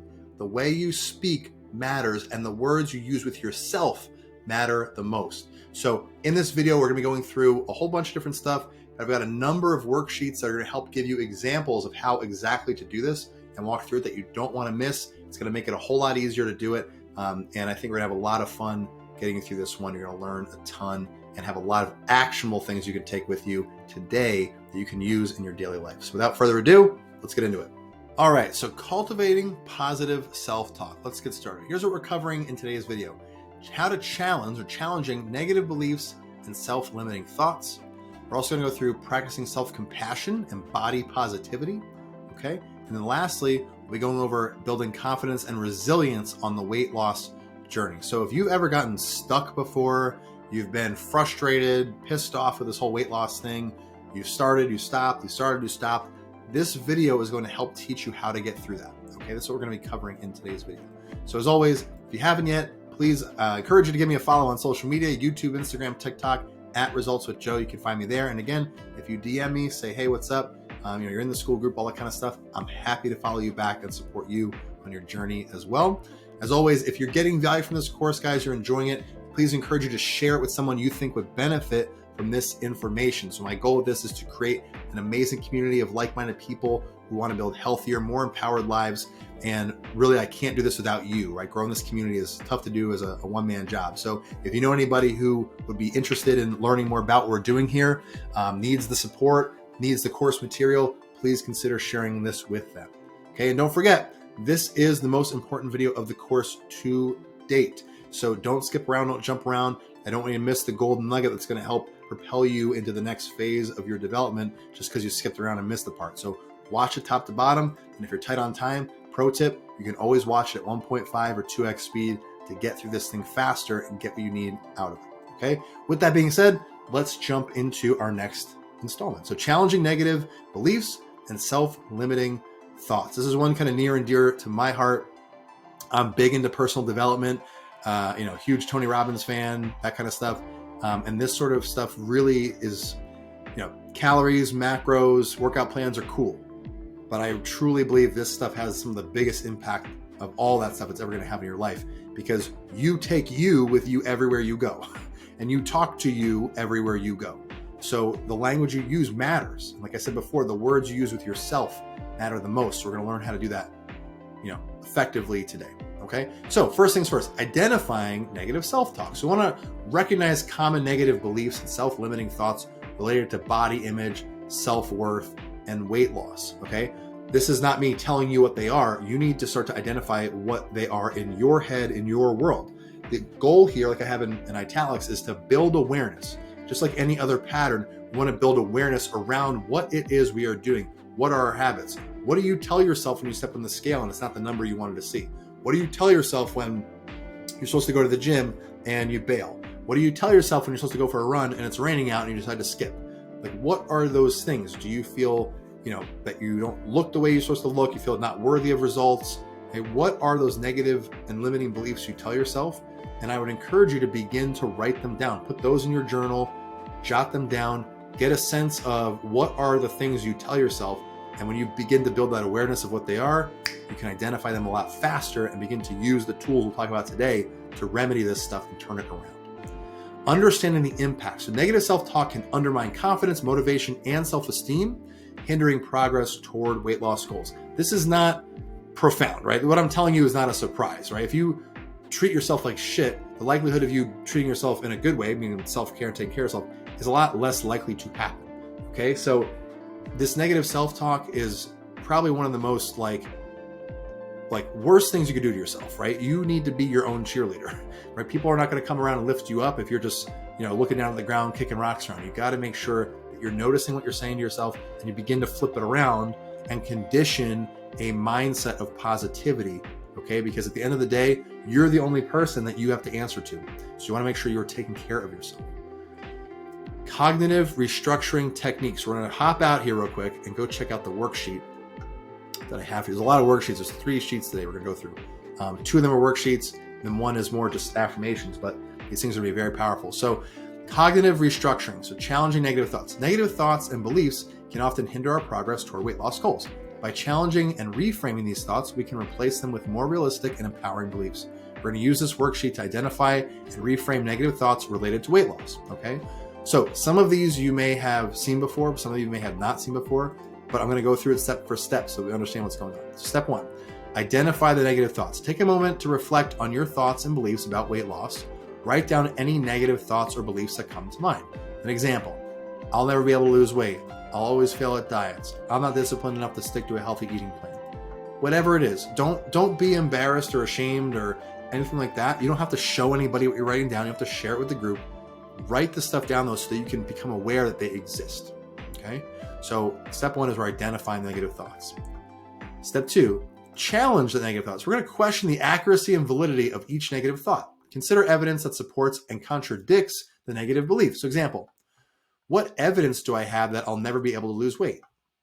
Right? Maybe you've lost weight in the past, but you gained it back. Well, you still lost it in the past, right? You still have the ability to do that. Have there been times when I successfully lost weight and made progress towards my goals? Right? Odds are that you have. Is it fair to judge my entire future based on past experiences? I think you know the answer to that one. Okay. So like I said in a previous video, to me, in my opinion, questions are probably one of the most powerful tools you have when it comes to not only reframing a situation, but pulling the best parts out of something that seems not so great. Okay. So just in these 2 steps alone, you can do some serious damage on these negative thoughts if you just follow and these, you're not limited to these questions. These are just example questions, right? So what I want to do is take these negative thoughts you've had and begin to pick them apart. What? Is this even true? No. Okay. Well, is there any evidence to back up that's true? No. Okay. Then why do I believe that, right? If there's no evidence to back it up, then why would I believe it in the first place? Okay. Step 3, reframe negative thoughts. Replace each negative thought with a more realistic and empowering belief. Focus on positive affirmations and statements that encourage progress and self-compassion. Example, losing weight is a gradual process, and I'm committed to making small, sustainable changes. I've learned from past experiences and I can apply that knowledge to succeed this time. I may face challenges along the way, but I have the strength and determination to overcome them. Okay? So you see how this is kind of progressing. You take that negative thought, you question it, right? Kind of beat it into the ground. Why do I even bother noticing you in the first place? And say, on second thought, here's what actually happens, and then you restate it and reframe it in a positive way. Okay. Step 4, practice self-compassion. We'll talk more about this in a little bit with the other worksheet. Acknowledge that setbacks and challenges are a natural part of the weight loss journey. Treat yourself with kindness and understanding rather than harsh criticism. Example, it's okay to have setbacks or moments of weakness. What matters is how I respond and move forward. I'm doing the best I can with the resources and knowledge I have right now. It's a good one.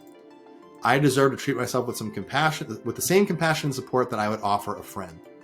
Right? So very powerful statements. And the idea is we want to take these things we used to beat ourselves up about, show that they're not true, reframe them, and begin to really put ourselves front and center and take care of ourselves. Okay? Create affirmations. I got a whole list of these we're going to go through in a little bit. Develop positive affirmations based on your reframed beliefs. Write down these affirmations and repeat them regularly to reinforce positive thinking patterns. Example, I am capable of reaching my weight loss goals through consistent effort and determination. I trust in my ability to make healthy choices and prioritize my well-being. I am worthy of love and acceptance regardless of my weight and appearance. These are very powerful statements. Now, if you're watching this and saying, oh, affirmations are bullshit and they don't work, there has literally been research done about this and how if you do your affirmations 3 times a day for 21 days, you literally begin to reprogram yourself to believe these things legitimately. So if you think they're hokey or whatever, I would encourage you, 1, challenge that negative belief, but 2 is just try this stuff. Have an open mind. And I've heard this from Mentor, and I say it all the time now too, is the mind is like a parachute. It only works if it's open. So try these things out, give them a shot, and see how it works for you. Put some real effort into it. And number 6 here, practice mindfulness. Stay present and aware of your thoughts and emotions surrounding weight loss. Use mindfulness techniques to observe negative thoughts without judgment and let them pass. Example, when negative thoughts arise, I will acknowledge them without getting caught up in them. Very nice.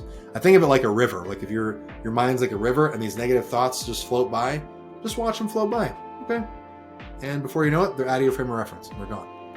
I will focus on the present moment and take each step towards my goal one at a time. I will practice self-compassion and treat myself with kindness even during challenging times. It's a very important one. Okay. Number 7, reflect and adjust. Periodically review your progress and reassess your thoughts and beliefs about weight loss. Celebrate successes and adjust your approach as needed to stay aligned with your goals and values. Example, what positive changes have I noticed since challenging my negative thoughts? Are there any recurring negative patterns or beliefs that I need to address? How can I continue to cultivate a positive mindset and support my weight loss journey moving forward, okay?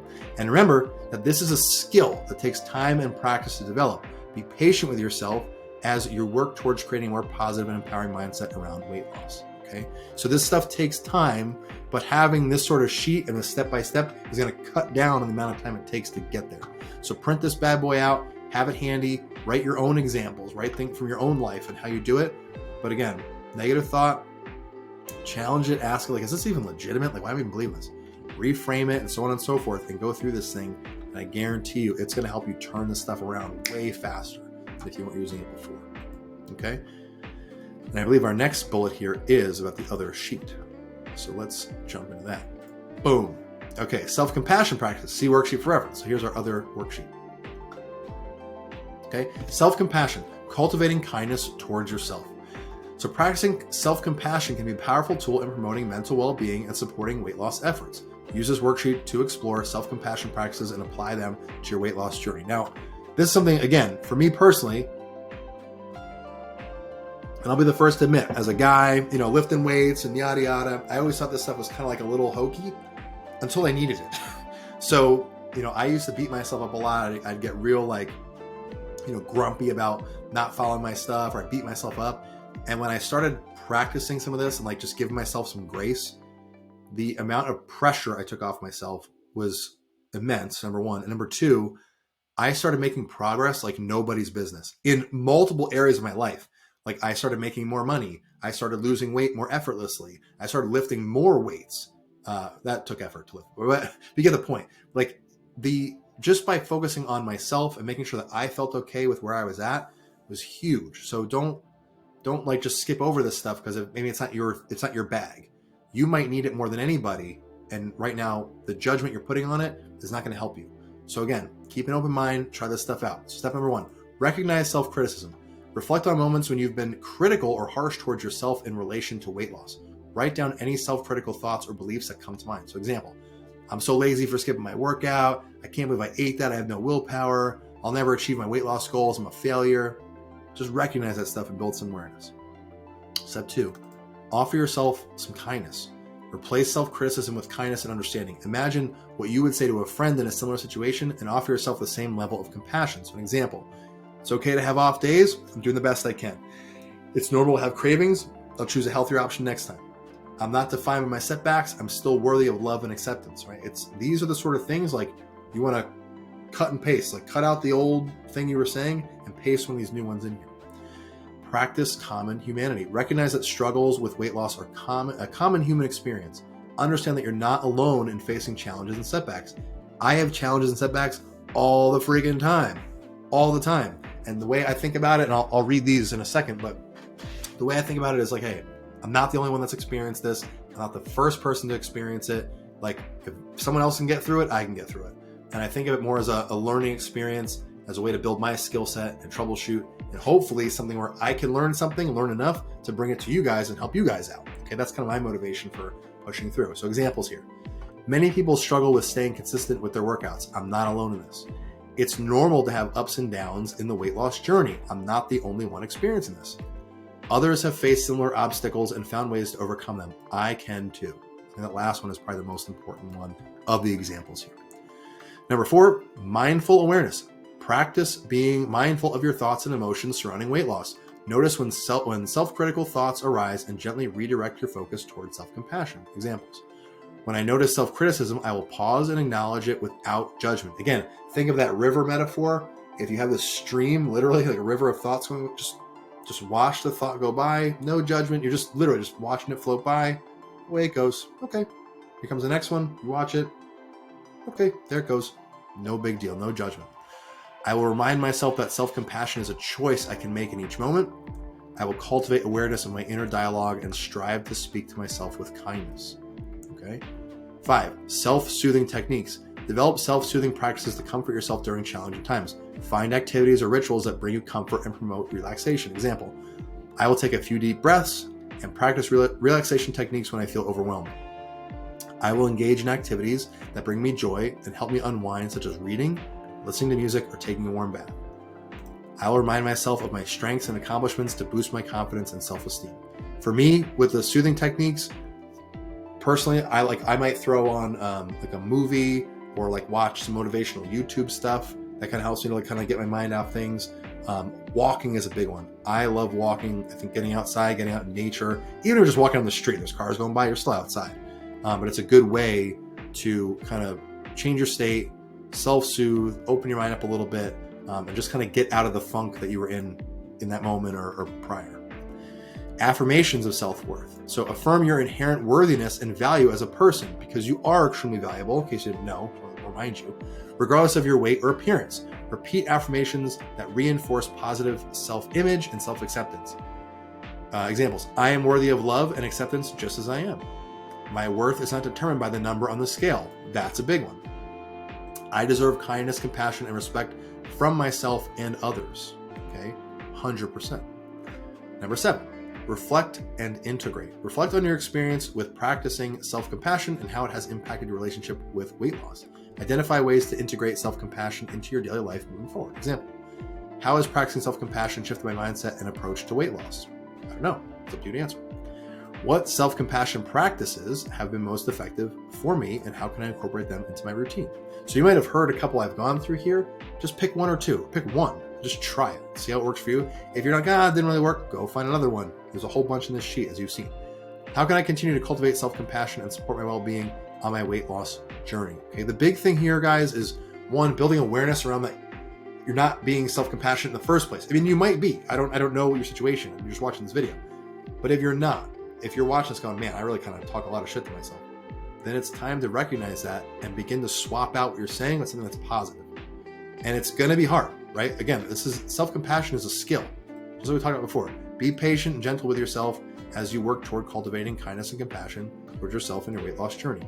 This is a skill, just like anything else. When you started working out, were you sore as hell when you began? Yeah. Were you lifting really heavy weights in the beginning? No. It took a lot of time to get that progress, just like this is like anything else, okay?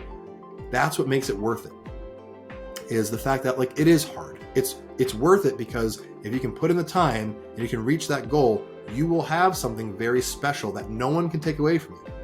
That's the beauty of this. Like if you get really good at these practices and you try them out and you cultivate this sense of like, hey, if I do ever feel down on myself again, I know how I can pick myself right back up. You have a skill that like 99% of the planet doesn't even come close to having. And they're going to beat themselves up and be negative. And you will be able to pick yourself up faster and faster and faster the more you do this, to the point where you're going to be floating at this sense of like, hey, like I am worthy. I am confident. I do know what I'm doing. I've got this under my belt to some extent, or to a great extent. At that point, because you'll practice it so much, and you can move through on the path to your goals, and it's a much smoother experience. It's a lot more effortless than, beating yourself up. Like, don't be your own worst enemy, is what I'm trying to say. Okay. And I said before in other videos, like for me with this stuff anymore, like I don't feel pressure. I don't feel like, oh, I got to lose weight by a certain time. I don't freak out like that anymore. To me, it's like, okay, this is where I'm at right now. I'm going to work toward where I want to get to, and whatever pops up, I'll figure it out. And like, it's all good. It's no big deal. Okay. That's where I want to get to, is a state where you're just like, you got it. You've got certainty about it. But this is where we need to start. You got to take care of yourself first. Okay. So back to our slideshow. So self-compassion practices. Okay. Then affirmations and positive mantras. Develop affirmations and positive mantras to counteract negative self-talk and reinforce confidence and resilience. So I mentioned this before. There's another sheet here. This is 30 positive affirmations that I wrote out. Excuse me. And you can take all these or one of these or a handful of these. I'm not going to read them all down. You can do it on your own time. But the idea is they're just things you can say to yourself when, I would say recommend saying them in the morning and at night. That's the best times to do it. The first thing when you wake up, you're kind of coming out of your grogginess, your sleepiness. You just, read 2 or 3 to yourself, and really like the trick is to really associate with them. So when you say like this first one, I am worthy of love and respect. Well, if I just say it, it's fine. But if I say it and I feel it, like I feel like I am worthy of love, I feel like I'm respected, I feel like I'm loved by those around me, and like really kind of bathe in that feeling, that's what makes the difference. So we do it when we get up. You read 2 or 3 of these, or 5 or 10 or all 30 if you have that much time, and really associate with that feeling. And then at night before you go to sleep, you just recite it in your head. If you say it out loud, it's even better. Associate with that feeling. As you drift off to sleep, you kind of have that in your subconscious when you go to bed. Okay, so That's what we want to do with those. And so if you're like, oh, I don't know how to write affirmation, like how the hell do I do that? I gave you a list of 30 here, and you can go Google around or find YouTube videos, things like that can help you out as well. Okay, so let's hop back in. So that's it for worksheets, by the way, in this video. There's a lot of worksheets in one go. So there's 2 to work through and then 1 to give you some inspiration, some inspo. Practicing self-compassion and body positivity. Okay, so 1, embracing imperfection. Normalize imperfection and embrace your flaws and imperfections as part of being human rather than viewing them as failures. Your quote unquote imperfections are what make you you. That's what's important. Okay, I used to really have an issue with my own body and how it looks. Okay, and sometimes I still say, I'll say to my wife, oh, this doesn't look good, but it's way better than it used to be, for sure. But the point I'm trying to make is I wasn't comfortable in my own skin, right? And the reason I'm telling you this is because once I worked through this stuff and created some positive self-talk and made some progress, etc., I'm at a point now where not only do I appreciate what my body can do, because I'm bigger and stronger than I've ever been, but I see that imperfection of not being where I want it to be and how I'm built genetically or whatever to something that's hey, I can use that experience to help other people. If I didn't have my experience, if I was born out of the womb with a 6-pack, jacked as hell, I wouldn't have the same experience. I wouldn't have had to work through the experiences I had to work through and troubleshoot and overcome hurdles and figure it out to now be able to share that with other people and help them cut down the amount of time it takes them to figure out their stuff. I wouldn't be doing this course right now, most likely, right? So look at what your imperfection is, quote unquote, your perceived imperfection, and let's reframe it. What's good about that imperfection? Is it something where you may be able to learn from it and help others overcome that situation? That's what I'm doing with mine, okay? So something to keep in mind as you go through. Self-care practices. Participate in self-care practices such as self-care routines, relaxation techniques, and hobbies that promote joy and self-expression, fostering a positive body image and self-esteem, okay? So self-care practices really are a subjective thing. Whatever you think is going to bring you joy, kind of bring the best out of you, help you express yourself, I would encourage you to do. And it doesn't have to be anything crazy. It could be simple as hey, you're into drawing, then go draw. Just take some time for yourself and focus on things that are you feel passionate about, that bring you joy.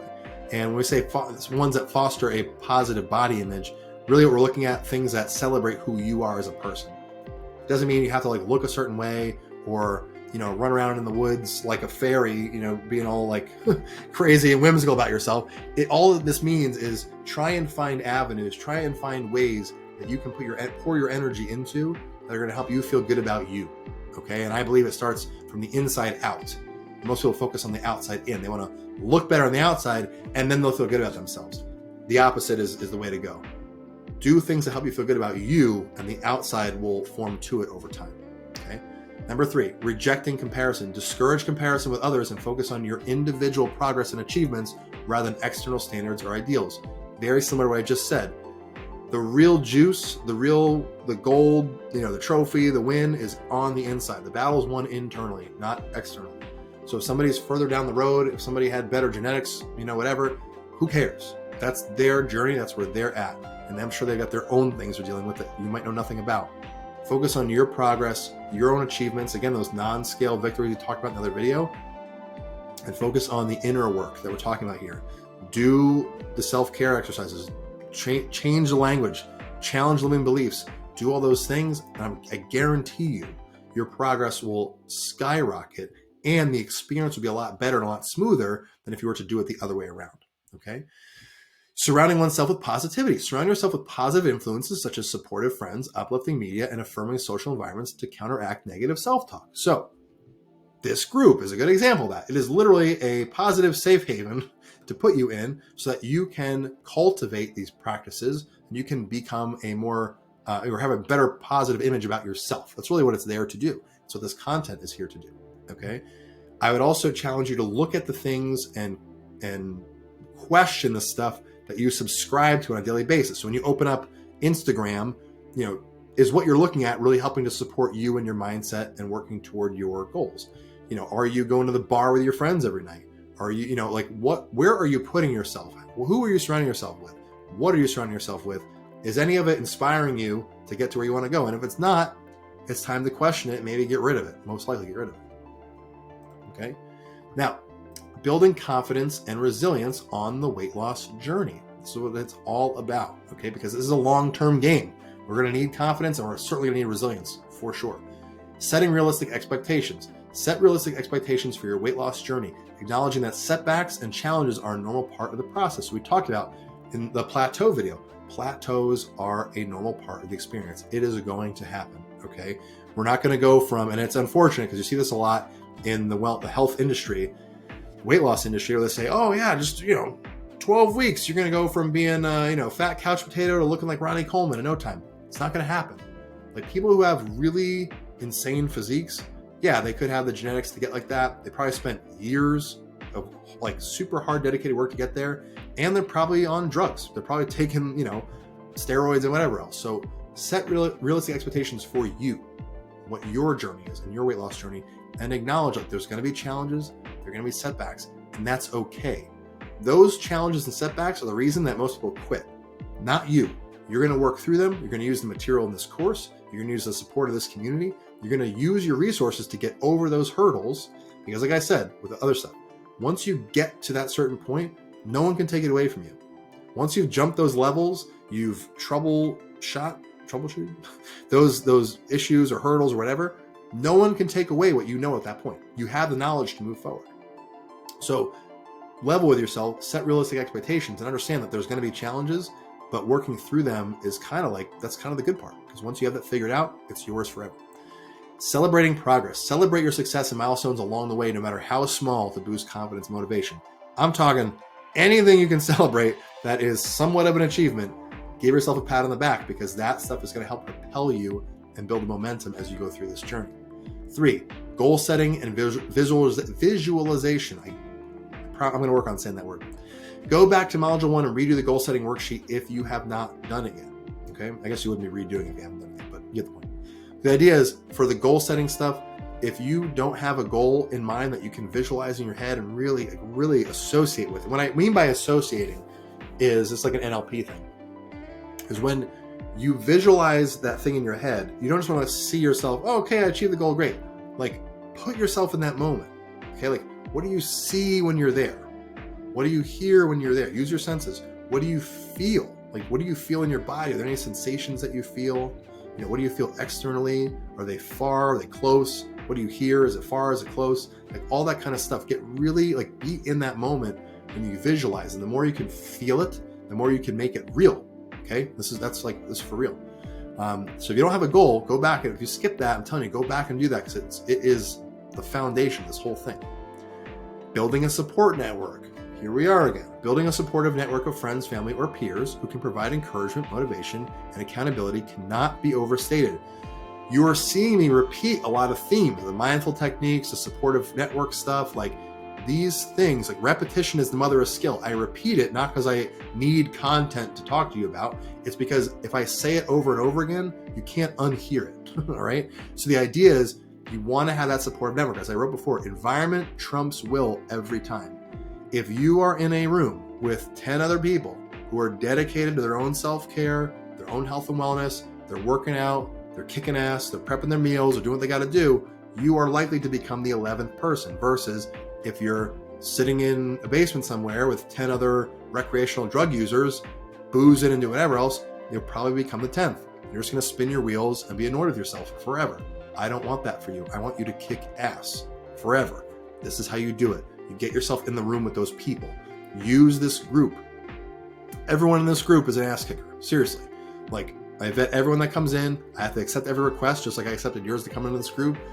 Come in here, be supportive of each other, post questions, and get what you need out of this thing, and put yourself in that environment.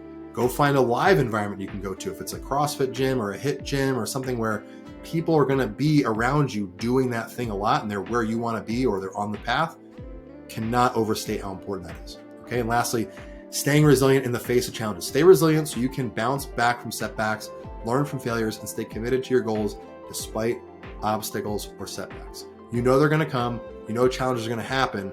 But if you can stay resilient, if you can stay on the path, you can charge through it, You are going to build a skill set far beyond most people even dream of having, just because you stuck it out. All right. Most goals are achieved from people who just don't quit. Right? They say like a black belt is just a white belt who didn't quit. Not because they have some special ability. It's not because they're gifted or whatever. It's because they just stuck it out. And most people have an inability to stick out anything, right? I mean, look at like people get into a line at the post office that's 2 people deep and they start freaking out and getting pissed off because it's taken 2 minutes. Give yourself some grace, work through the challenges, use this group to help you work through, use the material here in the course. And I guarantee you will have the resilience you need to get to your goal. All right, summary for this one. 1, challenge and change negative self-talk. Okay, you are the one in charge. So if you hear negative self-talk in your head, you hear thoughts, you're like, wait a minute, that's not me. I want to be more positive. Use the worksheets, go the step-by-step and challenge that stuff. It might feel a little cumbersome at first, but after 1 or 2 times of doing it, you'll have the pattern down and you can say, okay, identify the negative thing, question it, is that legit? Do I even believe that? Restate it, boom, boom, boom, boom. Go right down the line and you will reframe that stuff. 2, embrace all of who you are, physically, mentally, emotionally, spiritual. You are an amazing person. Even if we haven't met yet, I guarantee you're amazing in your own way. And those imperfections, okay, those are the things that help make you you. Just like I had body image issues, right? Working through that stuff, I now get to share that with you and help other people. Like how awesome is that? At least I think it's awesome, right? But I get to take what would be a negative for most people, learn from it, and then take the learnings and give it to those people who are having the problem. You can do the same thing if that is your thing, right? But embrace all of who you are, okay? 3, resilience and confidence are built by doing.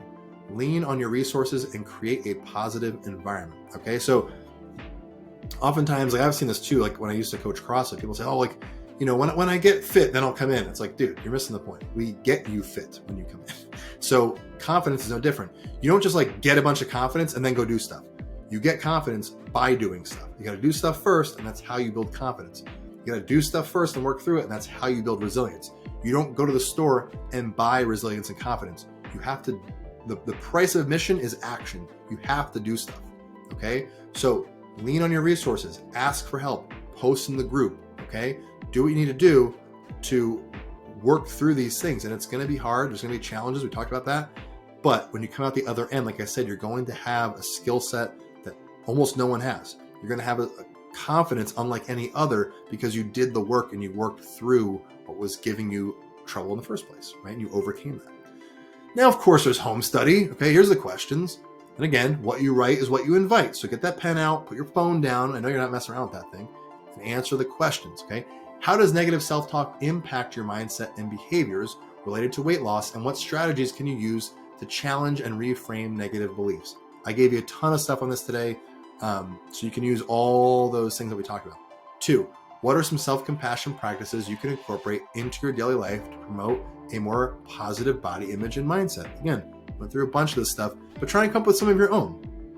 Come up with things that might fit your personality better, or how much time you have better, or whatever. Maybe you're interested in trying some self-care practices, self-compassion practices. They come to mind when we're talking about this. Try them out. See how it goes. Okay. 3, how can you build confidence and resilience on your weight loss journey by celebrating non-scale victories and focusing on your progress and achievements? I wrote that question, but it kind of answers itself, but the answer's in the question, right? Focus on those things for sure. But I would encourage you to start to write down what those things are. What exactly is it that you're achieving that you can begin to celebrate and whatnot on your journey? Okay.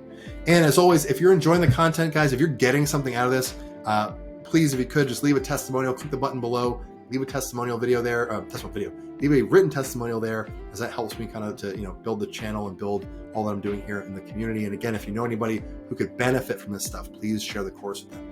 And lastly, what is next as we come to the last few videos in our Masterclass series is debunking diet myths. I'm going to show you how to sniff out all the garbage that's out there on the internet and get you to a point where you know for sure that the path you're on not only is healthy, sustainable, and safe, but it's one that's going to work and actually be effective for you.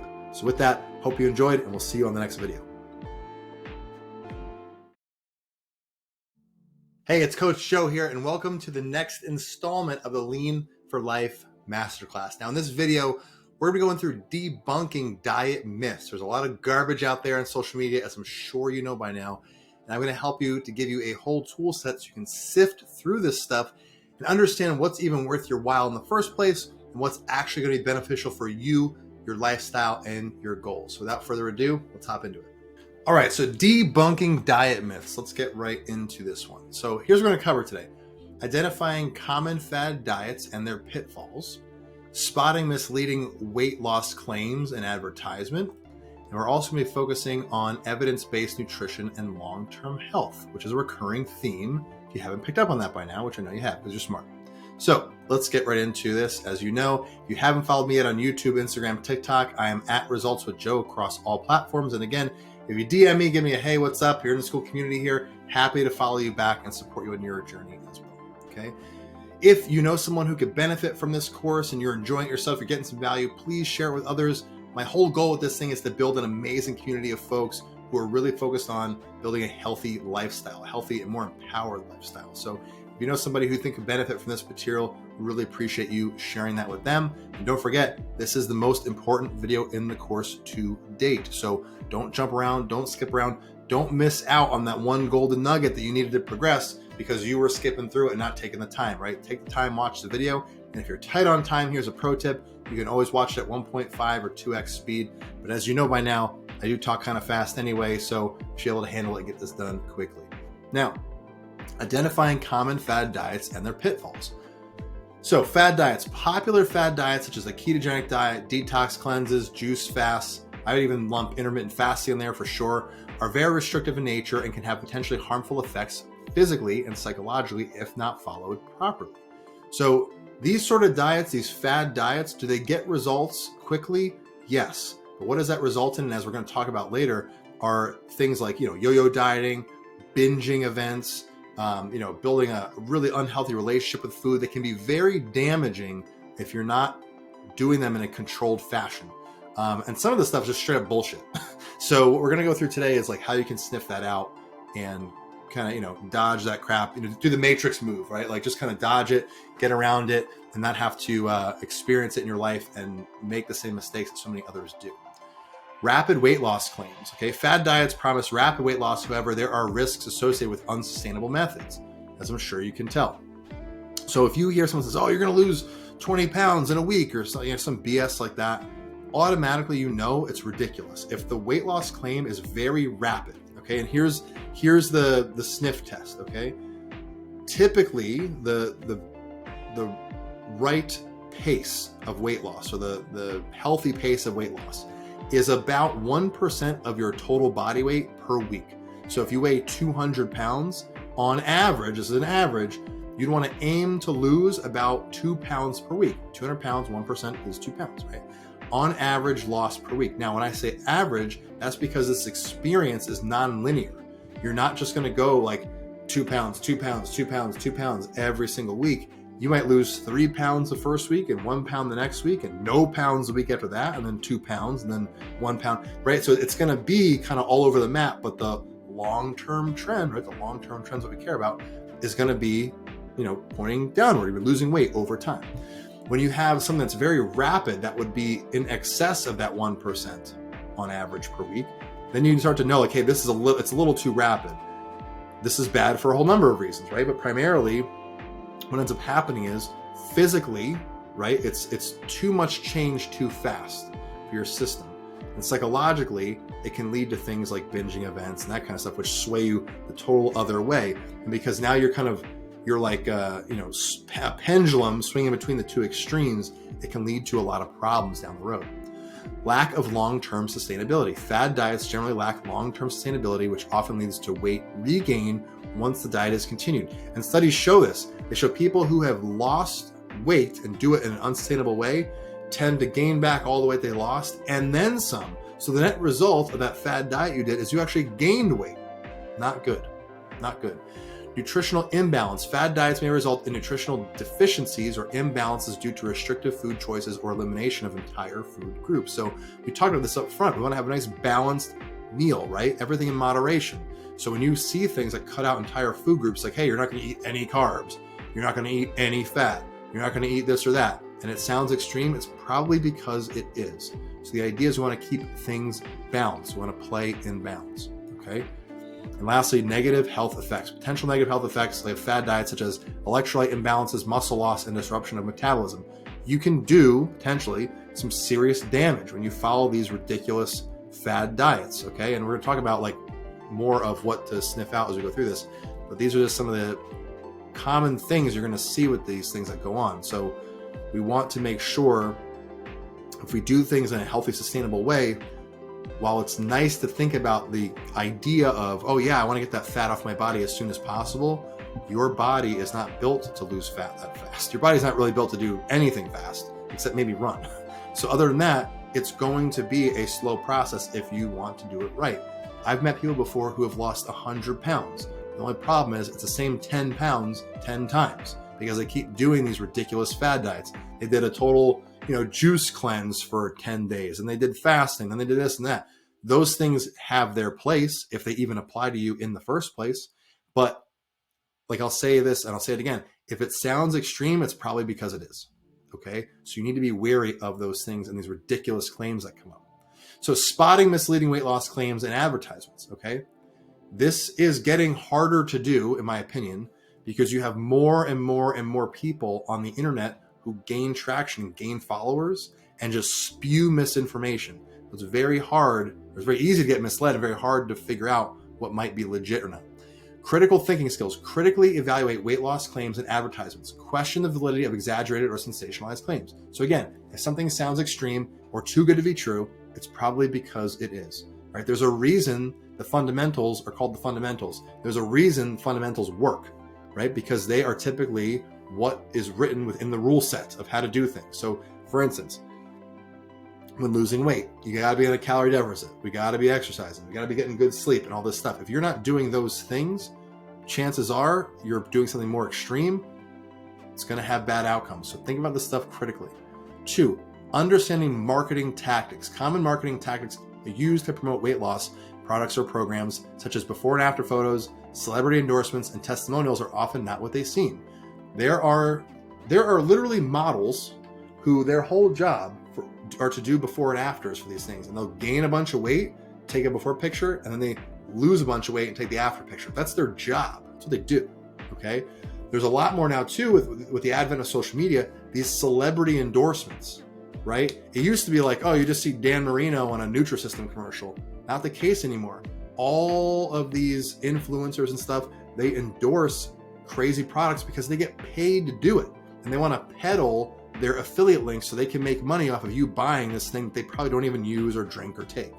So really got to keep that in mind. Like what's really happening here is companies are trying to sell their thing. They're trying to make money off of you. So, the next supplement you think is going to save you, probably not the case. Supplements really don't have much of an impact. They have probably the most impact on your wallet of all things. Okay. So really be wary, be mindful. And testimonials, you don't know if somebody paid someone to do a testimony or not. I don't pay people to do testimonials. I get testimonials on my site. All the clients I work with have come willingly to do this stuff. So be very wary of these things you see on the internet because you don't know who paid who's making money off what. It can be it's a very crazy landscape. 3, research and evidence-based practices. Focus on scientific evidence and research when evaluating weight loss strategies rather than anecdotal evidence or marketing hype. So if there's nothing to support this claim that they're making, then it's probably not effective, right? They're probably just trying to market and get you to buy their thing. Does this mean you got to put on a white lab coat and read studies and yada yada? No. But can you find resources on the internet that are great, that will tell you exactly what is bullshit and what's not? Absolutely. I'm one of them, right? There's a lot of, really amazing people out there, PhD, nutritionists and physiologists, all these things, that their whole accounts are dedicated to cutting through this crap and making sure you understand what actually works, what's going to get you from A to B. 4, consulting reliable sources. So seek information from reliable sources such as registered dietitians, medical professionals, and evidence-based websites and publications. Kind of what I was just talking about. But again, if you're somebody who doesn't want to deep dive into studies, I don't want to have to read freaking studies, they're boring as hell. I'd rather just find a few resources I like, watch that content, and come to my own conclusions as I go through things, okay? And healthy skepticism. So approach weight loss claims and advertisements with a healthy dose of skepticism. Question the motives and credibility of the sources. This is going to be like a number one skill to keep in your tool belt when you're going through this stuff. Again, social media, things like that. If there's an influencer peddling some product like AG1, like this athletic greens is a big thing right now, like, do you really think that drinking a cup of disgusting green powder is going to save your life? No, it's ridiculous. But if you noticed, if you've been around for a while with this stuff, athletic greens came out like years ago, like over 10 years ago or more now. And they were kind of around, whatever. In the last probably 18 months or so, maybe 2 years, they have made a huge push. And they have every influencer does these like unboxing posts of their AG1 stuff and drinking it and saying how good it is. Do you really think they're doing it out of the goodness of their heart? No, they're all getting paid. They're all getting paid by AG1 with their affiliate link. So they say, oh yeah, check out AG1, click the link in my bio. When you click that link, it is tracking you and it gives them a kickback for buying that product. Or you type in their code where it's like, health 10 or whatever their name is, 10, you get 10% off. Who do you think gets a cut of that? That influencer, okay? So is there anything wrong with supporting good companies that put out good products from people who are, good natured to do their thing? No. But the bulk of it out there is it's a lot of BS. So you need a healthy level of skepticism to sniff this stuff out, okay? And you'll see the patterns. Like when you watch the stuff I've talked about up to this point, you could probably go into social media right now and go, you know what? Not that Joe's the end all be all, okay? Not that I'm the greatest, but what I do focus on a lot is sustainable approaches, the fundamentals, the basic stuff. It's not sexy, but it's effective. Unlike a lot of this crap out there. Save your money, right? You're in a free community right now. Save your money and focus on the things that actually work. And this healthy skepticism is going to help you to stay vigilant and protect yourself from all this stuff, okay? And we want to be focusing on evidence-based nutrition and long-term health. So principles of balanced nutrition. Follow evidence-based principles of balanced nutrition, such as consuming a variety of whole foods, moderation, portion control. This is our calorie balance, right? Calories in, calories out, focusing on your macros, that kind of stuff, your timing of food, where your food comes from. Are you're buying, organic versus conventional? Is it that big a deal? Is it a detail? That kind of stuff, right? Versus just going to these extremes and cutting out entire whole food groups just because, someone on the internet told you to do it. Lifestyle changes and quick fixes. Adopt sustainable lifestyle changes versus rely on quick fix solutions for weight loss. Focus on long-term health and well-being. I guarantee you, if you focus on these quick fixes, you are always going to be looking for the next quick fix to save you from the last one that you just did. Focus on long-term lifestyle changes. Again, it's not sexy and it takes longer and it might be another year or two before you look the way you want to look at the beach. But guess what? Take that year or two and then you get to look the way you want to look at the beach every single summer after that. It's probably the best line I have in this video. All right. I get so fired up because there's so much bullshit out there. These people are just peddling their stuff so they can make money. I get everyone needs to make money and have a side hustle, but I don't agree with preying on people who don't know enough yet to make an informed decision. Okay. So focus on long-term stuff. Individualized approach. Adopt an individualized approach to nutrition and weight loss. Take into account your unique preferences, goals, and health needs. So you don't just want to go out there buying stuff and eating a bunch of supplements and garbage because someone else is doing it, right? If they told you to jump off a bridge, would you do it? Hopefully not. Focus on what you need. What are your preferences? What are your goals and your needs? What does your doctor say? What does your blood work say? Focus on those things. Focus on your situation, and the path will begin to illuminate itself, as we talked about. Go back through the exercise worksheet, figure out what types of exercise work for you, your personality, your time constraints, equipment, etc. Like, choose your own adventure. Don't choose somebody else's. Long-term health outcomes. Shift the focus from short-term weight loss goals to long-term health outcomes, such as improved cardio, blood sugar control, and overall quality of life. So again, when you focus on these things, it doesn't mean you can't focus on losing weight right now. That can be a focus for right now. But when the bigger focus is on the long-term stuff, weight loss is a byproduct of those things, okay? So think of it like this. If I focus on eating healthy and exercising and being healthy into my 80s and 90s and whatever, weight loss has to come with that. It's part of the package. You're going to lose weight by virtue of focusing on those things. And it takes a lot of the pressure off of I gotta lose weight right now so I can look good for a wedding in 3 weeks. Well, if you do it that way, you're probably gonna look bad in the next wedding you gotta be in because you gained it all back, okay? And lastly, behavioral change strategies. Practice strategies for implementing sustainable behavioral changes related to nutrition, such as mindful eating, meal planning, and gradual habit formation. So we have a worksheet for this one. I'm sure you didn't see that coming. Oh, let's go back. So, sustainable nutrition practices. And number one, what do we got? Mindful eating. So I'm not going to go through all these and reading all these out, but these approaches are things you want to keep in mind. So mindful eating, we talked about it a whole bunch of times, and I gave you some examples of how to do these things. Balanced plate method, right? We talked about this before, having all protein, carbs, and fats at every meal, all right? This gives you an example of how to do it. Portion control, all right? How to be mindful about how much you're consuming. And I gave you some examples there. Another one too for this would be the social strategies video. How to eat when you're out at a restaurant with friends and in social settings. There's a bunch of stuff in there on how to do it. Intuitive eating. So this is basically listening to your body's hunger and fullness cues. We talked about that a whole bunch with an example. Meal planning and prep. Having your meals ready ahead of time or focusing on the one meal that gives you trouble. So at least that's covered and you can then expand from there. Healthy snacks, etc. with an example. Slow and mindful grocery shopping. How many times have you been in the grocery store and done some impulse buys? Not me. I definitely haven't done that ever. Of course I've done that, right? And here's some examples of how to handle that. Hydration awareness. Here we go. Get your water. Getting your fluids in throughout the day, right? With an example. Incorporating whole foods, right? Single ingredient foods, lean meats, vegetables, fruit, nuts and seeds, things like that. Nutrient dense foods, right? Shop the perimeter of your grocery store, things like that. Enjoying treats mindfully. Doesn't mean you can't have fun. You can totally have fun. I like to have fun, right? Enjoying treats mindfully, savoring them, eating slower, and not beating yourself up if you have something that is enjoyable like that. Okay, totally fine. Here's an example of how to handle it. And cultivating a positive relationship with food. This is what it's all about, ultimately. You can do what we're talking about up to and through this video. You will have an amazing relationship with food. People will be like, dude, how do you do that all the time? How are you so dialed in? It's like, how do you stay on point so often? You're like, you won't even feel like you have to stay dialed in.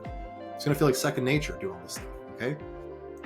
And this is about building a healthy mindset and attitude toward food, feeling free from guilt, shame, judgment. It's all good. And that all comes from practicing those self-compassion exercises I gave you earlier, okay? So use this sheet as a guide to help build sustainability, okay? It's a quick one today. I'm keeping it quick for you. So summary. Don't take what you see at face value. You guys should be having some healthy skepticism. Don't be gullible. Question this stuff. And you can tell I'm getting fired up about it because I get people who ask me hey, is this supplement any good? Hey, have you ever taken this before? Have you ever tried that? And it's like, no. And they go, why? Because it's all bullshit. Is everything you see on the internet bullshit? No, but a good portion of it is. So be very skeptical as you go through. Do your homework, do your research. Feel free to post in the group. Post in the group and say, hey, have you guys tried this? Have you seen this thing? Happy to chime in on it. Focus on evidence-based approaches. Okay, what is science backing up? And I will say this right now. Science is not, I found a study that was done on 5 people and it worked for them. That's not science, okay? When we say science, we mean looking at all the data across all the studies about that thing, all the groups they studied, compiling it all, we call this a meta-analysis, and seeing what the conclusion can be drawn to from there. And even conclusion is probably a bad word because you're not really proving anything. You're just seeing what the likelihood of the outcome is, what the trend is based on the evidence. That's what science is about.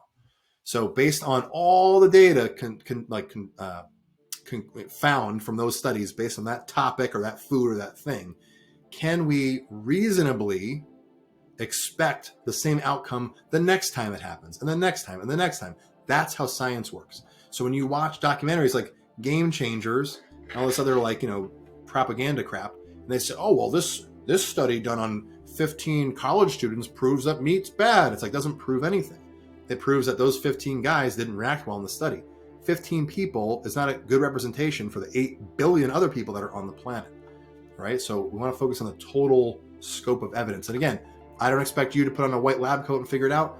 And I'm not going to do that either, but I'm going to find people who do that kind of stuff and see what they say because they're credible sources. 3, maintain a long-term approach. I keep saying this, but repetition is the mother of skill. If you stay dialed in and have this long-term approach, those quick fix things, you're going to take one look and go, nope, not for me. Doesn't align with that goal. The long-term approach stuff, the fundamentals, are what really work and are really going to help you stay healthy into your later years. Okay, and here is our home study. Remember, what you write is what you invite. So get that sheet out and write your answers down. Do it in the moment. If you're driving, pull over and do it. Don't do it while you're driving. Okay. Number 1, what are some common fad diets and weight loss myths you've encountered, and how can you spot misleading claims and advertisements? Now that we've talked about it, you might think of times in your life and go, oh my God, I totally fell for that. Or yeah, I tried that diet and it sucked, right? Right? Write those down and then try and fish out like what made you fall for it, right? What was so enticing about it? This way you kind of know for next time. 2, how does focusing on evidence-based nutrition and long-term health outcomes differ from relying on quick fix solutions or fads? That's a good one to go through. Good exercise to do for sure. And 3, reflecting on past dieting experiences. What are some adjustments you can make to your approach to weight loss to prioritize sustainability and health over short-term results? I've given you 8 other videos now that get you to this point, so you should have plenty of material to answer that question. But if you're not sure, you can always post in the group, and I'm happy to help you. Okay, and again, as always, if you're enjoying the material, guys, if you're getting some value out of it, please click the link below, leave a testimonial, let me know how it's going. And also, too, if you know someone who might benefit, please share the course with them so they can benefit as well. We can build this amazing community together. And lastly, what is next? We're getting toward the end here. We got 2 more to go. This next one and 1 more. But this last video coming up is going to be kind of like the big last bulk of information we're going through. And that is building lasting habits. How do you take all the stuff we talked about and begin to implement it in a way where it's automatic? It's effortless. You don't have to think about it anymore, and it becomes a part of who you are. In other words, it's not a diet, it's a lifestyle, right? How do you build a lifestyle? And it's through building lasting habits. So I hope you enjoyed this video. We'll see you for the next one. Hey, it's Coach Joe here. I want to welcome you to our second to last installment in the Lean for Life Masterclass. Now, this is going to be how you're going to take all the stuff you learned up to this point and integrate it into your life. In other words, taking it from just some theory into creating a real lifestyle, right? Taking that tool belt that you've built and implementing it into your life in a healthy and sustainable way. In other words, we're learning how to build healthy habits. So without further ado, let's hop in and get started.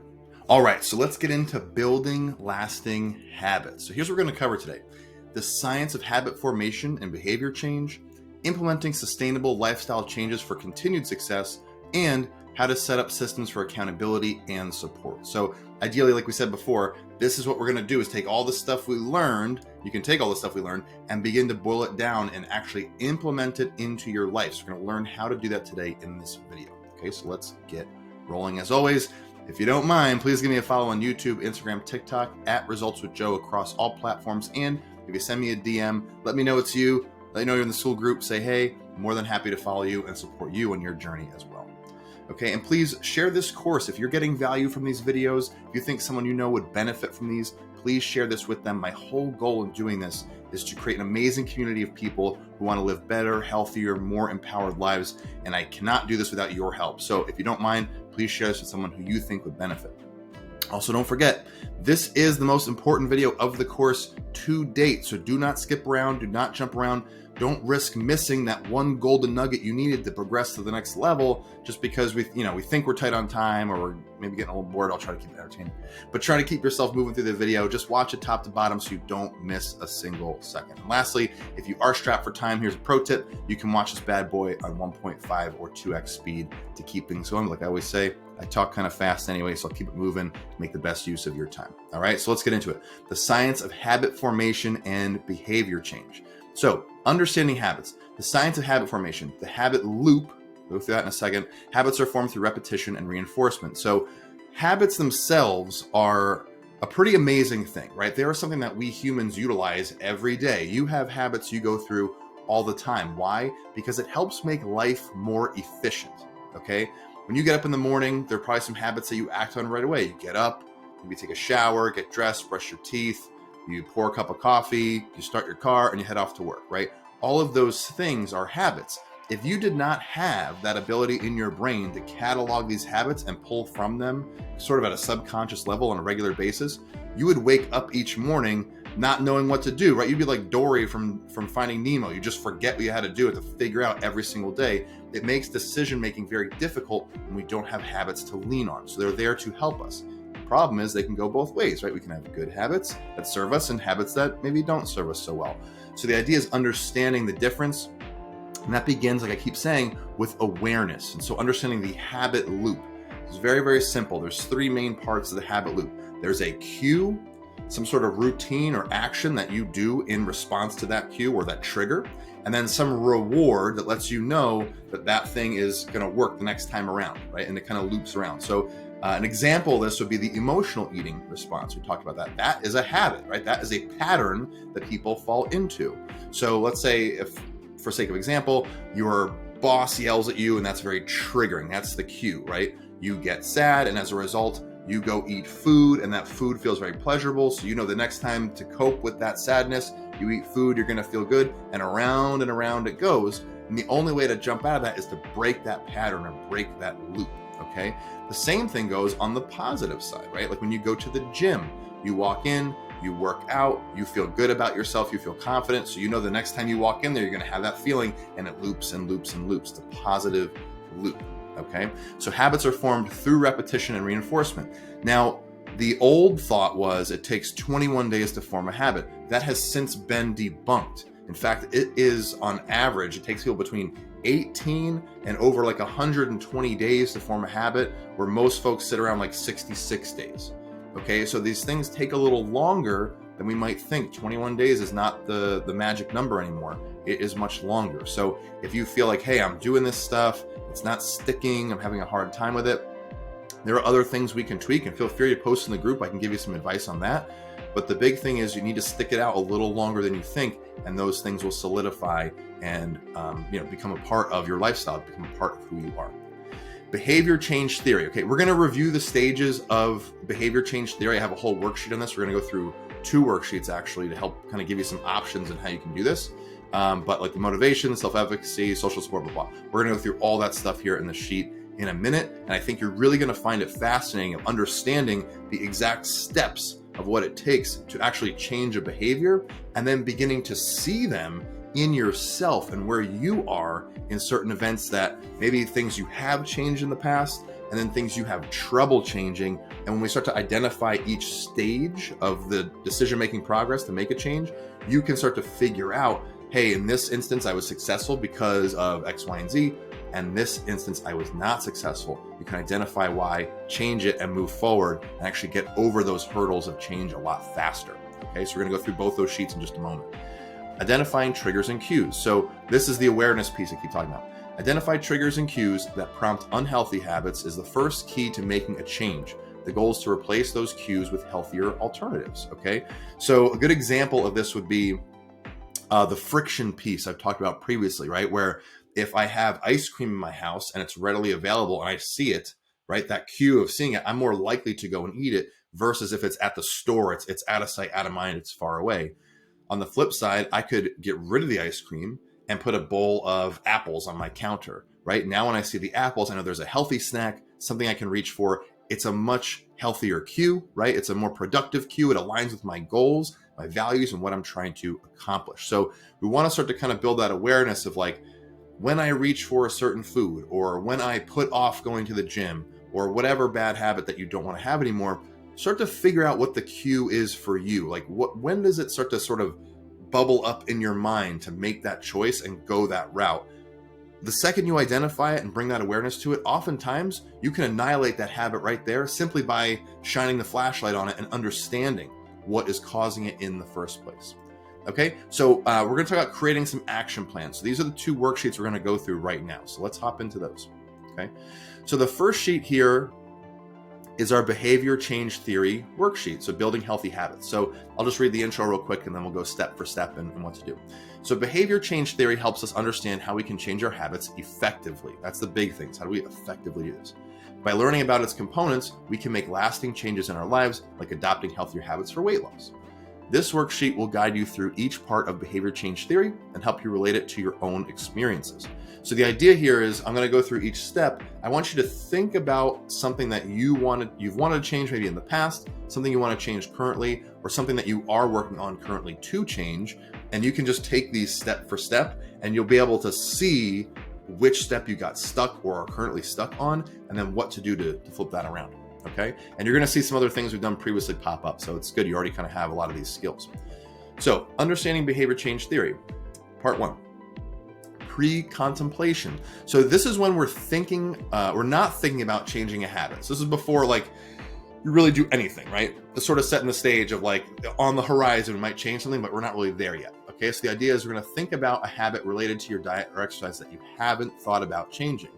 And what's funny is the second you start thinking about it, we go right into part B, which is contemplation.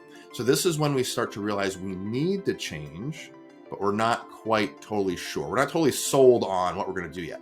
So the example here I want you to do is recall when you started to realize that the habit you identified in the pre-contemplation stage needed to change. So what's funny is doing the example in part A leads you right into part B, right? I'm walking you down the path. So we pick a habit, something in your life that you want to change.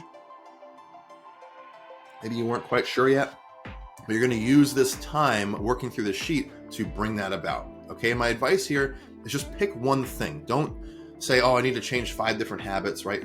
Less is more, better is better, more is not better. So pick one thing to work on. Okay. So that's contemplation. Preparation. This is when we actively get ready to change, like gathering information and setting goals. I'm going to walk you through how to do that in a moment with the thing you pick. Okay, so describe what you did to get ready to change the habit you identified during the contemplation stage. So I know I worded these a little funny in terms of if you already tried to do something in the past, you want to do something in the future, or you're doing something currently, just roll with whatever it is you're trying to do. But in this stage, essentially what we're saying is, okay, I identified something I need to change. I know I need to change it. Now I'm going to start to kind of put the pieces together and create a plan of how I'm actually going to execute on that. Okay. And if you're not sure what to do, that's fine, because I'm going to walk you through how to do that piece in a moment. Action. This is part D. This is when we start making specific changes. So this is where the rubber meets the road. This is where you take your action plan and you start executing on what it is you actually want to change. So example, explain the steps you took to address and change the habit you identified during the preparation stage. So if you're thinking about a past thing you tried to change, up to this point is about where you might start to see where things broke down for you. You might say, hey, I didn't really prepare very well, or I didn't quite identify exactly what I wanted to change, like very specifically. And so it kind of led me to, guessing a lot, whatever the case may be. Okay. But this is where we start to actually implement that action plan. I'm going to show you how to do that here in a second. And then maintenance. This is when we work to keep up the changes over time. Okay. So that whole piece about, we need to create a habit to make it stick, and 66 days tends to be the average for most people. This is where we need to kind of put our foot down and commit to the plan, commit to the program throughout that time. Okay, so example here, think about how you've kept up the changes you made during the action stage and for how long. Okay, so again, you can review a past experience in your life, and by using these steps of the behavior change theory, you can identify like, oh, you know what? I made it to step 3 and that's kind of where things broke down. Or I actually took action. I actually did execute on some things, but I wasn't prepared to really maintain them over time. Okay. And there's all sorts of ways you can do this. One of my favorite ways to do it for habits is like the piggyback method. So you would take an existing habit, something you do every day, and you would take the new habit and just plop it right next to each other. So for instance, when I get up in the morning, right, I have to take medicine for my thyroid. I have hypothyroid. My thyroid is very slow. So I would forget to take it. And it's a medicine I have to take every day. And you have to take it first thing in the morning because you can't eat for up to an hour until after you've taken it. And for me, being a bigger dude lifting, I don't want to wait to get my first meal in. So I have to take it as soon as I get up.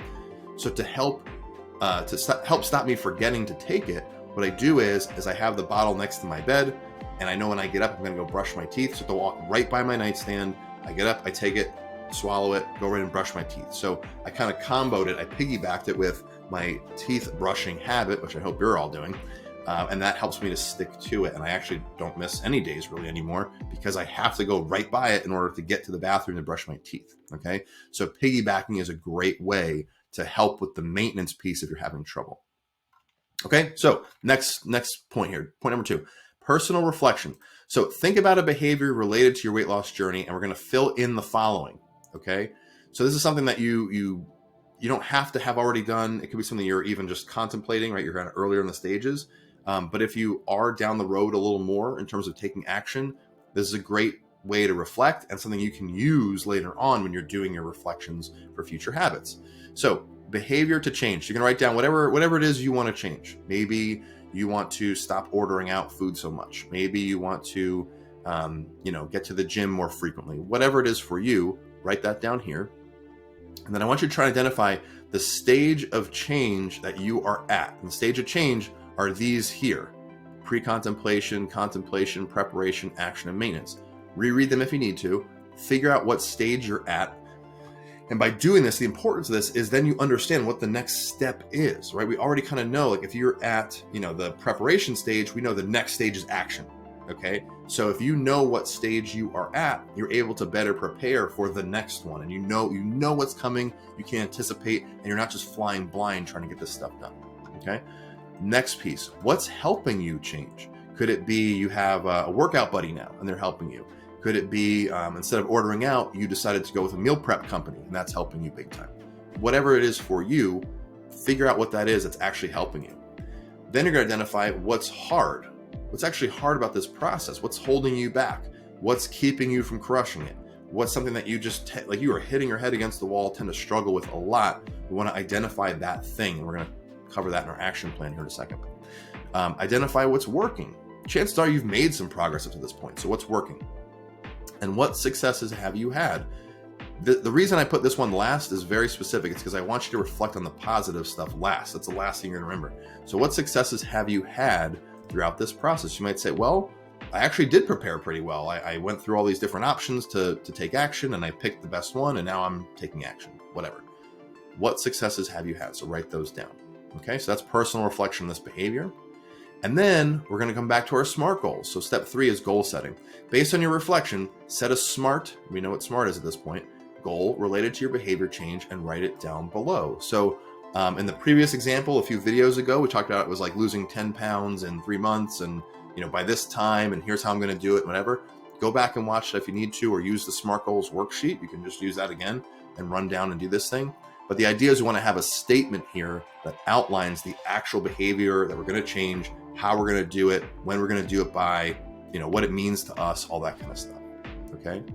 Number 4 is our action plan. Write down the specific steps you'll take to achieve your SMART goal. Think about what might get in your way and how you will deal with it. Now, a lot of times when people see this stuff, they think that they have to write down the steps in sequential order. Like, I'm going to do this, and then when that's done, I do that, and then when that's done, I do that.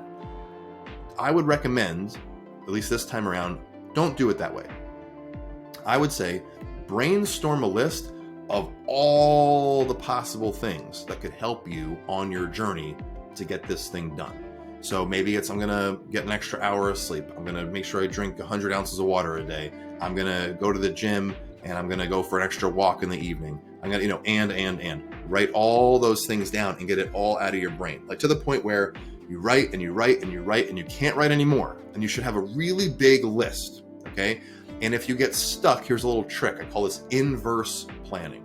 So it's very easy for people, generally speaking, to think of all the things that they shouldn't do to be successful, right? It's very focused. It's easy to focus on the negative stuff.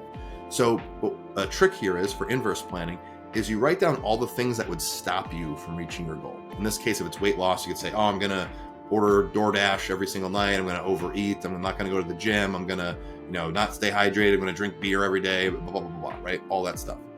You have that list, and then you write a list next to it of the opposite of all those things. So you have your list of not good things, write down what the opposite is of all those things, and there's your action plan. Okay, so it's a nice little trick, kind of, flip the script a little bit, make it a little bit easier to do. But the point is, we want a big old action plan. Doesn't need to be in chronological order, but the idea is we want to get all the ideas down, brainstorm all the ideas that could possibly help you and fit your situation, and then we want to try and find the one that you think you'll have the best and easiest time sticking to, and we'll go with that one first. What will end up happening is, most likely, you will stick with it for a little while. It might work, it might not.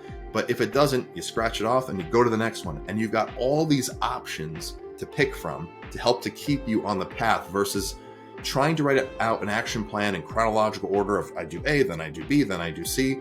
Well, the second it breaks down, you feel like your plan failed and there's no hope. But having a lot of options to pick from, then it makes it a lot more manageable, right? You know you have a lot of answers to the test versus just having one answer you need to find. And one more point on that is, at least in America anyway, right? A lot of times growing up in school, we're taught to think convergently. So convergent, meaning we should converge to one answer. X equals this. The meaning of this passage in a book is that. Like, it needs to be just one answer for two questions. The problem with that approach, in my opinion, is that life is not about having one answer. There are a million ways to skin a cat. So if you want to lose weight, doesn't mean you have to do, CrossFit at 7 a.m. and you have to eat a paleo diet. No, you could lose weight. There's a million ways you could lose weight. I've got a buddy that I grew up with who I remember between junior and senior year of high school. Okay. And this is right when teenage years, every kid starts worrying about their body and how they look and they're being judged and whatever. My buddy Brian, he was a little husky. Okay. He was a little thick. And we went off for summer break. I didn't see him all summer. We came back in the fall for senior year and he was skinny, like half of him disappeared. And we're like, dude, what happened to you? Like, what did you do? And he leans in, he goes, dude, DDR. And we're like, what? And he goes, Dance Dance Revolution. Remember that game? That dude played DDR literally 3 hours a day, every day, the entire summer, and burned so many calories, he just burned off all this weight. So is DDR the best workout plan you should follow? Not necessarily. I would argue no. But the point is, if you don't exhaust this action plan of possible, scenarios to help you to help you reach your goal, you might miss the one that does it for you. So instead of convergent thinking, we want to focus on divergent thinking. How many possible answers to the solution are there? And you might find, hey, in this instance, there is only one. Maybe that's the case. But in most cases, weight loss especially, there are a million different ways you could do it. We want to focus on the ones that are effective, healthy, and sustainable for you. Okay, so make that action plan list. And lastly, number 5, self-reflection. After making your action plan, think about how confident you are about reaching your goal and if you need to make any changes. Do we need to make some adjustments, change our flight path a little bit to make sure that we can be successful? And here are some questions to kind of help you prompt this. How do you feel about your plan? Are there any problems you can see coming up, right? Anticipation is a very good skill to focus on. And what support do you need, right? Can you lean on the school community? Can you post questions? Maybe you found something in your action plan that you want to try and you're curious about and you think will be effective, but you're not positive on how to implement it. Ask it in the group, put it up there. Happy to answer and help you out with that, okay? So this is the behavior change theory worksheet. And we're gonna hop into our other one, which is on transforming negative habits. But I wanted to give you both options because sometimes this stuff resonates with people pretty well and not others, and then vice versa. So we're going to go from this sheet to our transforming negative habits into positive, sustainable ones worksheet, as if that's not a mouthful. So get a sip of water and let's keep going. So step 1, identify your old negative habits. We're going to transform these old negative habits. So if in the first worksheet, you go through it and you're like, okay, I like this, but it's not my favorite thing. This is another option, another way to go about it. Okay, so identify old negative habits. Take a moment to reflect on your current habits related to food, activity, lifestyle. Write down any habits that you believe may be contributing to your challenges with weight loss and overall health. So in this part, I want you to write down all of them, and then we're just going to pick one as we go through the rest of the sheet. So here's some things. Consider factors such as eating patterns, exercise routine, or lack thereof, stress management, sleep habits. B here is just kind of prompt you to rack your brain on what those things are, but you're going to jot down all of them, okay? Now, I have it for each, but as you work through this, just pick one at a time and go down the sheet, and then you can go back up and pick another one, okay? Step 2, understand the components of negative habits. So for each negative habit you identified, break it down into its components. Consider the trigger, right, or the cue that sets you into that action, the actions or behaviors involved, and the consequences or outcomes, okay? So when you think about a negative habit, a bad habit, there is something that triggers you to take the action itself, and then some outcome at the end that causes you to do it again the next time. So if we start to break down, just like behavior change, we want to break down the actual components of making that decision. with this bad habit, let's figure out what the components are of this habit loop. Ask yourself, what prompts me to engage in this habit? What do I do when the habit occurs? And what are the consequences of this habit, both positive and negative? You might have a negative habit that might have some positive consequence to it, and that's totally fine, okay? Let's identify all those pieces, right? Step 3, challenge the negative habit. So if you remember the previous sheet, we were challenging some of the self-talk stuff. This is very similar. Evaluate the validity and impact of each negative habit. Are these habits serving your goals and values, or are they holding you back? Chances are, if you identify it as negative, it's holding you back. But we want to make sure we're really kind of considering everything here. Excuse me. Consider the long-term consequences of continuing these habits. Now, there are some habits that you do that you might deem, not so negative or almost even positive, but the long-term effect of doing them may not be positive. So we want to lump those in the negative habit stack as well. And then B is challenge any irrational beliefs or excuses that may be perpetuating these habits. Replace negative self-talk with more empowering and realistic perspectives. So this is the self-talk sheet we did previously. You want to ask yourself, is this really serving me? Do I have my best interests in mind really when this happens, etc., etc.? Kind of beat that bad habit up a little bit. See what the deal is, right? Really kind of dig in deep and ask yourself some tough questions like that. Step 4, identify positive alternatives. Brainstorm healthier alternatives or replacements for each negative habit. Focus on solutions that align with your goals and values and that are sustainable for the long term, right? Here comes up the long-term play. That's the theme I keep bringing up all this time, is focusing on the long term. So replace these habits with some positive alternatives that align with your goals and values. So B is going to walk us through it. Consider small manageable changes that you can implement gradually to replace old habits with new ones. Aim for behaviors that are enjoyable, practical, and realistic within your lifestyle. This is the key. This line right here. Aim for behaviors that are enjoyable, practical, and realistic within your lifestyle. So again, don't try and implement a habit because you heard some influencer doing it or because your cousin does it and they're jacked and tan. Think of something that's going to be enjoyable for you. It makes sense to you. It works with your lifestyle, your goals, your values. Implement that because you're much more likely to stick with it versus kind of blindly following what somebody else said to do. Step 5, develop action plans, right? See a theme here? A, create specific action plans for implementing positive habits into your daily life. Break down each new habit into actionable steps and set realistic goals for yourself. B, consider potential obstacles or challenges that may arise and develop strategies for overcoming them. Seek support from friends, family, and professionals if needed. Okay, so the idea here is similar to our action plan on the last sheet, is come up with a whole bunch of ideas. How can you possibly make this habit stick? To me, I think the piggybacking method's one of the most effective ones because you're already doing something anyway. So if you just lump them together, it makes it way easier. But see what might work for you. Okay, ask around, and if you're not sure, post in the group. I'm happy to help you. Step 6, implement and monitor progress. Start incorporating your new habits into your daily routine. Be consistent and patient with yourself as you work towards change. B, keep track of your progress. Celebrate small victories along the way. Journal, tracking apps, other tools to help monitor and make adjustments, okay? So the idea here is we're going to start stepping into action. We're going to take all the things you broke down in this action plan, pick one thing, start to implement, see how it works. Tracking is the key. I'm going to hit this again in the slides later, but tracking is the number one tool in weight loss, in business, in whatever. You have to get some data on what's being effective and what's not so that you can make adjustments accordingly and go from there. You might find, hey, when I do this one particular part of my action plan, I'm very consistent 5 out of 7 days a week, but on the weekend it falls apart. Okay, does it mean you need to pick a new action plan? No, it might just mean we need to look at what's going on the weekend and why it's not working, tweak a couple things, and then you're good to go. You're golden all 7 days. So tracking is critical here. Okay, and then lastly, 7, reflect and adjust. So periodically review your habits and progress, reflect on what's working well and what could be improved. And then B is adjust your action plans and strategies as needed based on your experiences and feedback. Be open to learning and adapting as you continue on your journey towards sustainable weight loss and overall well-being. So the idea here is we want to use step 6 to gather data on how things are going.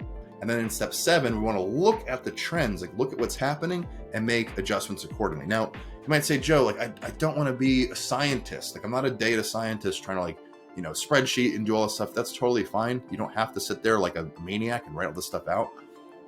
But you're going to be much more successful. Your likelihood of success is much greater if you can stick to that versus if you don't. Okay. For me, do I want to sit there and spreadsheet everything I do every single day? No, because they end up spending a lot of time spreadsheet and stuff. So the way I do it to make it easy, I have a very short list, like 5 or 6 things of daily rituals is what I call it, daily rituals. And I'm actually going to do, at some point, I'm going to do an entire like productivity time management thing. And I'll show you exactly how I break this down. But the point is, I have 5 or 6 things every single day I know need to get done. And if I get those things done, because they're aligned with my goals, my values, and what's important to me, if I get those 5 or 6 things done, no matter what happens the rest of the day, it's still a good day. And I made a step forward toward the life that I want to live in the future. So for you, as you do this, make sure these are things that you can action on, they're enjoyable, they're practical, right? Realistic and set with your goals. And if you can begin to at least check the box every day and get the feeling that you're doing it, then you're much more likely to be successful. If you're sitting there tracking and seeing like on a spreadsheet day for day, you're much more likely to be successful. But if you're not into that whole thing, you don't want to do all that, it's fine. At least write down what it is you want to do and look at it every day and try and execute on that thing. All right? That repetition is going to be the key. Repetition is the mother of skill, okay? As Jim Rohn said. So that's the second worksheet. So if you want to take a behavior you're currently do and change it, behavior change theory worksheet is kind of the step for step of how to do that. If you want to do more of the habit, like turning a negative habit into a positive one, you can use this worksheet. It's really up to you and how you want to go about it. Okay, let's hop back into our slideshow. Really trying to stay hydrated today, couldn't tell. All right, just talked about this, tracking progress. Tracking is the number one tool you have to ensure success. Monitor adherence to new habits using tools such as habit trackers, journals, or mobile apps to increase awareness and accountability. All right, so tracking is key. I've gone through, I can't tell you how many apps, spreadsheets, written like pieces of paper, writing, like until I figured out what worked for me. I use a tool called Trello. I like it. I like the visual of it because I'm very visual. I like how it's laid out. It's easy to use. It's free. That works for me. We got to find out what works for you. Typically speaking, a Google spreadsheet is plenty just to get you going.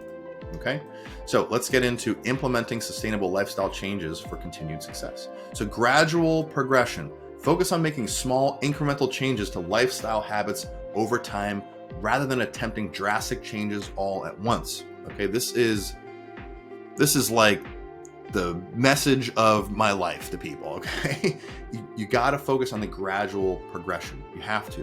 Why? Because if you try to make too much change too fast, it's all going to fall apart. This is why New Year's resolutions don't work. Like over 90% of people, 90% plus of people fail in the first 2 weeks.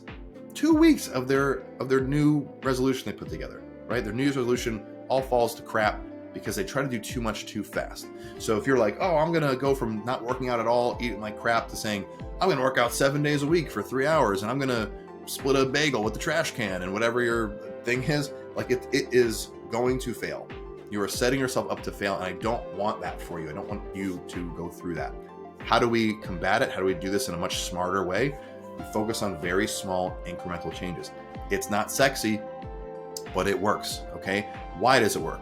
Because, and this is probably the best metaphor I've ever heard to describe this, your brain works like a thermostat, okay? So if you imagine the thermostat in your house, if it's set to, let's say, 70 degrees and it gets too hot in the house, what happens?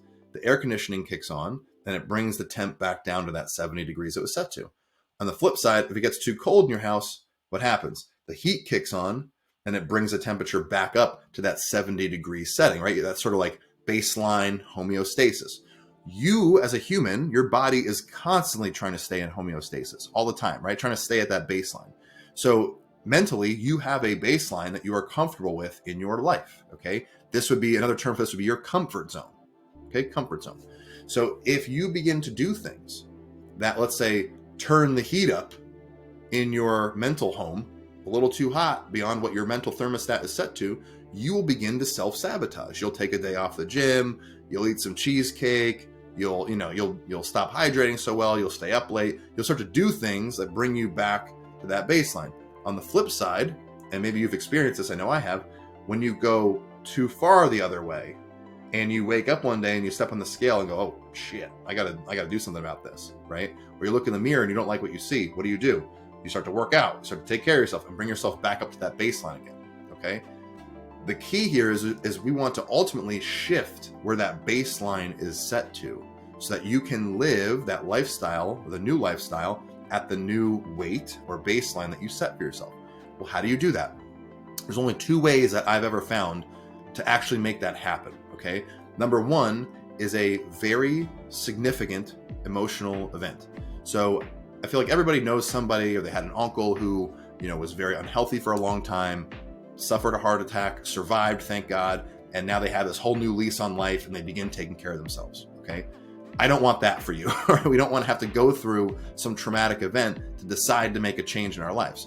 The other way we do it is through repetition, through consistent conditioning of this new state we want to be in. And the most effective way to do that is through small incremental changes. So it might sound like I'm kind of belaboring the point, I'm beating this thing up, but it's critical to get the message across that if you do too much too fast, that thermostat alarm is going to start ringing in your head, consciously or otherwise, and you're gonna start to do things that don't align with what that goal is anymore. You're gonna wonder why. Oh, I keep self-sabotaging and this fell apart. Now what did I do? You gotta slow it down. You gotta make it to the point where the thing you're trying to do each day, the action you're taking is, and this is an acronym I heard from a buddy of mine, he calls it SEAL. Simple, easy, and almost laughable. If you can make it simple, easy, and almost laughable, you're likely to stick with it because it's so easy, it almost goes undetected by that thermostat response in your mind. Okay, so focus on the small incremental changes. Consistency over perfection. Focus on consistency and progress rather than striving for perfection. Recognize that occasional setbacks are normal and part of the learning process. So we talked about this, right? We want to normalize the fact that we're going to plateau, we're going to have challenges, we're going to have setbacks. It happens. The key is to focus on consistency. And in my opinion, done is better than perfect, okay? Even if you go in the gym and you only do one exercise and you didn't do the other 3 or 4 that was in your program, you did that and then you had to leave, you still got it done. You still did something, okay? Really, the key here is to try and focus on stacking. I would rather you stack consistent, imperfect blocks than try and stack perfect blocks inconsistently, okay? So focus on being consistent versus being perfect. Perfect is a standard you can't achieve, right? That's why there's a saying, nobody's perfect. It's not going to happen. So take your time. Done is better than perfect. Just get in, get the work done, even if it's not 100%, even if you feel like you're going through the motions. Day to day, we want to get in and check the box and get that thing done, okay? Stack those little wins over time. Environmental modifications. Environmental is one of the greatest or worst cues in shaping behavior. Modify your environment to support healthy habits, i.e., keeping healthy snacks available, creating a designated workspace for exercise, etc. Excuse me. So I say this and I keep saying it, that environment trumps will. And you need to put yourself in an environment that's going to support what it is you're trying to do. A great place to start is your own home. What I do with clients a lot of the time, one of the first things we'll do is what I call a pantry audit. So we'll go into their kitchen. I mean, I won't physically go there, but they'll go through and they'll take out every single food item that is going to hinder their progress. Does it mean they can't enjoy themselves? No. Does it mean we don't find alternatives or keep, something in the house that they can still enjoy? Of course not. What we do is we find the things that are going to really rock the boat in a bad way, and we get them the hell out of the house. This is how we begin to mold the environment. Just like if you want to work out more and you're not sure if you can go to the gym all the time, it helps to have some equipment in the house, okay? So that you don't have an excuse. It's right there for you to work with and do your thing. For me personally, I have an office here. I'm in my basement in my office, and this room is designed by me to keep myself focused and focused on things that are going to move myself, my life, my goals, my career forward. I don't have extraneous stuff in here that's going to distract me. It's books, resources, even like old tapes and DVDs, all kinds of like programs and things to help me. There's a Peloton in here, and my desk, and a microphone. There's really not much else, okay? And right outside this, like on the other side of this wall, is all my gym equipment, my in-home gym equipment. So I've created an environment for myself that supports what I want to do, all right? So begin to think about what are some things you can modify in your environment to make sure that you are successful, okay? And this could be as simple as, hey, in my car, I'm gonna keep an audio program that I can listen to that is positive and supports my goals, whatever. Start small, but over time, you want to mold that environment to align with who you want to be and what it is you want to achieve. 4, Social support and accountability. Social support and accountability is in sustaining behavior change cannot be overstated. Enlist the support of friends, family, online communities to stay motivated and accountable. So having this kind of ties into environment. So if you can align yourself with people who are doing something similar to you, they're on the path, hopefully a step or two ahead of you, and you have that support, that social support and accountability, you are much more likely to stay in line with what you want to accomplish than you would be otherwise. So imagine like you go to the last point of environment. Okay, you maybe adjust some stuff in your house, you keep a gym bag in your car, you instead of listening to the news or music on your car rides, you listen to personal development audio programs and things like that. And then on top of it, you have social support from friends, family, this community here on school, all that kind of stuff. You are much more likely to be successful than you otherwise would be if you're just trying to do it yourself. Okay, so creating that supportive environment and that support and accountability from others is critical. And lastly, self-reflection and adjustment. Regularly reflect on your habits and behaviors, identifying what is working well and where adjustments may be needed to ensure continued progress and success. So it is imperative that every once in a while you check in with yourself and realign what it is you're doing. So as an example, for me, I do at least 2 big goal setting sessions a year.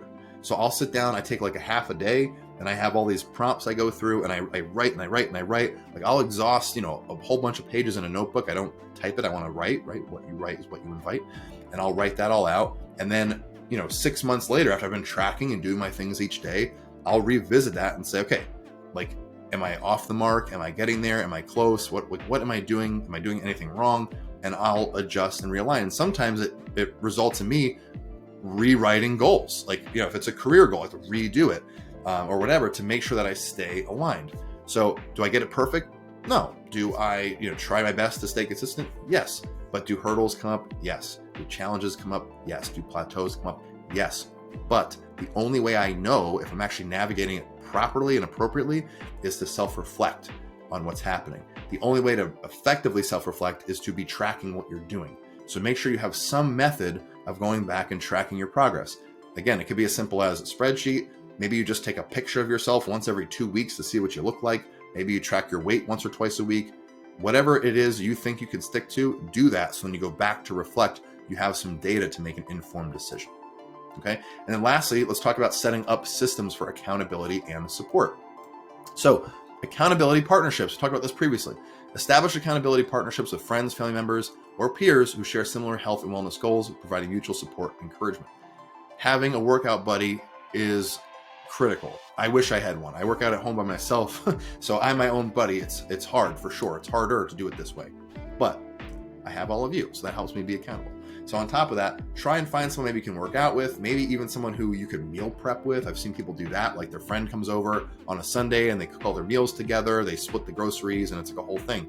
There's all kinds of ways you can do it, but the big thing is don't be afraid to reach out to a friend or a family member or someone in this group, make a friend, and become those accountability buddies to each other so you have that support.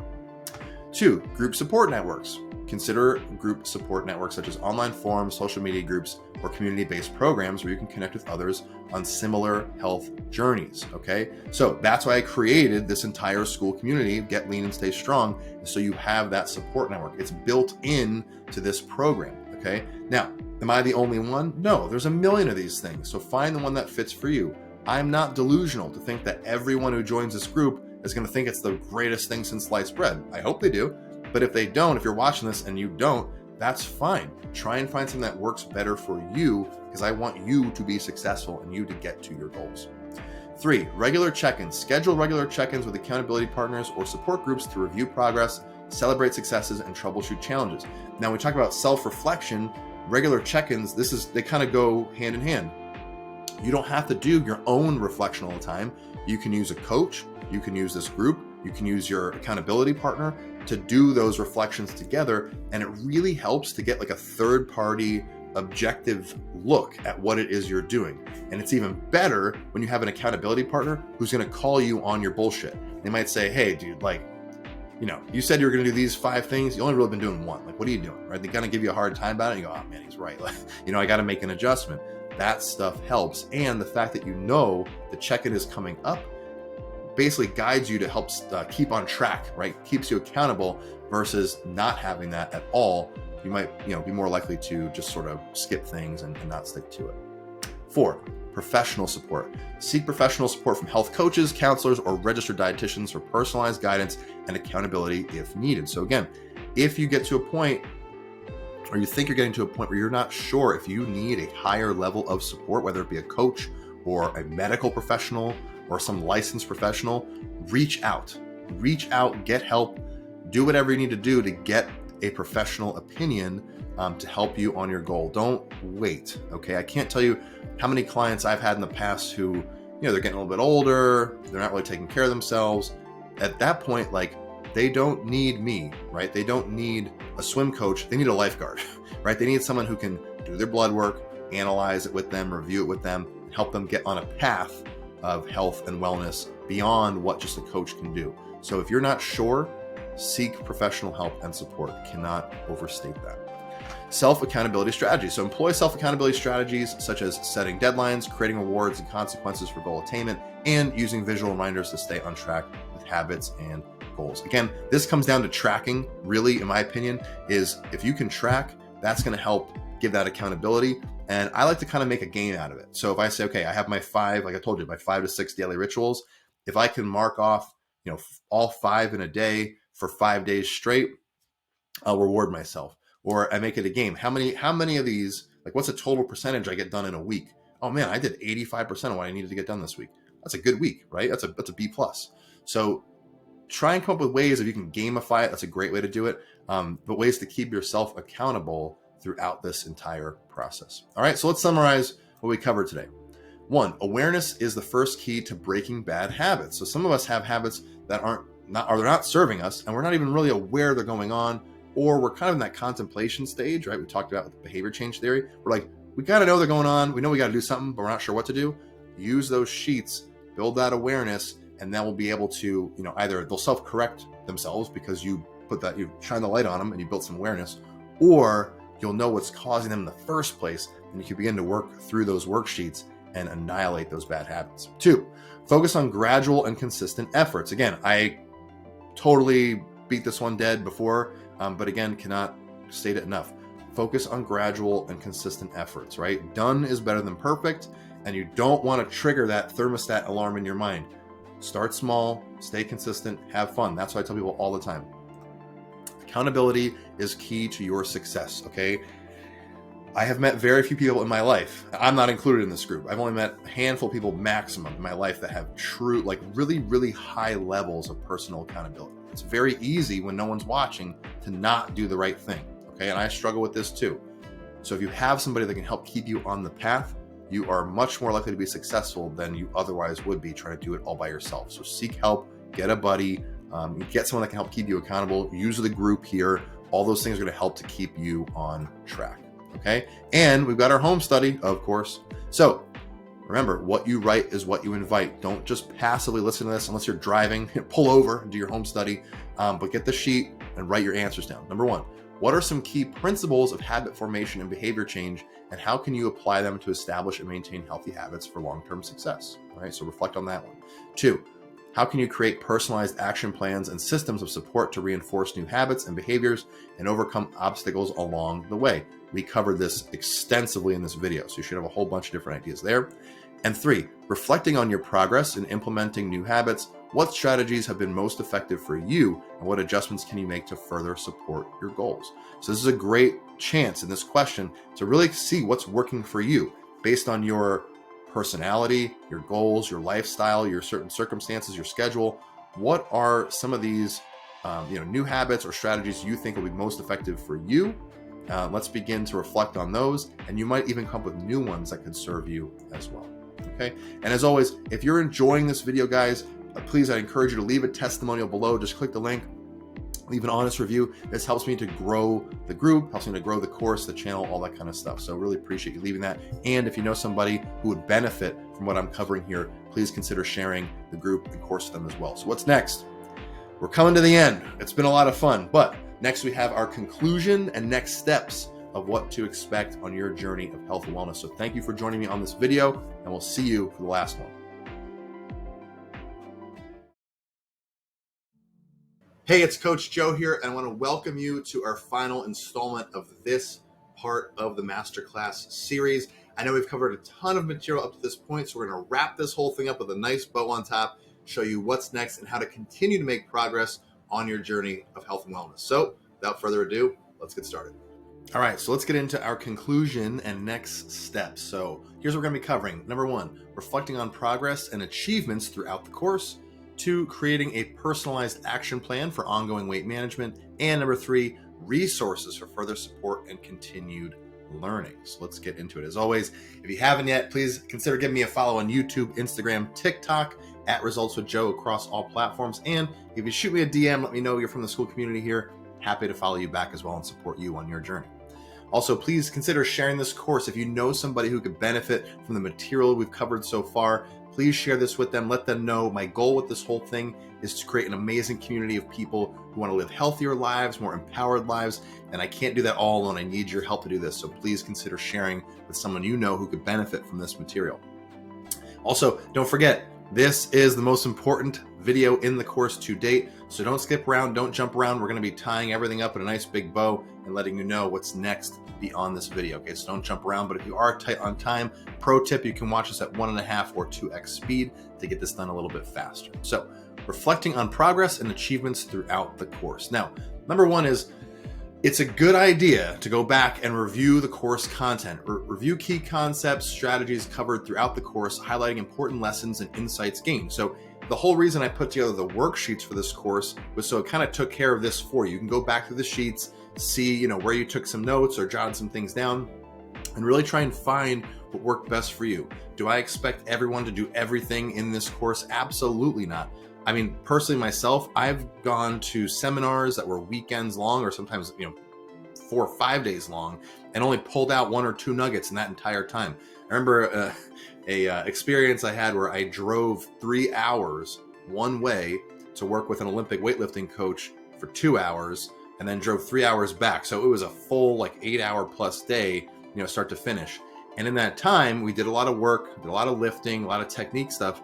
And I only pulled out 1 nugget, 1 cue that he gave me in that 2 hours that really stuck with me. But I ended up using that in my own coaching with other people for years to come.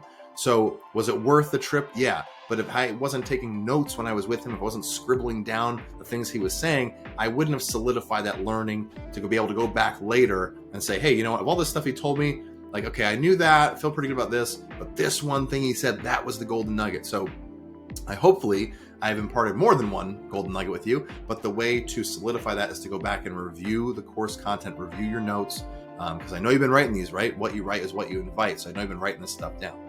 2, personal reflection. Reflect on your personal journey and progress since starting this course. Note any changes in your mindset, behavior, and habits. So if we really want to know how effective this course was, then you should be able to see some changes in yourself. And if you've binged this and kind of gone through it all at once, maybe those changes aren't as apparent today, but hopefully you're walking away with some things that you want to implement or some distinctions that you've never heard before that you now can apply to your life and share with others as well.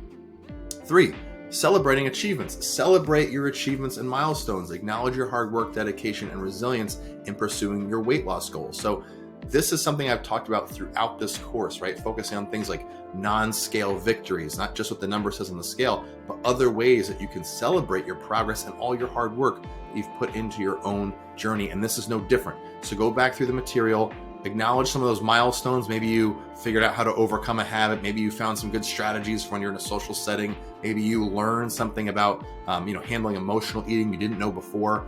Jot those things down and celebrate your achievement of actually implementing them. It's going to help you to do that more and more in the future. Number 4, challenges and learnings. Reflect on any challenges you've encountered during this course, as well as the valuable lessons and learnings gained from overcoming obstacles. So I can only tell you so much in these courses, right? I can only give you so much because I only have so much context what I'm talking about. I have to talk to a broad audience with all kinds of different experiences, all kinds of different backgrounds, So it's very hard to pinpoint exactly what you might be going through, short of you posting in the school community and me being able to reflect on that, or if you were a private client, for instance. So it's important to go back through any challenges you've encountered during this course and try and pull out what the lessons were. If you're not sure what they are, you're still struggling, try that reframe technique, right? What else could this challenge mean? What's good about this challenge? Use those tools we talked about to help you to gain learnings from those challenges and not fall into that sort of victim mode of, oh, this just doesn't work for me. These things can absolutely work for you. It's all about how we look at them and the perspective that we take, okay? And then we go now into creating a personalized action plan for ongoing weight management. So how do we continue to perpetuate our success beyond this course? So if you followed everything we've done up to now, you should know, a breakdown of calories, macros, you have that plan to start, how to make incremental changes, the type of exercise you're going to do, how you're going to handle yourself in social situations, how you're going to handle yourself in stressful situations and managing your emotions. Like, there's so much stuff we've done here that if you apply it all, you are going to be a different person after a certain amount of time, right? But we want to also begin to perpetuate our success. Doesn't mean we just continue to lose weight forever. No, that's not what I'm talking about. What I'm talking about, though, is when you finish and you complete or decide, hey, I've gone as far as I want to go in this phase of my journey or adventure, whatever you want to call it, it's time to set new goals. So setting new goals is the first topic here. So set new goals or refine existing ones based on your progress and aspirations, ensuring they are specific, achievable, and aligned with your long-term vision. So like I said in the last video, I don't just set goals once and then never look at them again. I will set and reset goals usually twice a year, sometimes even up to 4 times a year, depending if I need to make faster incremental changes. But I do give myself some time to let them develop, let them unfold, and make sure they're aligned with my long-term vision, down the road and what I want to achieve. So all that to say is, don't be afraid to refine your existing goals. You might get to that milestone, that checkpoint that you had as your original goal. Hey, it's time to reset, recalibrate, refocus the compass, and then take off and keep going.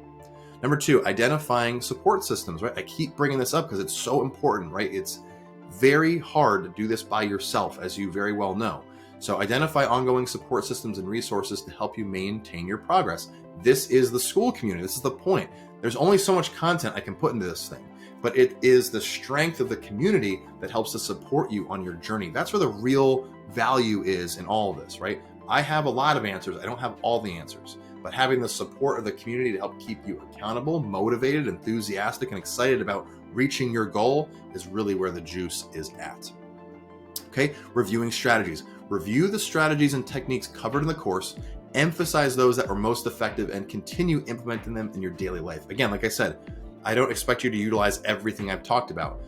Just like I had my experiences of going, far and wide to work with coaches and spending time, in seminars and whatever, you might only pull out one nugget out of this whole thing, but that one nugget could change your life. That's my hope, is that some of this content has impacted you so positively that you are finding this to be life-changing. That would be like the ultimate achievement for me, I feel. But the point is you have to go back and review these strategies, figure out what's working, figure out what's not, discard what's not, or save it for later because it might work at a different time in your life, and really kind of double down on the things that are working.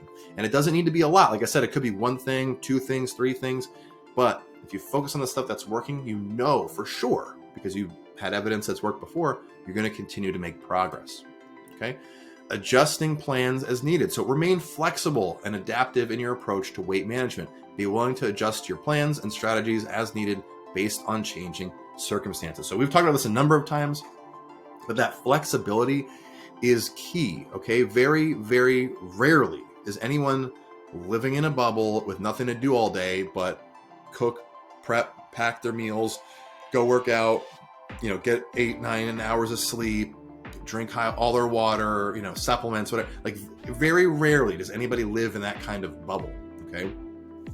And so for you, we need to be flexible and take into consideration your lifestyle, your schedule, those around you. How is this pursuit of this goal going to affect your family, your spouse, your kids, whatever?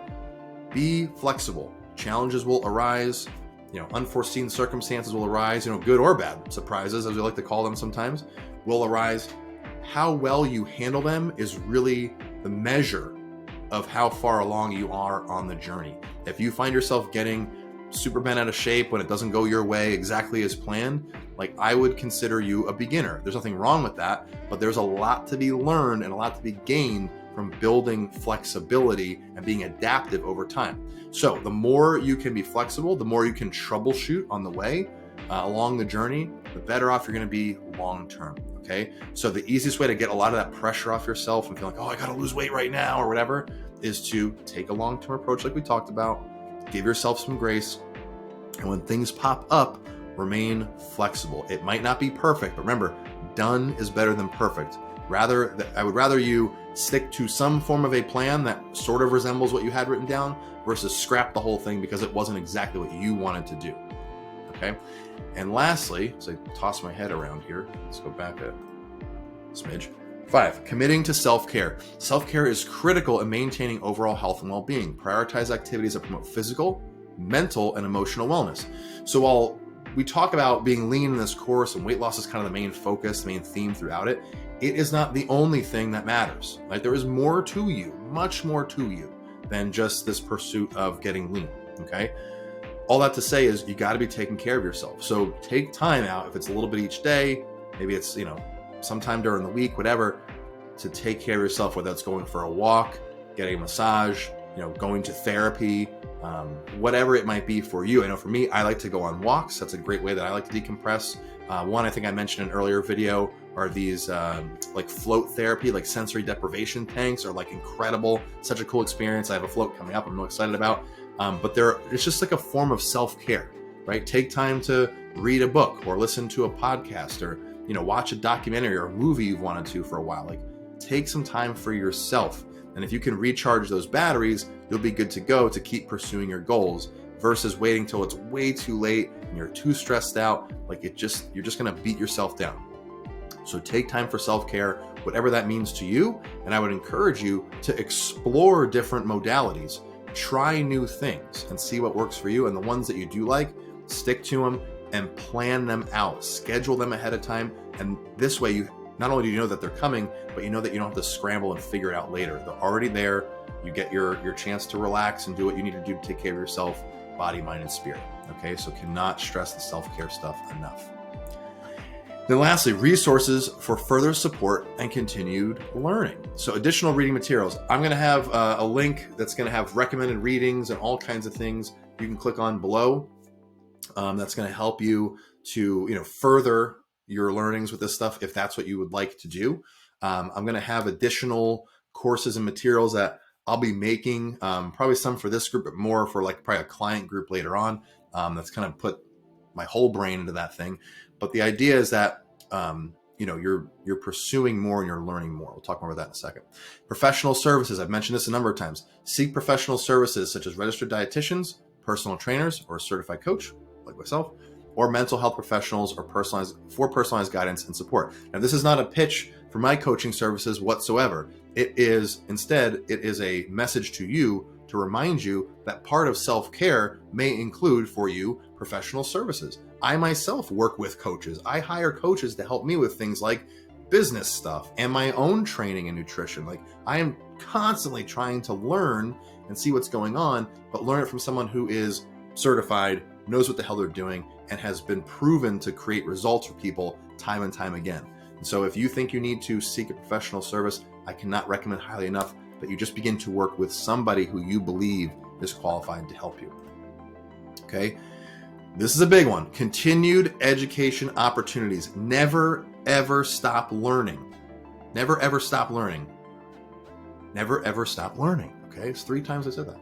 Always be on the lookout for other opportunities to learn, such as workshops, webinars, or courses on topics relevant to weight management and healthy living, or things that are relevant to stuff that you want to explore.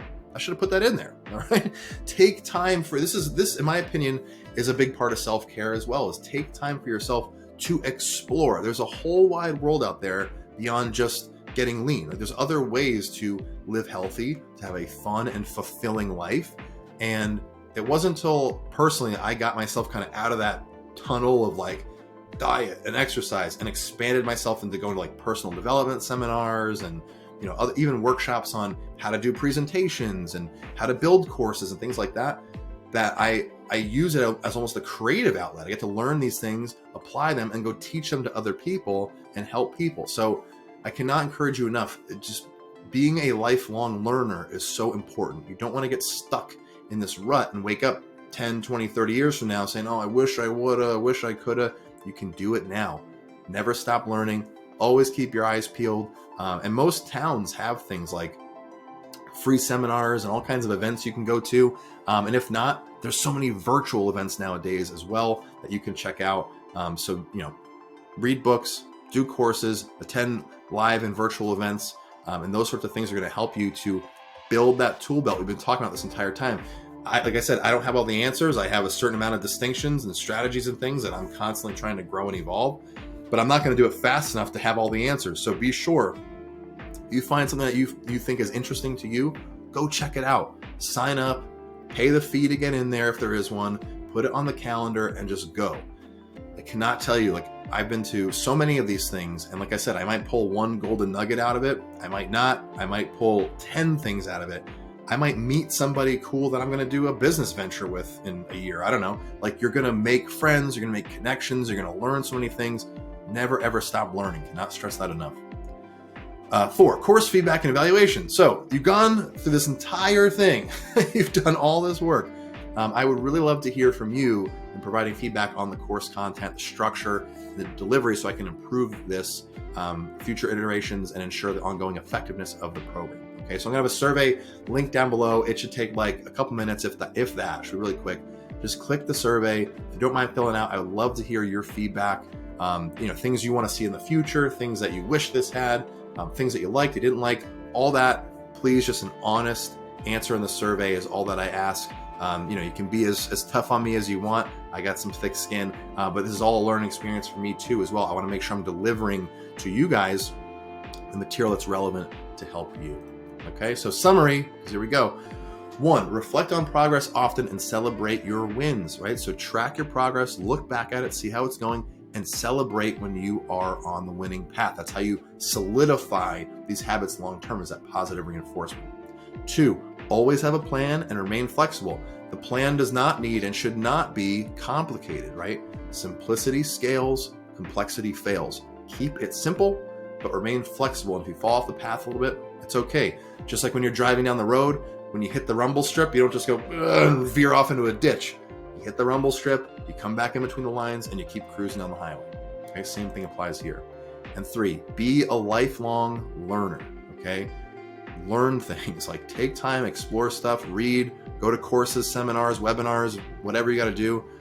It doesn't need to be every single day or every week, maybe once a month, maybe once a quarter, twice a year, whatever. But put stuff on your calendar that's going to challenge you, that's going to help you learn more about yourself, your body, your mind, your spirit, and connect with those people that attend as well, because they might be part of your future support system. Okay. And of course, you got home study on this last video. I think I'm going to leave you hanging without home study. Come on, son. You're not scot-free yet. Number 1, what are some key insights or learnings you gained from completing this course, and how do you plan to apply them to your ongoing weight management journey? This could be a very long answer or a very short answer, depending on your experience and how you liked it. But the point is, what you write is what you invite. So write down these key insights and learnings to solidify them in your mind. How can you continue to stay motivated and accountable to your goals after completing the course? And what resources or support systems will you utilize to help you stay on track? I'll give you a freebie right now. The school community is a system to support you that you can use going forward. 3, reflecting on your overall experience with the course, what feedback or suggestions do you have for improving the content or delivery to better support future participants? This is the survey I have below. So you don't mind taking a minute or two, click the survey, fill it out, let me know what you thought of this so that I can make this even better for future folks that get to check it out. All right. And again, as always, if you enjoyed this, if you had a good time like I did, please consider leaving a testimonial, an honest testimonial about what you thought. Helps me to build the channel, the school community, and all this stuff, and make it better for future participants. And lastly, I want to thank you. I want to thank you for taking the time, the commitment. I really want to honor you for going through this masterclass. This is a ton of information. It's a ton of time with me. Hopefully you're not sick of me yet. And it's a lot to ask of you to go through and do these worksheets and answer these questions and write down the notes and the insights and go through all this stuff. But hopefully, if you went through it the way I had it written, You came out this other end, you learned a bunch of stuff, you're able to begin applying a bunch of stuff, and hopefully it'll help to change your life for the better, which was my goal. So wholeheartedly, I want to thank you for doing this with me, and we'll look forward to seeing you in the school community and in future courses that I put together.